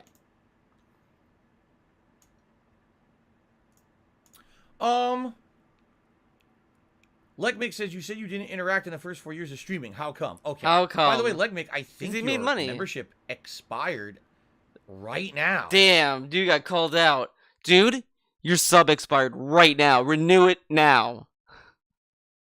Don't delay. Renew now. It did. You had the silver crown, and it disappeared between your two comments. Just so you know. Don't know if you knew that or not. Because it threw me off, because I'm looking at it, I'm like, it's definitely the same guy, but his crown's gone, his name's not green anymore. Anyway, the first 4 years that I streamed, it was interesting, because I could see the direct reactions to what was happening when I was streaming, and I liked that. I liked that? I felt like people weren't there. And in particular, there's another thing you got to remember, too. I should bring this up, because this is very important. Very important. I agree. This is very important for context. This is a shout out, time, Daddy. 2013, when I started live streaming. On the 20th, so yesterday. Live streaming was not necessarily fully monetizable. And what I mean by that is things such as cheering and stuff was not actually really implemented yet. Hold on, it wasn't like, oh, I could be a full-time streamer because I get subs and cheers and tip revenue and all that. It wasn't like that at all. It was more like, yes, you could live stream, and it was more about getting just the subs. And then please pledge to my Patreon or buy a product that I'm pushing on my stream. That's more what it was like back then. Okay, it's not like today. Oh shit, we got a breaking tweet. Hold on, I gotta go full screen. Breaking tweet. Last night, I can't wait to read about Ghostwire Tokyo in the morning. This morning, well, shit, here we go again. Great tweet. Great tweet by the guy. First, we can't. Oh my god, dude, we're gonna get it tomorrow. Guys, so yesterday, the you know who, the shills, they reviewed Ghostwire Tokyo. They say the game's boring, the game's a walking simulator, and it's like, it gotta stop, man. These early reviews need to go away, man. It's not like the 1990s where we were all using magazines. And so that being said, I knew that the vast majority of any money that I was going to make to run my business was going to be on YouTube ad revenue. Because in 2013, YouTube ad revenue was still good. It wasn't until 2017 that the big adpocalypse happened and it all plummeted, and now you can't make a living just with basic videos on YouTube anymore. Okay? So I knew that even though I was live streaming at the time, I had to make my main focus putting the same quality of video out for the YouTube on-demand viewer, because that's where my bread and butter was coming from. That's where my support was primarily coming from. Okay? Okay. So even though I was live streaming, I would ignore the audience. I would see what they were saying. It was interesting to see some of the reactions, but admittedly, yes, there were times when things didn't go well. I mean, I'm not going to bring up the specifics, but remember the infamous Kingdom Hearts finale incident and stuff like that. The Kingdom Hearts finale. He got mad because his audience was shitting on his girlfriend because she was kind of trolling them. And then he's like, "Oh, put it in sub-only mode. Piss me the fuck off." And it's like, and he's gonna say, like, "Oh, that wouldn't happen today." So, what would his answer be? To tell Leanna, don't go on my streams, don't watch my streams, Leanna? That's kind of fucked up. That, which I look back today and I'm like, man, what a stupid situation. If I were a different kind of content creator back then, that never would have even happened. But because I would. That wouldn't have happened. I would have told Leanna, don't come to the stream tomorrow. It, sense. It just set myself up for disaster in a lot of ways. And so, yeah, like it was interesting because at first I was like, oh, this is like a whole new world of content creation. I can watch live and I can see who likes it and who's not liking it. I can see the live reaction and maybe even steer the content in one direction or another, depending on how the audience is reacting live. But at the same time, I felt like I had to directly act like they weren't there so that the on-demand viewer wouldn't feel like the content was geared just towards the live audience. A lot of the people were afraid when I became a live streamer that, man, all your content has changed now because all you do is talk to the audience constantly. You see? In fact, it was funny. It was funny. Hilarious. It was absolutely one of the criticisms I got at the time was that, Phil, we can tell that stream chat is just spoiling the entire game for you. Because as you're going through the game, you're doing so well, and we know that you don't do well in games. So obviously people are just telling you everything on the fly in the stream chat, and your content has changed. And the truth is, they weren't. And a lot of the times, no one was spoiling anything. It was just I was doing well, and people wanted an excuse. But like the thing is, back then, he would figure something out the moment someone typed it in the chat, though. Like, as soon as you see, like, someone will type out, like, a tip in his chat, the second it shows up, he figured it out. And that's why people thought he was looking up guides. Excuse why Phil sucks. So they would always say, oh, it was the stream chat told him to do it, the stream chat. But no, it wasn't. And he has also admitted to listening to the chat before. Hold on, I'll be right back. I gotta go to the bathroom.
Alright, I'm back. Post cat, wait, no! Bleh. Excuse me. So I hope that's a good answer for you. Alice Telemon tipped me another $1.50. He says the Street Fighter 4 content was absolutely fabulous. Fabulous. I felt from day one what you were doing, talking shit as if you were in an arcade with friends or at home with a friend playing together, calling things out, even if you knew it was bullshit, just having great fun. Exactly right. Exactly. You know what? And this is actually very truthful too. Arcade days were very different than what you have now with fighting games. Back then, it was actually just as important to be good at the game as it was to be a good shit talker. I'm not kidding. It was part of the cultural experience to deride your opponents when you played them, so that way you could mentally throw them off and beat them, because then you're the king of the cabinet and you get to keep playing while others have to step up and keep putting money in the machine. It was part of it. Today, it's all outlawed. You can't talk shit during a competitive match, but it was part of the overall... There are still people who shit talk at matches, though. Or just at environments, but it's usually done in, like, a joking way, dude. Experience back then. So when I'm making the content of Street Fighter 4, you know, over a decade ago, I'm trying to bring that experience. This is such bullshit. This is just him trying to sound smart. He's just trying so hard to look big brain about this. I want you guys to feel like you're actually at the arcade. Into the content that I was making and let you guys kind of see exactly how it was back in the day. Now, to some extent, it was completely unfair because it's me talking shit to someone on the other end of the internet who can't even hear me. They can't make a retort. And I knew that. He called trolls pathetic about this. The trolls, they make fun of you because they're behind their computer screens. They would say this in real life. And then this dude is like, oh, well, I did it, and these people are online. It's cool when I did it, but not when trolls do it. It was a captive audience. It was a captive play. You know, there was no way for them to counter what I was saying and doing. And to some extent, I think that's why people liked the content. It was like, damn, Phil the Bully beating people up in Street Fighter 4. Phil the Bully. But guys, DSP was never a bully. He was never a bully, but he's Phil the Bully. He's talking shit the whole time, right? People enjoyed that. That was the shtick at the time. This dude bragged about how he's never been a bully and all this stuff, but he's like, he knows how to bully, right?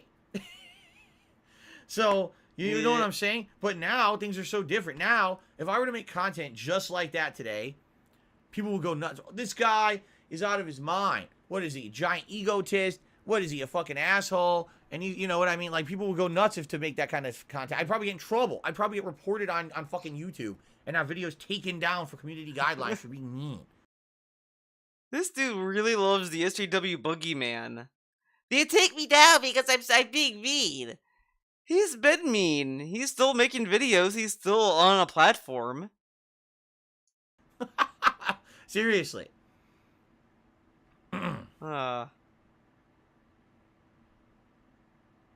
Jay Love the Flash says, wasn't the big tournament you won lacking a lot of key players during that time? No, I didn't even win that tournament. I won many other tournaments that had key notable players in them, but the one everyone talks about is the one that a few key players boycotted. King of Semantics.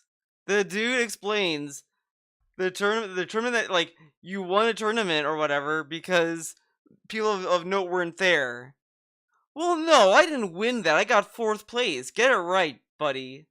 That's what he was talking about. And you still brag about that one all the time, though. And the ones that were in it, I beat. So there you go. Get the story straight. Get the story straight. Moron. Money, money, yeah, yeah. Alright. I think that's kind of it. You know, before I wrap it up, let's go to the daily wrap. The hit show everyone's watching, everyone loves it. Everyone loves the daily wrap. Huge fan of the content. Everyone, and welcome to the daily wrap for Sunday, the 20th of March, 2022. I'm Darkside Phil, and I welcome you to a brief recap of what we did today. The pre-stream podcast was a much more casualized podcast. Casualized podcast. I didn't necessarily have too much specific stuff to talk about, so it was open more to just like reacting to what people were asking me. We had a few interesting discussions, although admittedly, I don't think we had anything too serious of a discussion. It was just a good time, kind of like a Q&A session. okay? On today's Elden Ring stream, things got very interesting because I basically wrapped up with Caelid, even though it's hilarious that I'm in Caelid for like 4 days, all right? I do pretty much everything there is to do, and as soon as I leave, people complain, oh, you missed this, you missed this. Like, why didn't you tell me that when I was there? Why didn't you hold my hand when I'm there, bitch? Come on. But anyway, we pretty much wrapped up Caelid. Don't look at my guy, but you guys have to tell him where to go. And as I continued on with the various side plot lines of the game, I found a bunch of cool areas. Because I had beaten the boss, General Radahn, it unlocked a new area. I won't spoil what it is if you haven't watched the videos yet, but it's really cool because it's kind of a follow-up to something else in the game, and it's actually, in my opinion, one of the better places I've been in the game, and a cool dungeon. Using bad really words, though. So far, that was neat. As I was there, I apparently found a hidden item that unlocked another area because I talked to an NPC who needed the item for a quest, which I didn't even know. I guess I had skipped ahead a couple steps. And this then unlocked another new area that was a follow-up to another area I had already been in. Oh my so god. Like 2 new dungeons unlocked. Then I was given a reward for doing that. And then another. That unlocked a 3rd new dungeon. And by the way, all of these dungeons are optional. 3 optional dungeons unlocked on one stream. It was pretty darn cool, honestly.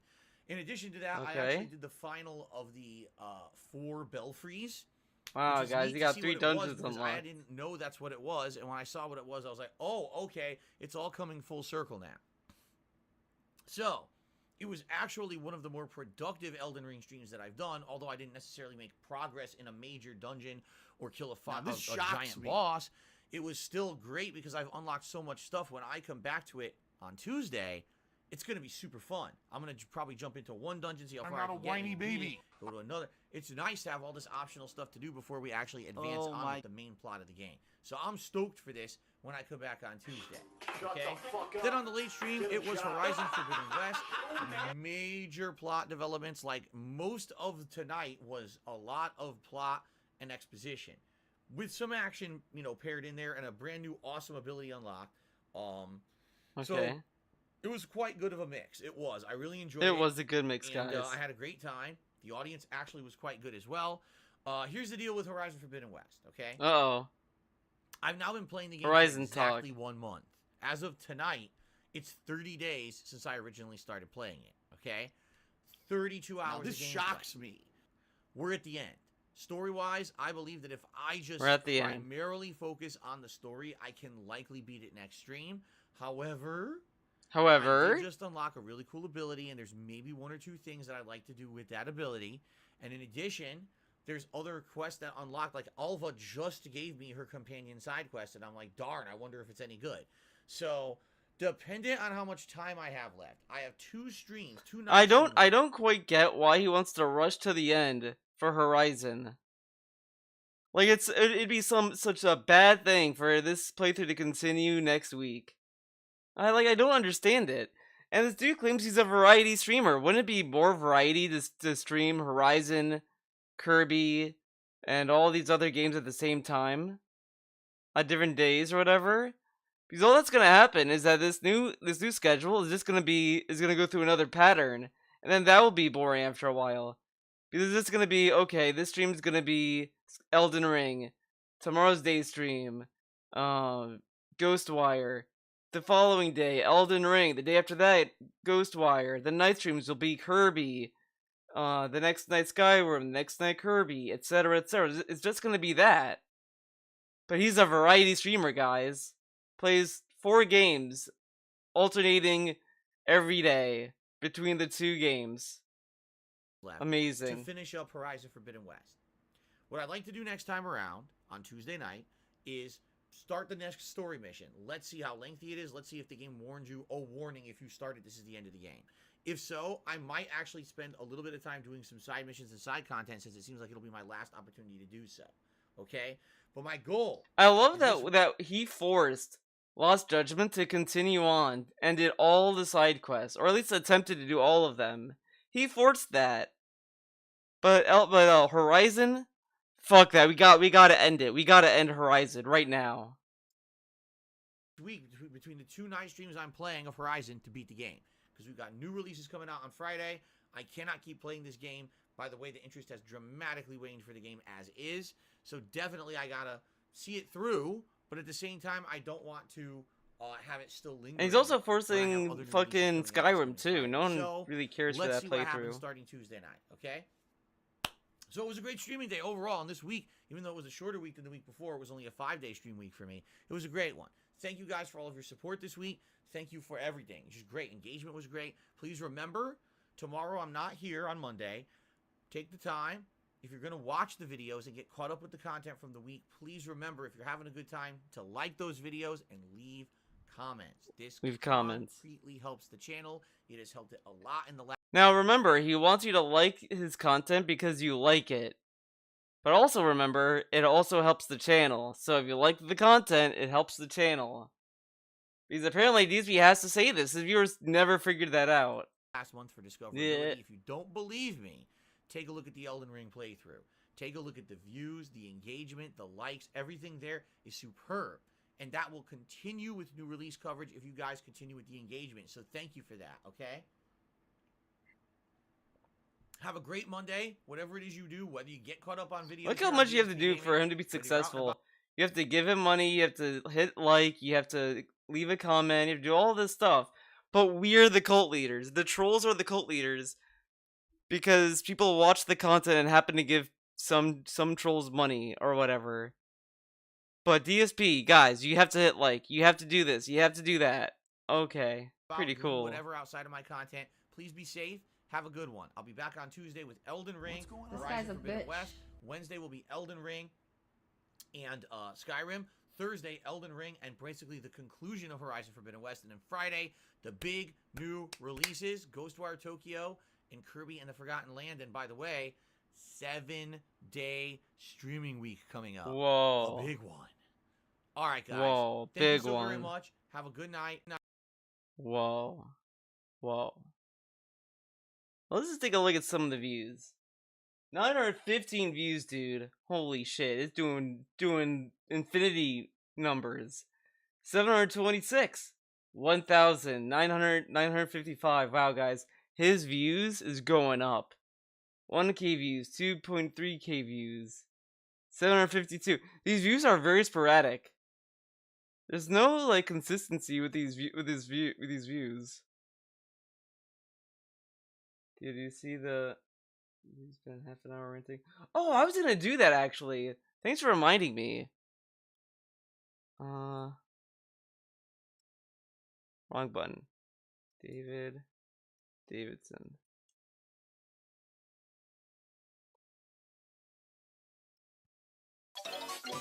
Okay, this will be the last one. We'll end it here.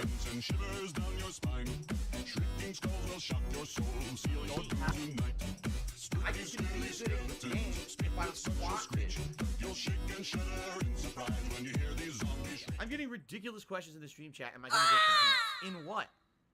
Out of these games, what do I play exactly?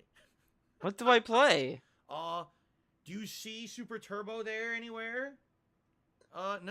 No, I see Street Fighter V, good Guilty Gear, not the best. Revelator 2 is still the best, but good Guilty Gear. Mortal Kombat 11, Based 7, King of Fighters 15, the long wait, Melty Blood, which is a solid game, best game ever made, Grand Blue Fantasy, Anime Bitch, and Dragon Ball Fighters. Big ups. Skullgirls made the cut, and Super Turbo didn't. This is a base timeline. No, I'm not competing. There's nothing to compete in. That's what I'm saying. Like, if they had Hyper Street Fighter 2 Anniversary Edition, maybe I would, be interested. Or that's a load of shit. If they had Super Turbo, I'd be interested. No, you wouldn't. Fighter 6 is coming out, but there's nothing there, and that's what I mean. It feels kind of like the hype that was all built up around Street Fighter 4 that reinvigorated the fighting game community starting in 2019. It went all the way through the life of Street Fighter 4. Kind of has fizzled out. And like the last 5 years, it honestly, to me, feels like fighting games are just not where they were. as an Wait a sec. outsider, not in that bubble Is this of hype, is this the I'm video I like, that is wanted? completely an underwhelming lineup, and I'm really not interested in the least, at all. I wish that it. Oh my god. I don't know if David It was Davison different, had but what can I had say? it. I just think that fighters changed to the point where they're not Whatever. what I used to look for in fighters. You know what I'm saying? Like, You know what I'm saying? it just doesn't feel like when you're playing a fighting game that's the same experience you used to get. You know, I played King of Fighters for a week. I kicked major fucking ass the first few days, and then within the first few days, everyone learned how to abuse the online play to get one hit into a 70% combo, and it's like, okay, it's not fun anymore. It took. It's not days. fun anymore. That's the state of fighting games. That's bad. Fighting games should not be that. Fighting games should have variety. But that's how every fighter ended up. Every fighter he has played, he dropped it because he started getting matched with better players. That's why he keeps playing super turbo. He's able to fucking validate his Street Fighter skills. He gets to be a tryhard. Variety. Fighting games should have robustness. Fighting games should have a long lifespan. Not within 1 week the game's busted, half the people quit it, and now it's all one style of gameplay. It's shit. Street Fighter is not immune. Street Fighter 5 was the same, man. You know? They've got to make it different. They have to go back to how it used to be. Or else these games... Make it different, but make it like it was before. But it has to be different, but the same, but different. Okay. Don't have that longevity. You want to know why they have longevity? Because number one, media hype. They hype the fuck about it and put so much into advertising and, oh, the tournament, watch the stream, the tournament, that people buy into the hype. And number two, people just don't know better. They don't understand that fighting games actually were much better previously, and in the last 10 to 15 years, they've literally degraded to shit for the sake of being fancy, flashy, and having someone who literally sucks at games just jump in and do a fancy combo within 10 minutes of playing. That's commercialism. Then he should play fucking Skullgirls. If he really loves classic footsies and shit, play Skullgirls. They've turned fighting games into commercialist products to be marketed rather than competitive games to be played and enjoyed at an actual. But he says this. But what games did he show that did that? I mean, sure, some of them like watered their gameplay down a little bit, but whatever. Level. They've ruined fighting games. That needs to go back to how it used to be. But different. But the same. Riazi says, we went from I don't like the game personally to people don't know better. That's why they like it. Yeah.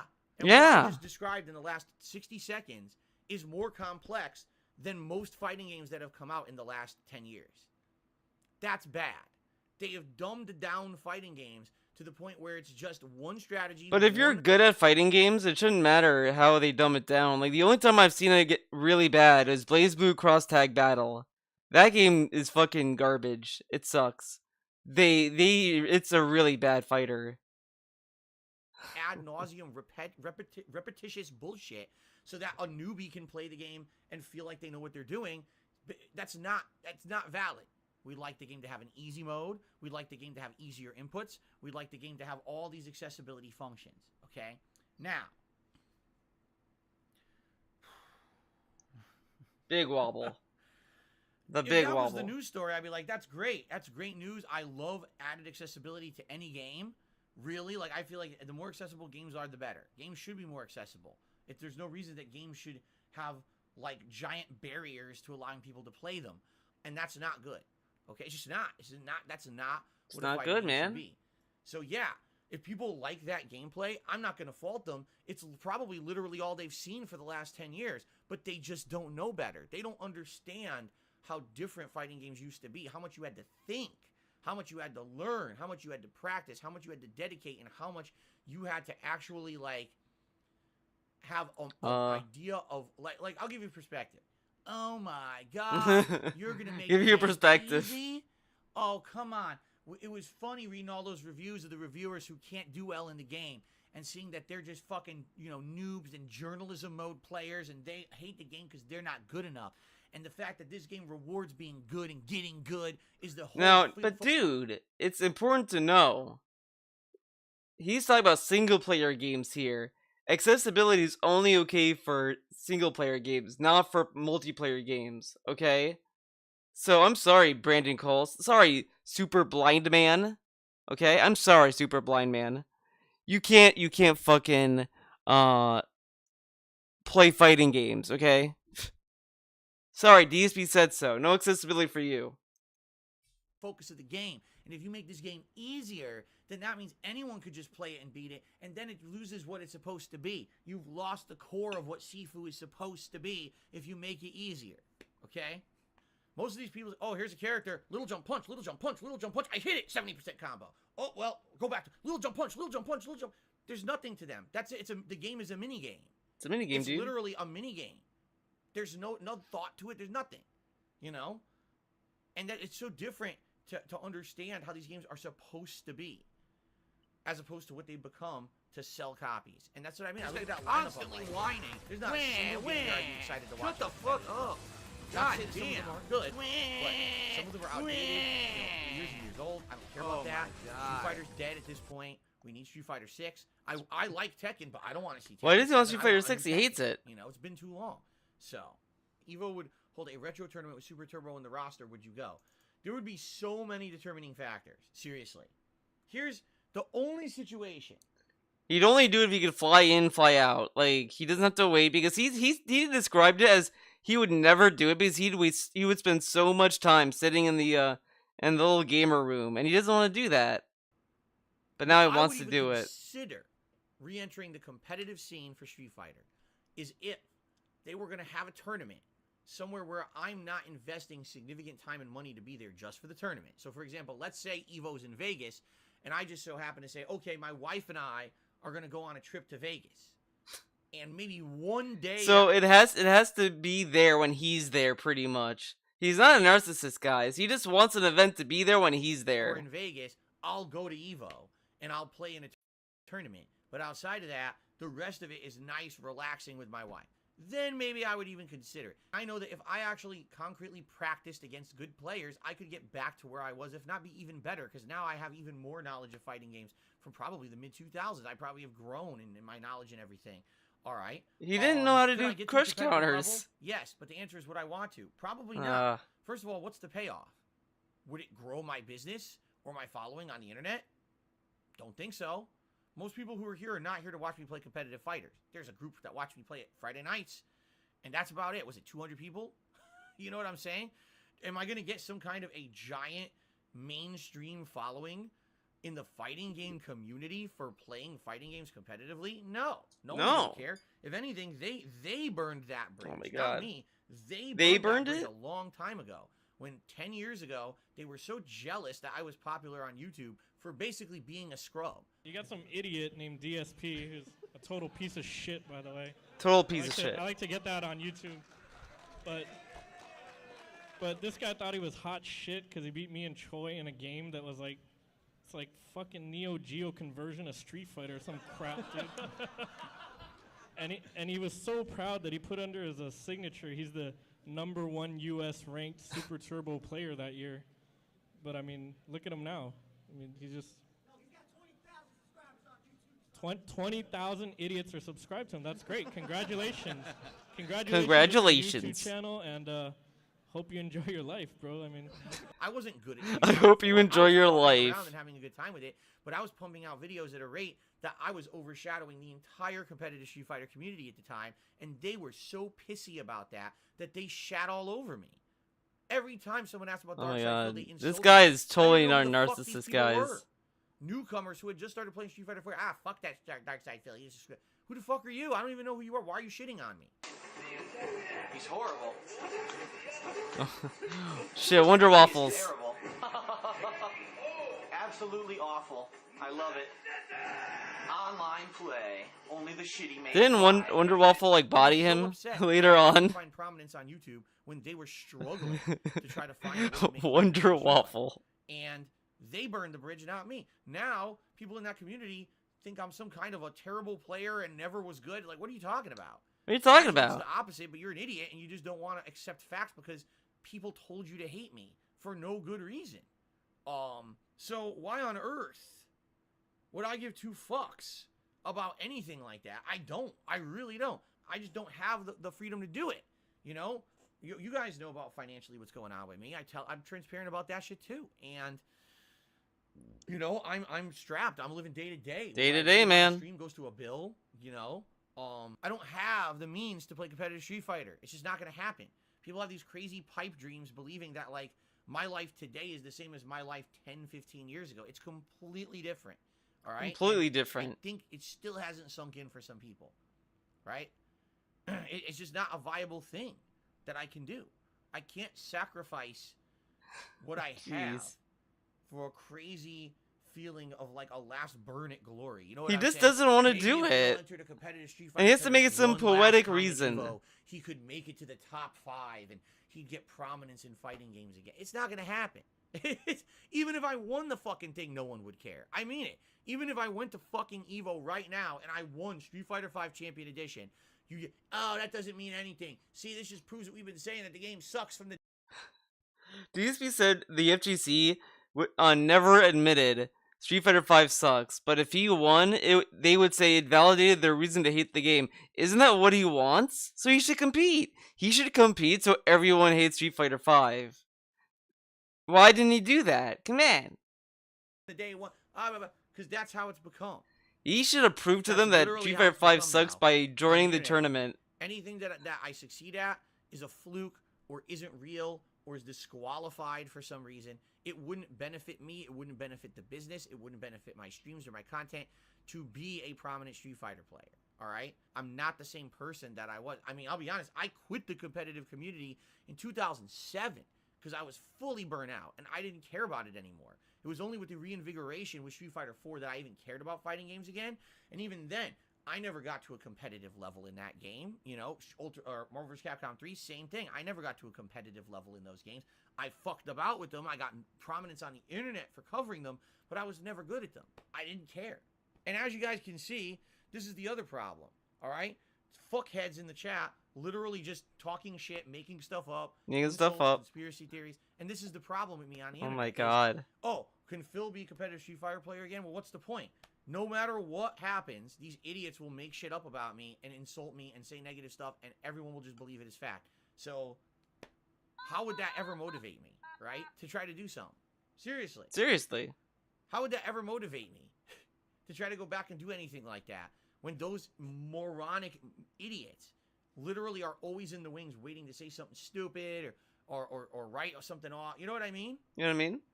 And everyone believes it because they're morons. And there's nothing I can do about that, you know? Oh my god. Jeez. Alright.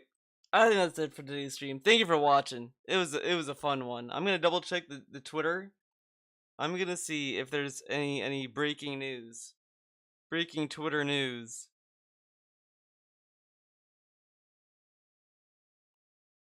Nope, nothing new yet. So it's all good. We're all good now. Yeah. Alright. Thank you for watching. Hope you had a fun time. Hope you had a good time. Do not dismiss him. No, Matsuru, you don't need to hear that. Fuck you, Phil. You lose.